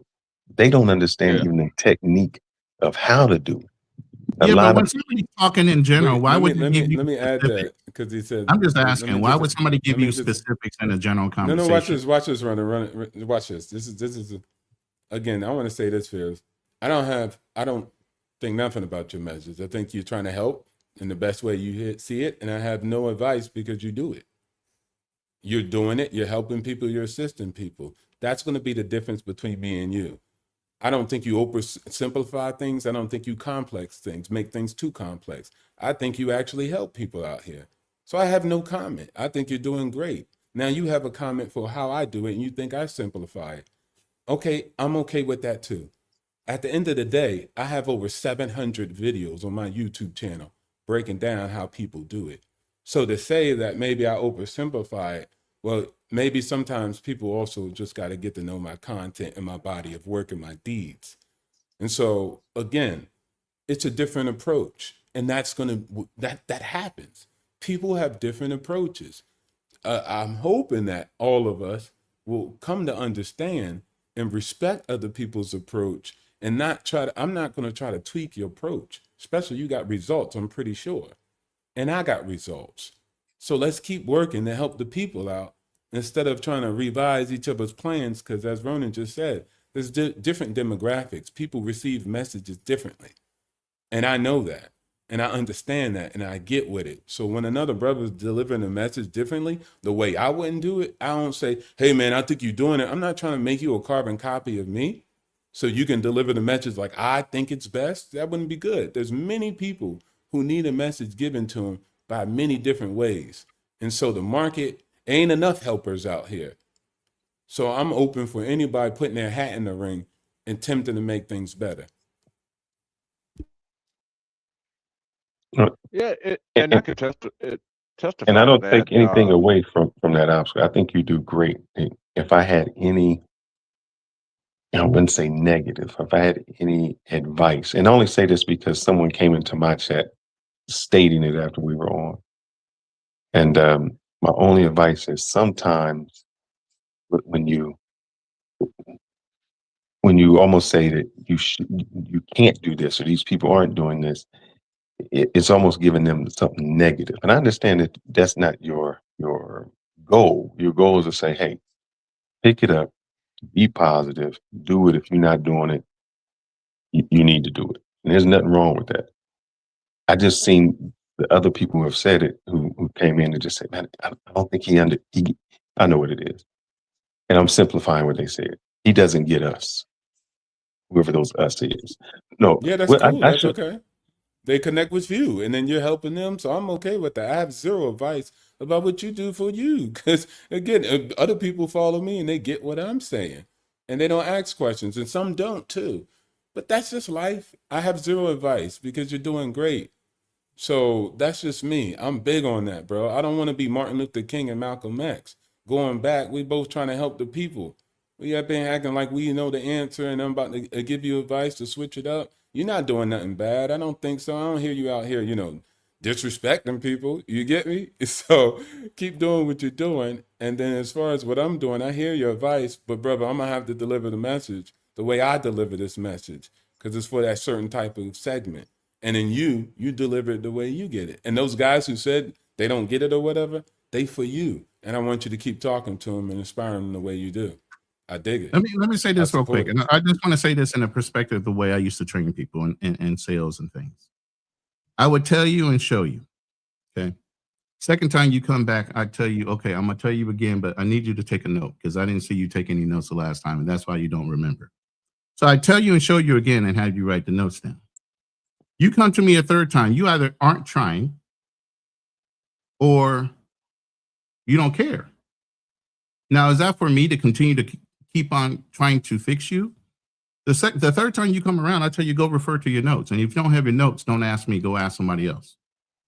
Because I spent enough time on you. Yeah. Do you get what I'm saying? Yeah. So if you're not hearing me, and even when you write it down, you don't understand, this job ain't for you, or you don't care enough to try to learn it. No, And either way, at this point, I can't fucking help you anymore. And that's not me being insensitive. It's like I have to value my time too. Yeah, and no, I I think understand. with obstacles, I think this is what it is. It's not just obstacles, it's No, anybody. no. I'm saying I think I just realized what it is. I think obstacles, and I could be wrong. I think he talks to the people who know what to do. They just ain't doing. Like, for instance, now I know I should be saving money. And he says to man, you wouldn't be in this position, you wasn't saving money. They know what they should be doing. They know they kind of understand these are some things I need to change. And when you're doing that, like to an athlete, if I went to an athlete and I said, man, you ain't working out, you fucking lazy. I can talk to that athlete like that because he already know he should be doing. He need that motivation. He know that he's doing. A fat person, which is like the person that would come to me telling them, man, you fat, you need to do this. That'll work. That approach ain't gonna work for him. It ain't gonna work for him.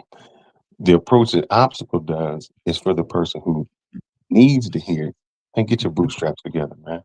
You need to be doing this. Why the fuck you ain't doing it? That's the message because that's the message they already know. I need to be doing it. I'm not motivated. I'm messed up. You know how the military fixes that? You fat, go do the workouts or get the fuck out. It's you're a fucking grown ass man, man. Nobody needs to be coddled up in this bitch. As a man, if you can't get sharpened by somebody being abrasive to you, you fucking sensitive. As a man, get out your feet and get the fucking work. What the fuck? Why are we gonna be all nice about the way we say it? It's not that. If you told the military dude, hip up or shape out, he understands it. If you said that same thing to a civilian, he wouldn't understand it. He wouldn't even know he never been in shape, man. He don't know how to get in shape. He need the instructions. So he never went to PE in his whole high school career. He never had a parent or somebody introduce him to a sport. You mean to tell me he's never been around anything? I dated this girl, beautiful girl, who was just naturally thin, but she never worked out. And what I think I told you, I said the thing that scared me is this chick ever got pregnant. The minute she got pregnant, she wouldn't know how to get that weight off of her. And that's what happened. This girl went from 110 to 210. She had that. You get diabetes when you get pregnant. She had that. It just never came home.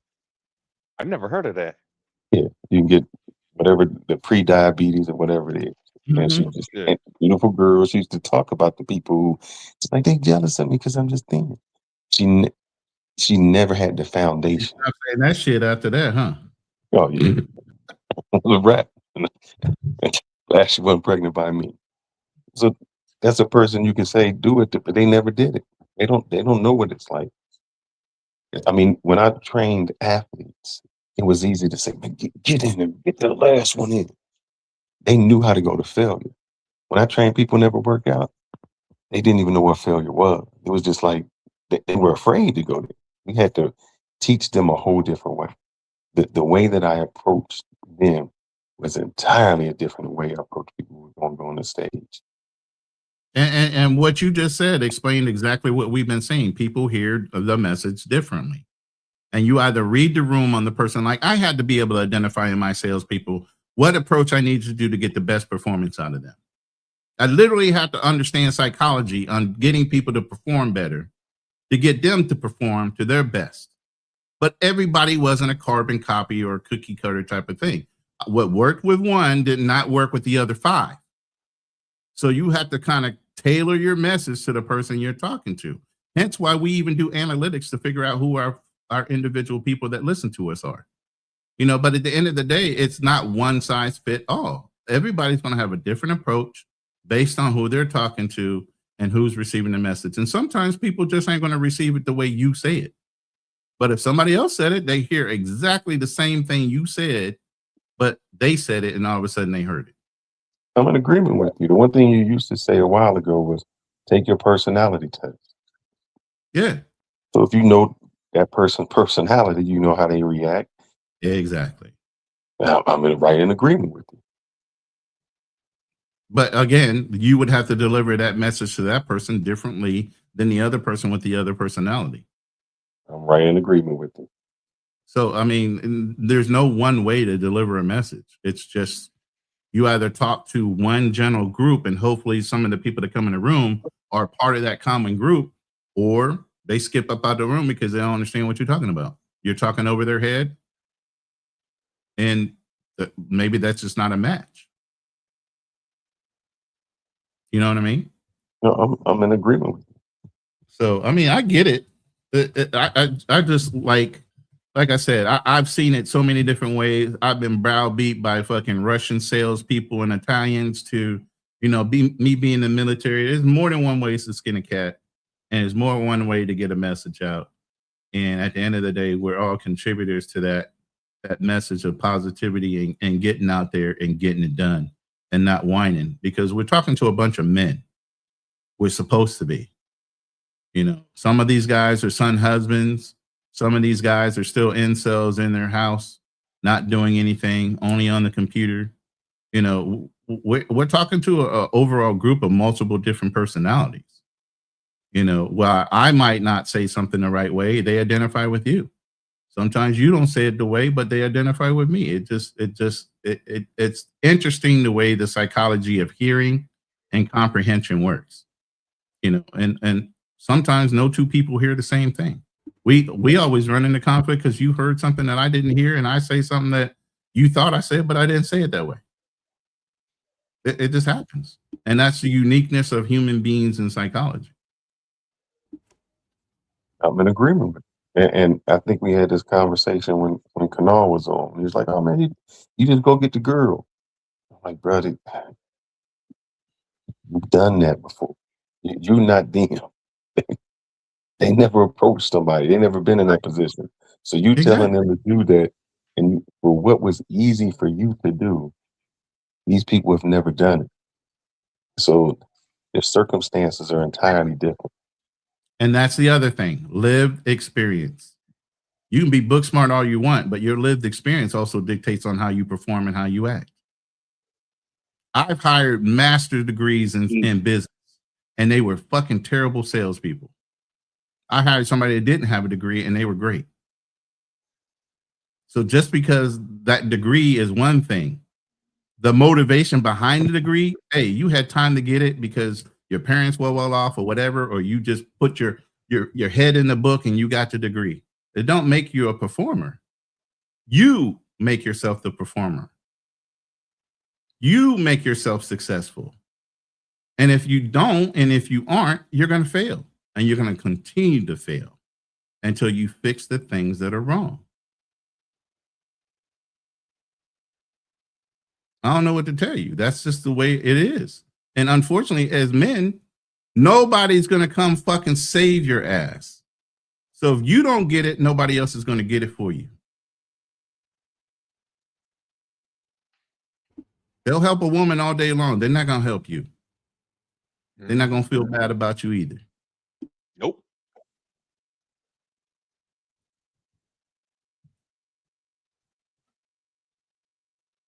I'm just saying it is what it is, man. We're a bunch of men in here, and a lot of men listen to our channel. So that's why I'm saying it in general. You guys are all men.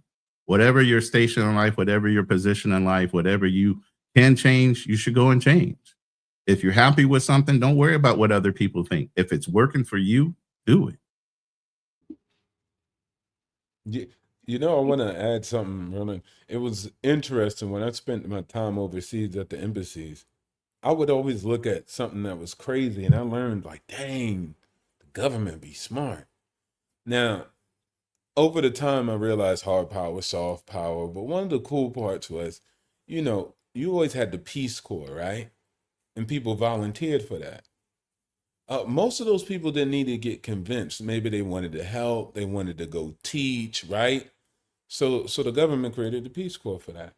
They created the Army and the military. And the type of person that wanted to go into the Army and the military was different than the person who wanted to go sign up for the Peace Corps. So they didn't need to they had very different messaging, right? That spoke to different groups of people.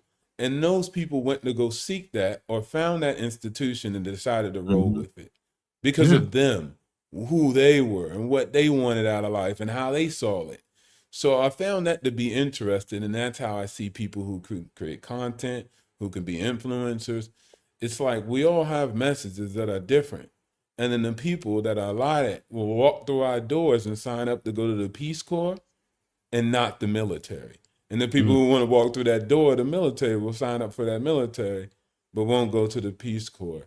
And so that's what I say. That's what I find. So when I see other people doing, and I know that they want to help and impact in a lot of ways, I most don't have advice because I'm the Army door.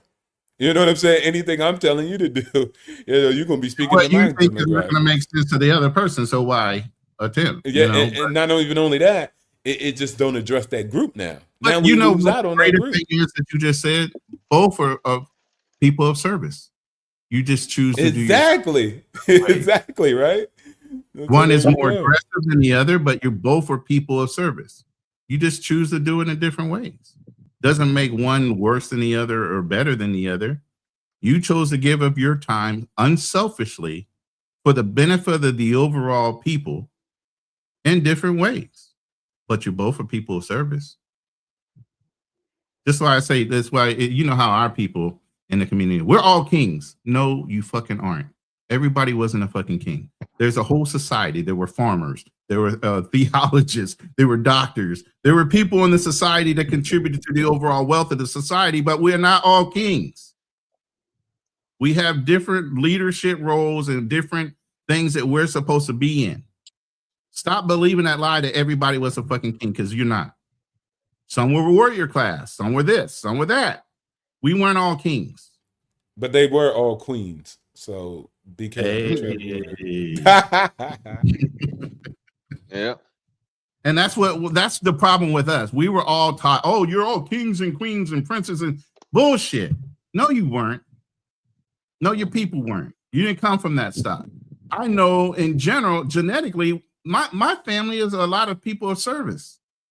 Lawyers, doctors, you got a lot of firemen, a lot of people that did military time. Even though they went to college, they did military time.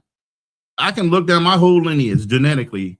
I'm predisposed to being that type of personality, regardless of what I think and how I was educated. For some reason, I fell into the same genetic pattern as most of my family members. Unbelievable. And this is before I even found my family. Some things you do because you have no choice genetically. Some things you do because you were taught that way. You identified with it from a young age, and you kept on trying to find that same thing as you got older. Lived experience, life experience, lessons learned, lessons unlearned that you continue to repeat because you just don't get it. All those things are factors on what makes you who you are. And there's no one right way or wrong way. It's just whatever life lessons you learn, you're applying and trying to show everybody else, this is how you did it. Somebody might have to take a different path. That's why so many messages might be the same, but they only hear it from that person they identify with most. And even though we're in a certain group, like the travel group, sometimes a lot of people in the travel group that we all share the same memberships with and a lot of subscribers don't all identify with us. Our message is different, and it's said at a different tonality in a different way. Yeah, unfortunately, I think though too, there's too much. There's too many scammers I've noticed in this space, man. There's a whole bunch of scammers. You know, I mean, I've heard a lot of people trying to sell crypto courses and stuff like that. I mean, I've even talked to one of them. Yeah, I was just kind of playing stupid, and like, okay, so sell me your course. How what can I expect as a annual rate of return? I want I double my money. You know what I'm saying, as soon as possible. Well, what's as soon as possible? What are we talking here? you know.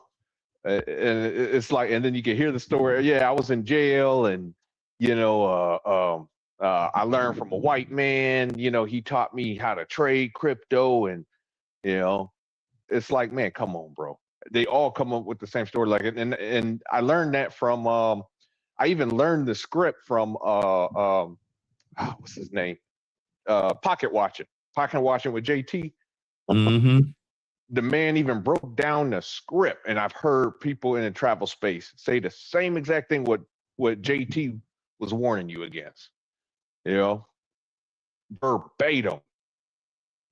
Trying to convince people. Oh yeah, man, quit your 9 to 5, man. Why are you working a 9 to 5? I mean that's the dumbest thing I ever heard. But buy my course. The dollar's gonna become worthless. Yet you take payment in dollars. If the dollar is gonna become worthless or not exist, why are you accepting payment in dollars? Why not say, hey man, I accept payment in gold or Bitcoin, whatever. Yeah. Ooh, I'm paying the piper, bro. Yeah. Yeah. I mean, that it's just something to think about. Like, because because a lot of these guys, and don't get me wrong, like I got, I know I criticize and a lot of the passport bros and stuff like that, but at the same time, I also feel sorry for some of them, the ones that really want to go overseas, the ones that really want to travel. I think I can't remember whose show it was. I wasn't familiar with them. But Ronan, you were on there. And you had that one brother. I can't remember that guy. Something. He had a Charlie Chan or something. Oh, Charlie Chan TV. Yes. You remember that brother that was talking about he was doing his research. He hadn't been to Brazil yet. His research. Is that his name? I can't remember his name. He's normally on the panel. KB is he's traveled a little bit, I think. Yeah, but he hasn't been to Brazil yet though. Yeah. The way that brother was talking, now I admire how he was going about. I'm doing my research, I'm trying to learn. He's paying a coach, a Portuguese language coach, to try to learn the language. I applaud what he's doing. Like he's different from a lot of the people I see in this travel space.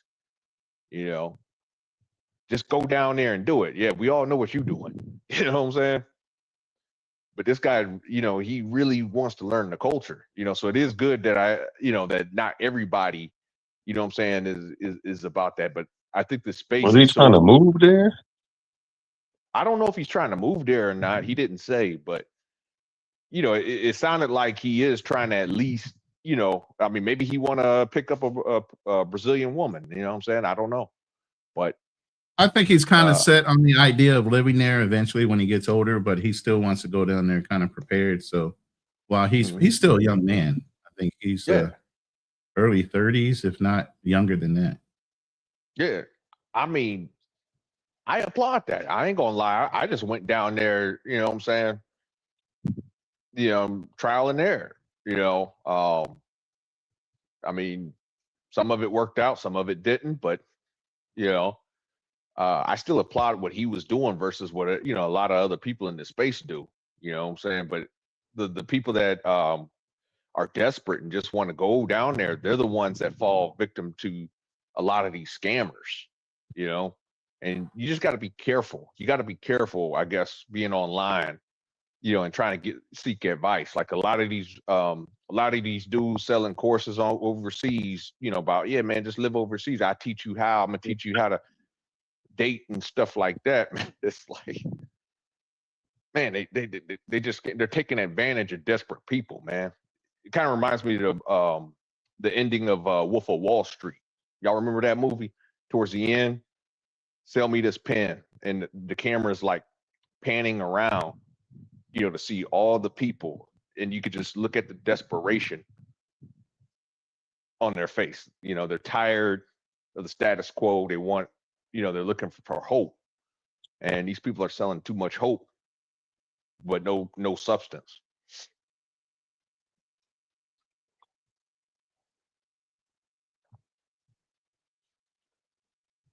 I don't know the gentleman. Oh. Say whoever's trying to go to Brazil, I don't know that person. I think Yeah, you Ronan could said his be in name the was. room. I'm assuming it was KB, but I'm not necessarily sure because he's usually the one that comes up and pretty intelligent kid. But yeah, he was the one that talked about. Remember, he said Jimi Hendrix. Remember, he was talking about. I think somebody. I can't remember exactly. I wasn't on the panel yet, but I was just listening. That's what made me call in. But he had brought up the point about Jimi Hendrix had to go overseas, to make it big here in the States. Even though Jimi Hendrix was like one of the greats here in the States, his career never really took off till he went to London, or I should say Europe. But yeah, sometimes you got to leave home to make it. Mm-hmm.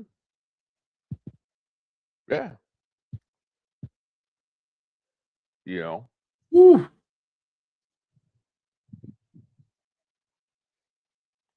I was trying to get off and see what was going on with the war. See if anybody broke it yet. When I hear, I guess some things are already broken. but if you look at what Trump said, didn't he say it was a two-sided agreement? And I thought there was 3 people in the war, so maybe Israel wasn't part of the two-sided agreement. Well, it's not even a real agreement. It's just it's a 2-week ceasefire. Well, I mean the agreement not to fire. That's what he was saying. That's a two-sided ceasefire agreement. It's just for 2 weeks. Basically, it's like, okay, so they're still No, what I'm saying is, it seems like the only people that agreed to the ceasefire was the United States and Iran. I don't think Israel. Yeah. it was a part of the agreement. Yeah, I see nothing on that. But I mean, that's kind of scary because it's like we agree, but then Israel, nah, screw it. I'm gonna just do my own thing, And that's why I said, why aren't they at the table? Beside for the fact that they don't want to sit at the table with Netanyahu or his representative. Because I think they understand that it says Israel still striking. So I wonder if Iran strikes back, because I guess the agreement is just between the United States and Iran. I guess Iran can still strike Israel and everything will be all right.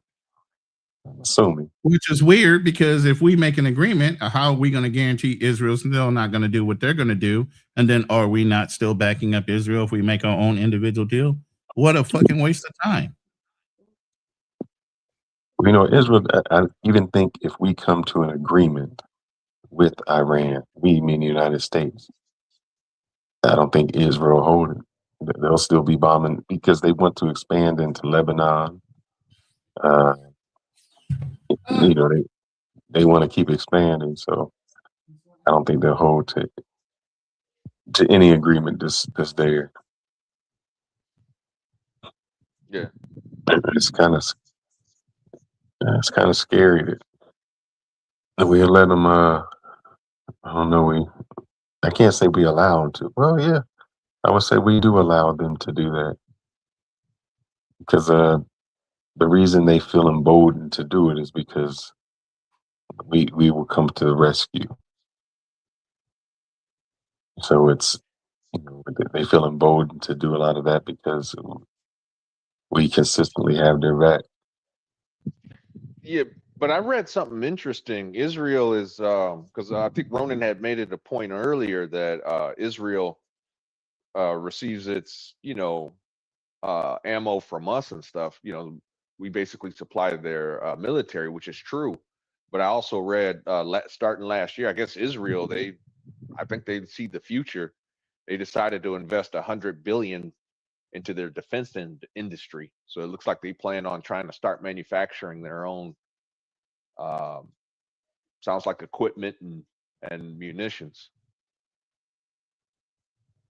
So it sounds like they're not going to be or they're going to try to make themselves self-sufficient. It's ridiculous, man. It's I don't know if might means right or what, but If eventually what now? might means right. If you can do it, you do it. I mean, that's kind of how the world is coming to. Well, I mean, it's kind of like like the story of the back in the day before the United States became the global superpower. The United Kingdom was a superpower. The sun never set on the British Empire. It used to be the same. And by the time World War One hit, they were starting to be bled dry. I mean, they were just in conflict after conflict after conflict. Now you got World War One. They ran out of money, so they took themselves off the gold standard. A lot of countries did that, so that way they could just print more money to fund the wars. The only problem was, by the time when the war ended, they put themselves back on the gold standard. Come to find out, they printed more money than they had gold. UK went broke. And I'm seeing parallels. I'm seeing a whole lot of parallels. I mean, granted, we're not gold broke. I can tell you that much. We still have almost 350 billion pounds or something, some crazy fucking number. I think the next closest person is like half of that, which would be probably China. So even if we went back to the gold standard, we would still have the title. Yeah, but the problem is, look at how we're spending money. Like what? President Trump is spending like $2 trillion a year, and probably more than that. Again, when you have a Senate and a House that wants to allow him to do whatever the fuck he wants, this is what happens with your economy. Yeah. It's still out of our control. Mm-hmm. All you can do what affects you. How do you prepare for these things and these shifts? That's why I'm in agreement in that respect with obstacles is I don't give a fuck. And I told y'all, the only thing I care about is the global economy. All I care about, I don't care about local policies. I can't affect change there. I can't do anything. But what affects me is what? The position of the American dollar while I'm over here in the Philippines. Right. That's all I can care about. But take yourself out of the shoes of a retired Marine, 100% disabled vet. Take yourself out of those shoes, put yourself in the shoes of a regular Joe here in the States. He's paid in US dollar. Yeah. So if the dollar collapses, how do you prepare for that? You better start buying some gold and silver. Get some silver dollars. Yeah. Get something to trade with. That's one way. I got mad at my mom. She took a whole bunch of silver dollars and spent them like they were just dollar bills. I was like, oh, you got to be kidding me. Ooh. You know what I got to research now? I got to research the 1929 stock market collapse. Oh, I could send you some stuff. I researched this. I forgot what happened to make that happen, but it was a combination of a lot of things. First, I'll try to keep it as brief as possible, but basically it was leverage, and the Smoot-Hawley tariff act. But what I want to research is this, more like not, the average man went broke and was out on the street. Oh, but even the rich man went broke. Yeah, but somebody was still making money. Somebody still had something. That's what I want to study. If you shorted the market, you made a ton of money. But even after that, the people who just, because you had the JP Morgans, the people like, all them. But you know how they lived, right? Even when the market's down, they're not down because they lived off of insurance. Yeah, that's what I want to study. I want to see how did they still make it when they lived off of insurance. I'm telling you right now, that's what it was. That's why I tell you guys, insurance is a great thing to have, especially when it has a cash value. Yeah, they did nearly collapse because a lot of banks collapsed. JP Morgan survived, obviously. So did Chase. JP Morgan and Chase were two different banks back then. Bank of America, they survived. I think they were called Bank of Italy at the time. No, they were Bank of America. They used to be Bank of Italy, then they changed their name to Bank of America. But by this time, they're Bank of America. They survived, obviously. Lehman Brothers had survived. But not just the bankers. I want to know how the person was it that they invested? Did they short? Did they take out?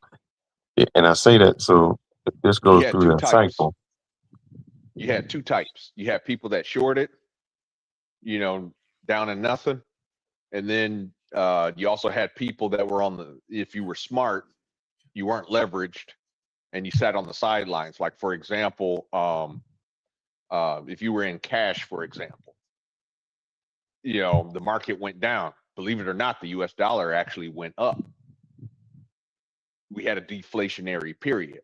So if you were sitting in all cash, which under good market conditions you don't want to do, but if you were sitting on all cash and everything's going down, you just bought when everything was cheap.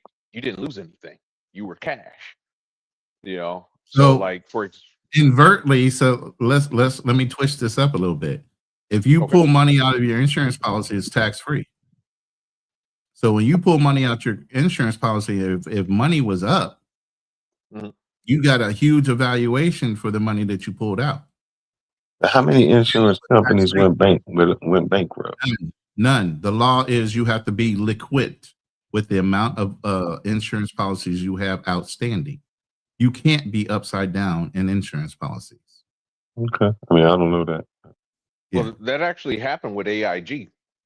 But this was 2008 when it happened. But AIG was upside down with the mortgage-backed security product. Mortgage parts, right, but not the insurance part. You can't have insurance. Life insurance. Yeah, you can't. Is it life insurance or whole insurance? It's either one. Insurance policies, period, cannot be upside down. You have to, if you put out a policy, you have to have that much in liquidity. You can't just wait to pay out on somebody else's debt because that puts you upside down. That's kind of like what Social Security does. You have to have so many people working in order to pay out the ones that are actually benefiting from the policy or from Social Security. So that's what the drawdown is. The biggest gain will be when all the baby boomers die, because population growth hasn't been as much as when the baby boomers were born. Then they'll be able to catch up a little bit, as far as how many people have to work in order to contribute into the system so the people that are using the system can be paid out. But it's supposed to be a separate system. That system is never in jeopardy. Don't let the government tell you that. Well, the CBO came out and said that Social Security is unfunded past 2032. That's not true. It's a separate system. That's what the CBO. It has nothing to do with the government. Yeah, I understand. They like to lie. Just like your corporations lied to you and got you off of pensions to go on the 401k plans. That's a whole nother topic. Yeah. Got us. They got us. I mean, in a way, though, I do kind of like I do like the 401k plan better than the pension plan. Well, no. Just you hear had a me out. guaranteed. Listen, you have a guaranteed payout until you die. It didn't matter how long you lived. That was the problem. People were living longer. That means they were in the pension plan longer. Yeah. So they started phasing that shit out. As y'all died off, they started rolling y'all to the fucking 401k plan, which if you look up the guy that invented the 401k, Ted Benna, he'll tell you outright that 401k was never a policy that was written for retirement. It was a temporary policy for people that were bonusing in the year, and then they could pull that out during the holidays and do whatever they needed to do with that bonus money. It was not supposed to be a standalone and a retirement plan. They turned it into that as a lure to get you out of those pension plans. Well, that's the same with Social Security, man. It wasn't supposed to live off of it. I mean, it was just supposed to help you. Yeah, you're supposed to have the three-legged stool. Savings, retirement, and... But here's the thing is that, let's say I went to work for Ford, right? Worked for them for 30 years. I got my pension. Year 40, or hell, 2 years later, Ford goes out of business. now I lost my pension anyway because Ford isn't there to pay it. Ford who? Ford No, Motor he's saying Company. example. Oh. Example. Nah, man, them pension Yeah. plans don't ever let you. That's separate. That's why they. No. Because here's the biggest thing about this: that pension plan is so big. I'm telling you, there are investment firms that want those pension plans in their portfolio.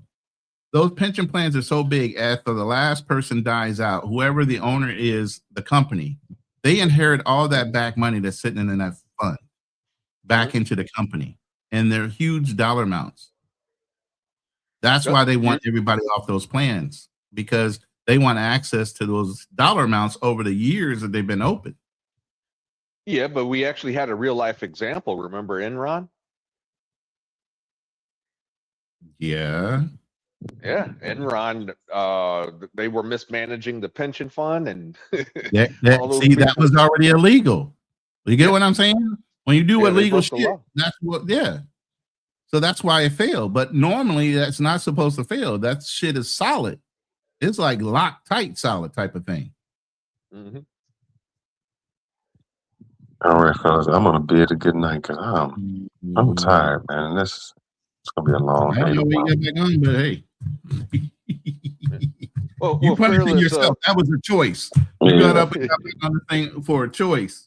You know, that bathroom break didn't do me no good going to the bathroom. I'm trying to just support y'all from afar. But I'm gone, my brothers. I got up 3 times and went to the bathroom in the middle of all this. Fearless, yeah, take a look at what I told you about T-bills and, keeping cash on the sidelines, waiting for things to collapse, and then you can look at shorting, but be careful about shorting. Man, this is not a financial advisory channel. I am not condoning anything that's being said or shared on this panel. No, I just told him to take a look. I didn't say short. Okay. Just take a look at Y'all it. don't come sue me. Go look for him. Okay. I just told you I'm not a financial channel. And you know the biggest thing, I think obstacles, maybe he need to have a show on this. I heard him say something earlier about it, was how the money in other countries have gone up. Man, let me think of that market. What is it called? Is it Forescan? What is the money market? Train? You talking about Train? Yeah. Forex. Forex. Yeah, that's the biggest. I didn't know how big that was. I thought the stock market was big. That eclipses the stock market. Yeah. That is if I knew how to do that. That's what you do. Forex is failing. Are you talking about that kind of investment? Oh man. No, when you invest like exchange of currencies, people be on Forex. Like Interactive Broker has a whole brokerage platform built on the Forex. My buddy used to leverage one currency. That's what I need to. That's what I need to hear from obstacles. If you're gonna teach something, man, if you got some videos, that's it. I hadn't looked into wish it I at could, all. Fearless. I don't know that one. I see if I can find somebody. Yeah, but that is a big thing. I haven't even dived in there. Yeah, man, there's money that's made. Yeah, but it's dangerous. There's also money that's lost too. Oh, I mean, it is. I'm not saying this. I just know how much money is there and how much money is moved. And for instance, I remember the Dominican peso was like at 25, and I was like, man, it don't mean nothing. And then when this was my first travel, and then when you start to go over there, and all of a sudden now it's at 30 and 40, and now I think it's like at 57. You're like, oh man, if you played that currency, how much money you would have made. And especially with the war going on, how your dollar fluctuates. Matter of fact, when I was younger, and I can't remember it now, is the Canadian dollar still more than the American? I remember it's never been more than the American dollar. No, it used to be like it's been a couple cents or so above it, I think. It used to be like, it'd be $10 here and $12 US or Canada or something like that. It was always more. Yeah. No. I think you got the currency pairs backwards. No. Basically, I'm telling you, on every little. Yeah, right now the Canadian dollar to the U.S. dollar is $1.38 per dollar. It's a couple cents, like I was saying. So So basically, $1 is 1.38 in Canada. We're up. No, they're up. Yeah, I'm sorry, they're up. No. We're up. That means it No. takes one. Yes, it is. You're reading it backwards. It takes 1.38 Canadian dollars. You're right. You're to right. equal You're right. $1. Yeah, we're up right now. Yeah. There's some way. I mean, as much as you guys travel, and as much as I see the guys on the corner, yeah, selling currency. Yeah, I was just telling people here it's like 61 pesos per dollar. Normally in the Philippines and this is even back in the 90s when I was here. It's always stayed around 52 to 53. It's at the 60 something pesos. So really, this is the best time to buy in bulk and just hold on to it. Mm-hmm. They got it. When Obstacles do a show on that one, that's when I really gotta record it, tune it in, get my pencil out, and roll with it, because I know people that made money with it. I just, there's just too much going on for me to get into that field. I don't know enough about it. You got to move it around quickly or hold it and wait for it to recover again. So it's not fun. Sometimes you're like nervous. 2011 feelers, and then 2007 was the only time that Canada edged us out in its history. So back that's in those probably times, because that's when it was. Go ahead. It's probably because commodity prices went up.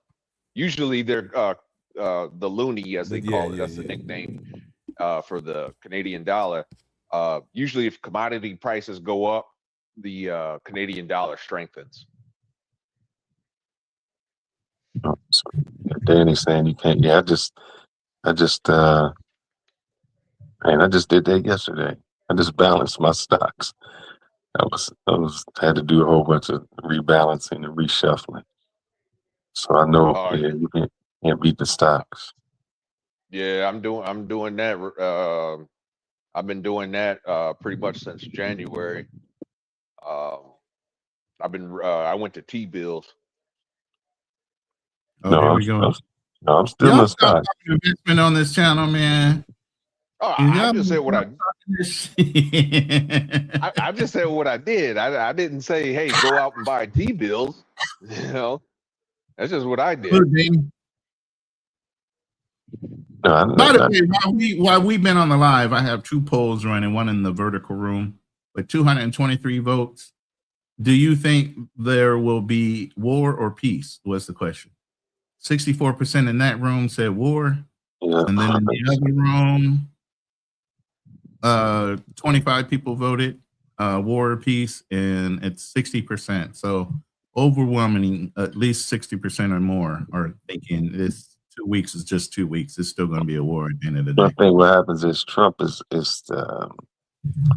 he reads too many tweets, too much news, and if reading the news, anybody says that he was a failure, he walked away.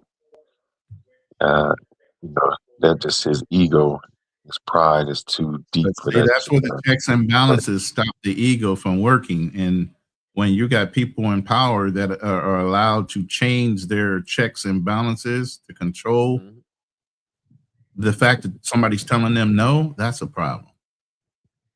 That is a real problem. And you know what stock went up? I'm looking to try. Oh yeah, I think my Costco stock went up. My Costco, it went up. I was doing good. I just saw an alert on XRP, like there was something bad happening, or it took a hit. Let me take a look.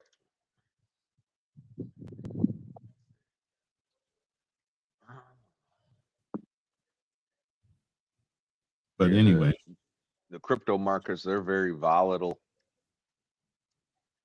Know that. I figured if it bottomed out, I might get some. I told you I'm doing good. So I'm on a good set. Are you doing Nancy Pelosi good? Man, I wish I was doing Nancy Pelosi good, man. Goodness gracious. Or even what's it, Omar and her husband. You doing that good? Man, I wish. I mean, I thought I was doing good. I was beating the market. You know, I was just Beating the watching market. a YouTube video because Claude is unreal right now, and they got some different AI Claude programming and Claude code. There's a bot right now that looks at the averaging of the stock and also looks at investment, meaning the politicians' investments, and it kind of tells you which way to look at what they're investing in, what they're not investing in by their investments. And obviously, you know the odds on them increasing and not taking hits. There's I actually made a some bot. good money just recently. I think when we talked before, I took $100,000 dip. I mean, I was fine. That's when I told you I got rid of my I did the offering. I don't say offering compromise. You know what I did? I don't even know the name of conversion, Roth and conversion, Right. and then I threw some more in there, and it's on its way back up. So I got back at even again.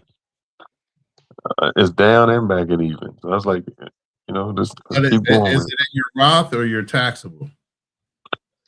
I mean, I still got, man, I don't know what I was thinking. I was young in the game. I'm trying to put some more in that Roth IRA, but I can't do it. Anything extra you get out of your paycheck, do not double invest in your 401k. Put it in the Roth. No, the problem is I invested in my 401k and it zoomed up. No, if I put this money into my Roth, I've done so. I put a great deal amount, but I can't do it every year. I gotta wait. I can do it. No, I can do it now consistently, but the money that's in there, oh man, he let me know what the tax burden was gonna be. I was like, yeah, I need to have another kid and something else to cover that tax burden. I was like, y'all getting me. So with the Roth though, it should be growing tax free. No, but the problem is, no, that is correct what you're saying. The problem is when it starts in your 401k. Yeah, you got to take the hit to liquidate the 401k to transfer it into the Roth tax free. And you got to bite that bullet any time. That's the whole point I was trying to say. What's guaranteed in life besides death and taxes? You either take the hit late now or you defer and wait until taxes go up even more. And then when you really do it, you're going to take a bigger hit. You are correct. Well,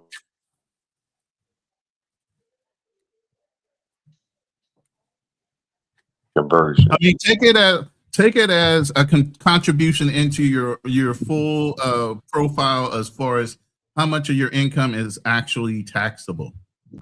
Take it as that. You're contributing into the tax fund to where you hit your max. You max out, then you don't pay any more into the policy. I mean, you don't pay any more in the tax. The quicker you can get to that number, the better off you are. I'm sorry. Yeah, it's just hurting right now. It's just hurting. Unless you offset it, start a business. I mean, I'm doing my YouTube business. Shoot, that's the reason I'm on YouTube. You take all kind of loss in. Hey, especially you write off some of those trips and show them your YouTube AdSense against your trip cost. Hey, that's a loss. That's a free trip. Mm-hmm. Yeah. Shoot. Man, I got lazy. I mean, you got it documented now. It's just about going back through and. No, not lazy, but I'm talking about just the funds was making money, and that's all I was looking at. Get your Claude to do it for you while you sleep. Get you a little MacBook Pro box and let Claude run independent. Do all your work while you sleep. If that's what I got the whole thing where I was in. I put the 529 on it. I got my. And you don't know this. Man, the last 2 days, I done went through everything, man. I went through everything I had. Out of that 529 plan, man. I'm trying to tell you, get rid of I need that 529. No. Put it how you will. But I got two for. There's two. I got the 529 and their custodial plan. So one she has to use for college. How much can you contribute into 529? What, in the like 3,600 max or 52 per year? I think it's more than that. I can't remember what it is, but I think it may be a little more. But I got that's not a lot, bro. What is it? I thought it was around 36 to 52, something in that number somewhere a year annually. Yeah, so I'm letting them do it. So normally you have lower income. I'm hoping to have a lower tax burden. I don't care. But yeah, I just did everything. I went on a mission of money, so I did my HO. Man, maybe it's late. I can't remember my health equity plan. Oh, it's a lot higher than that. What is? Yeah, it's up there. It's at 19,000 annual donor. Yeah, 38,000 if you're married. Damn. Throw it in. You figure how much college is, man? Shit. You think you're doing something till you get. The whole thing is it has to apply directly to college. Yeah. That's why I say if you put in the IUL, you can use it for anything. But the tax burden, so there's no tax burden in IUL. It grows tax free. Oh yeah. So it's an insurance policy, remember? Yeah, I gotta still look into that. I ain't looked into it.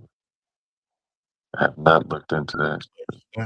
Limits ranging from overall per beneficiary. Oh, it does have a max out. Well, god damn, if somebody can max out that per annual, let's take a little. They says some states have a maximum, but the policy on the 529 plan is 235,000 to 621.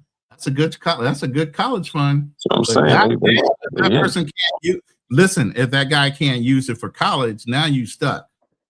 What if the kid dies? What you get what I'm saying? There's so many different variables to that. What if your kid grows up and says, "I don't want to go to college, Dad"?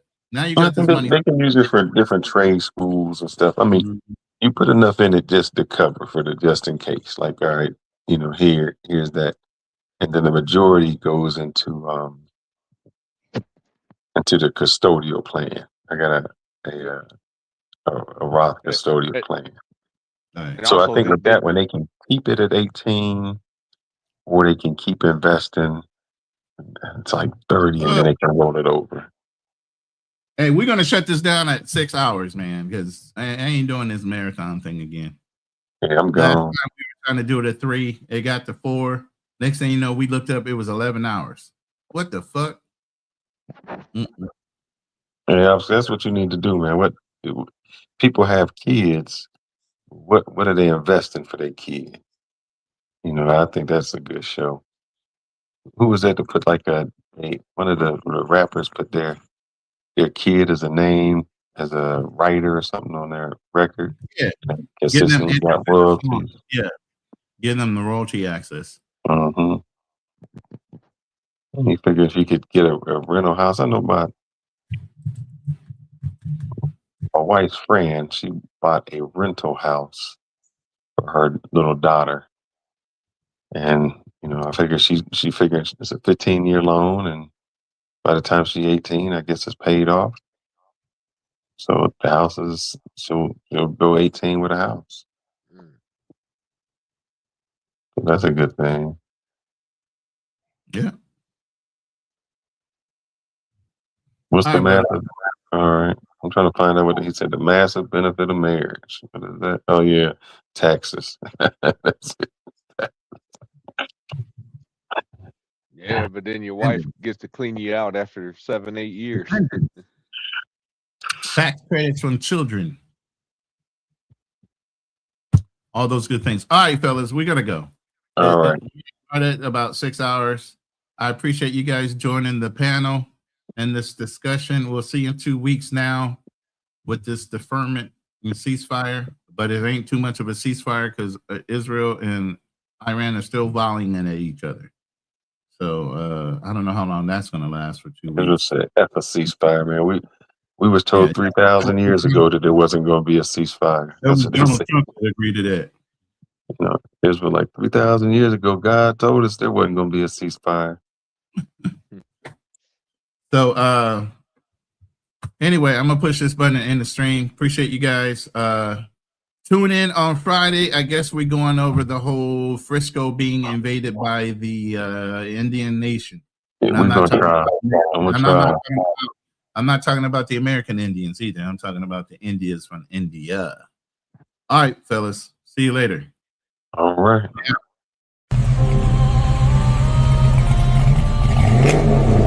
Yeah. We don't do rumors.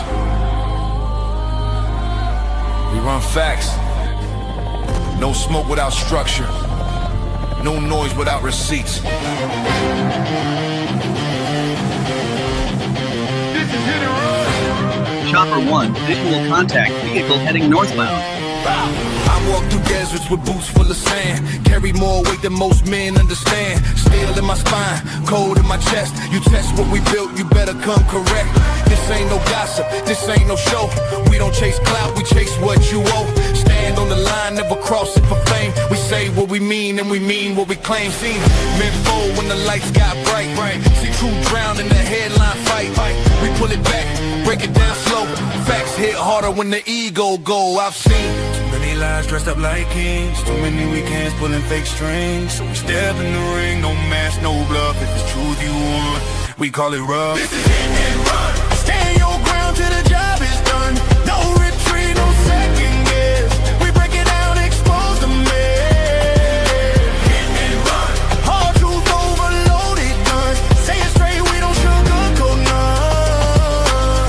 We hit the face, then we run. Fearless from the field, learn how to bleed. Fourth quarter pressure is the air we breathe. Helmet crack, ribs taped tight. Still showed up, ready for the fight. Boxing gloves, knuckle scarred. Discipline built in the backyard. Martial code, no cheap shots thrown. We don't bark loud, we hold our own. Marcus listening, I know your grind. Carrying weight on your back and mind. Bills on the table, world on fire. Trying to keep your name clean in the wire. We ain't here to preach or beg. Just sharpen the blade and protect your head. Truth ain't loud. It's cold and clear, that's why you tune in when we appear. I've seen men lose what they work to build. Over pride, over ego, over quick, cheap thrills. So we told that line, never settle our name. Legacy heavy, we guard that flame. This is hit and run. Truth weighs heavy, but we still stand strong. No mask on, no filter tone.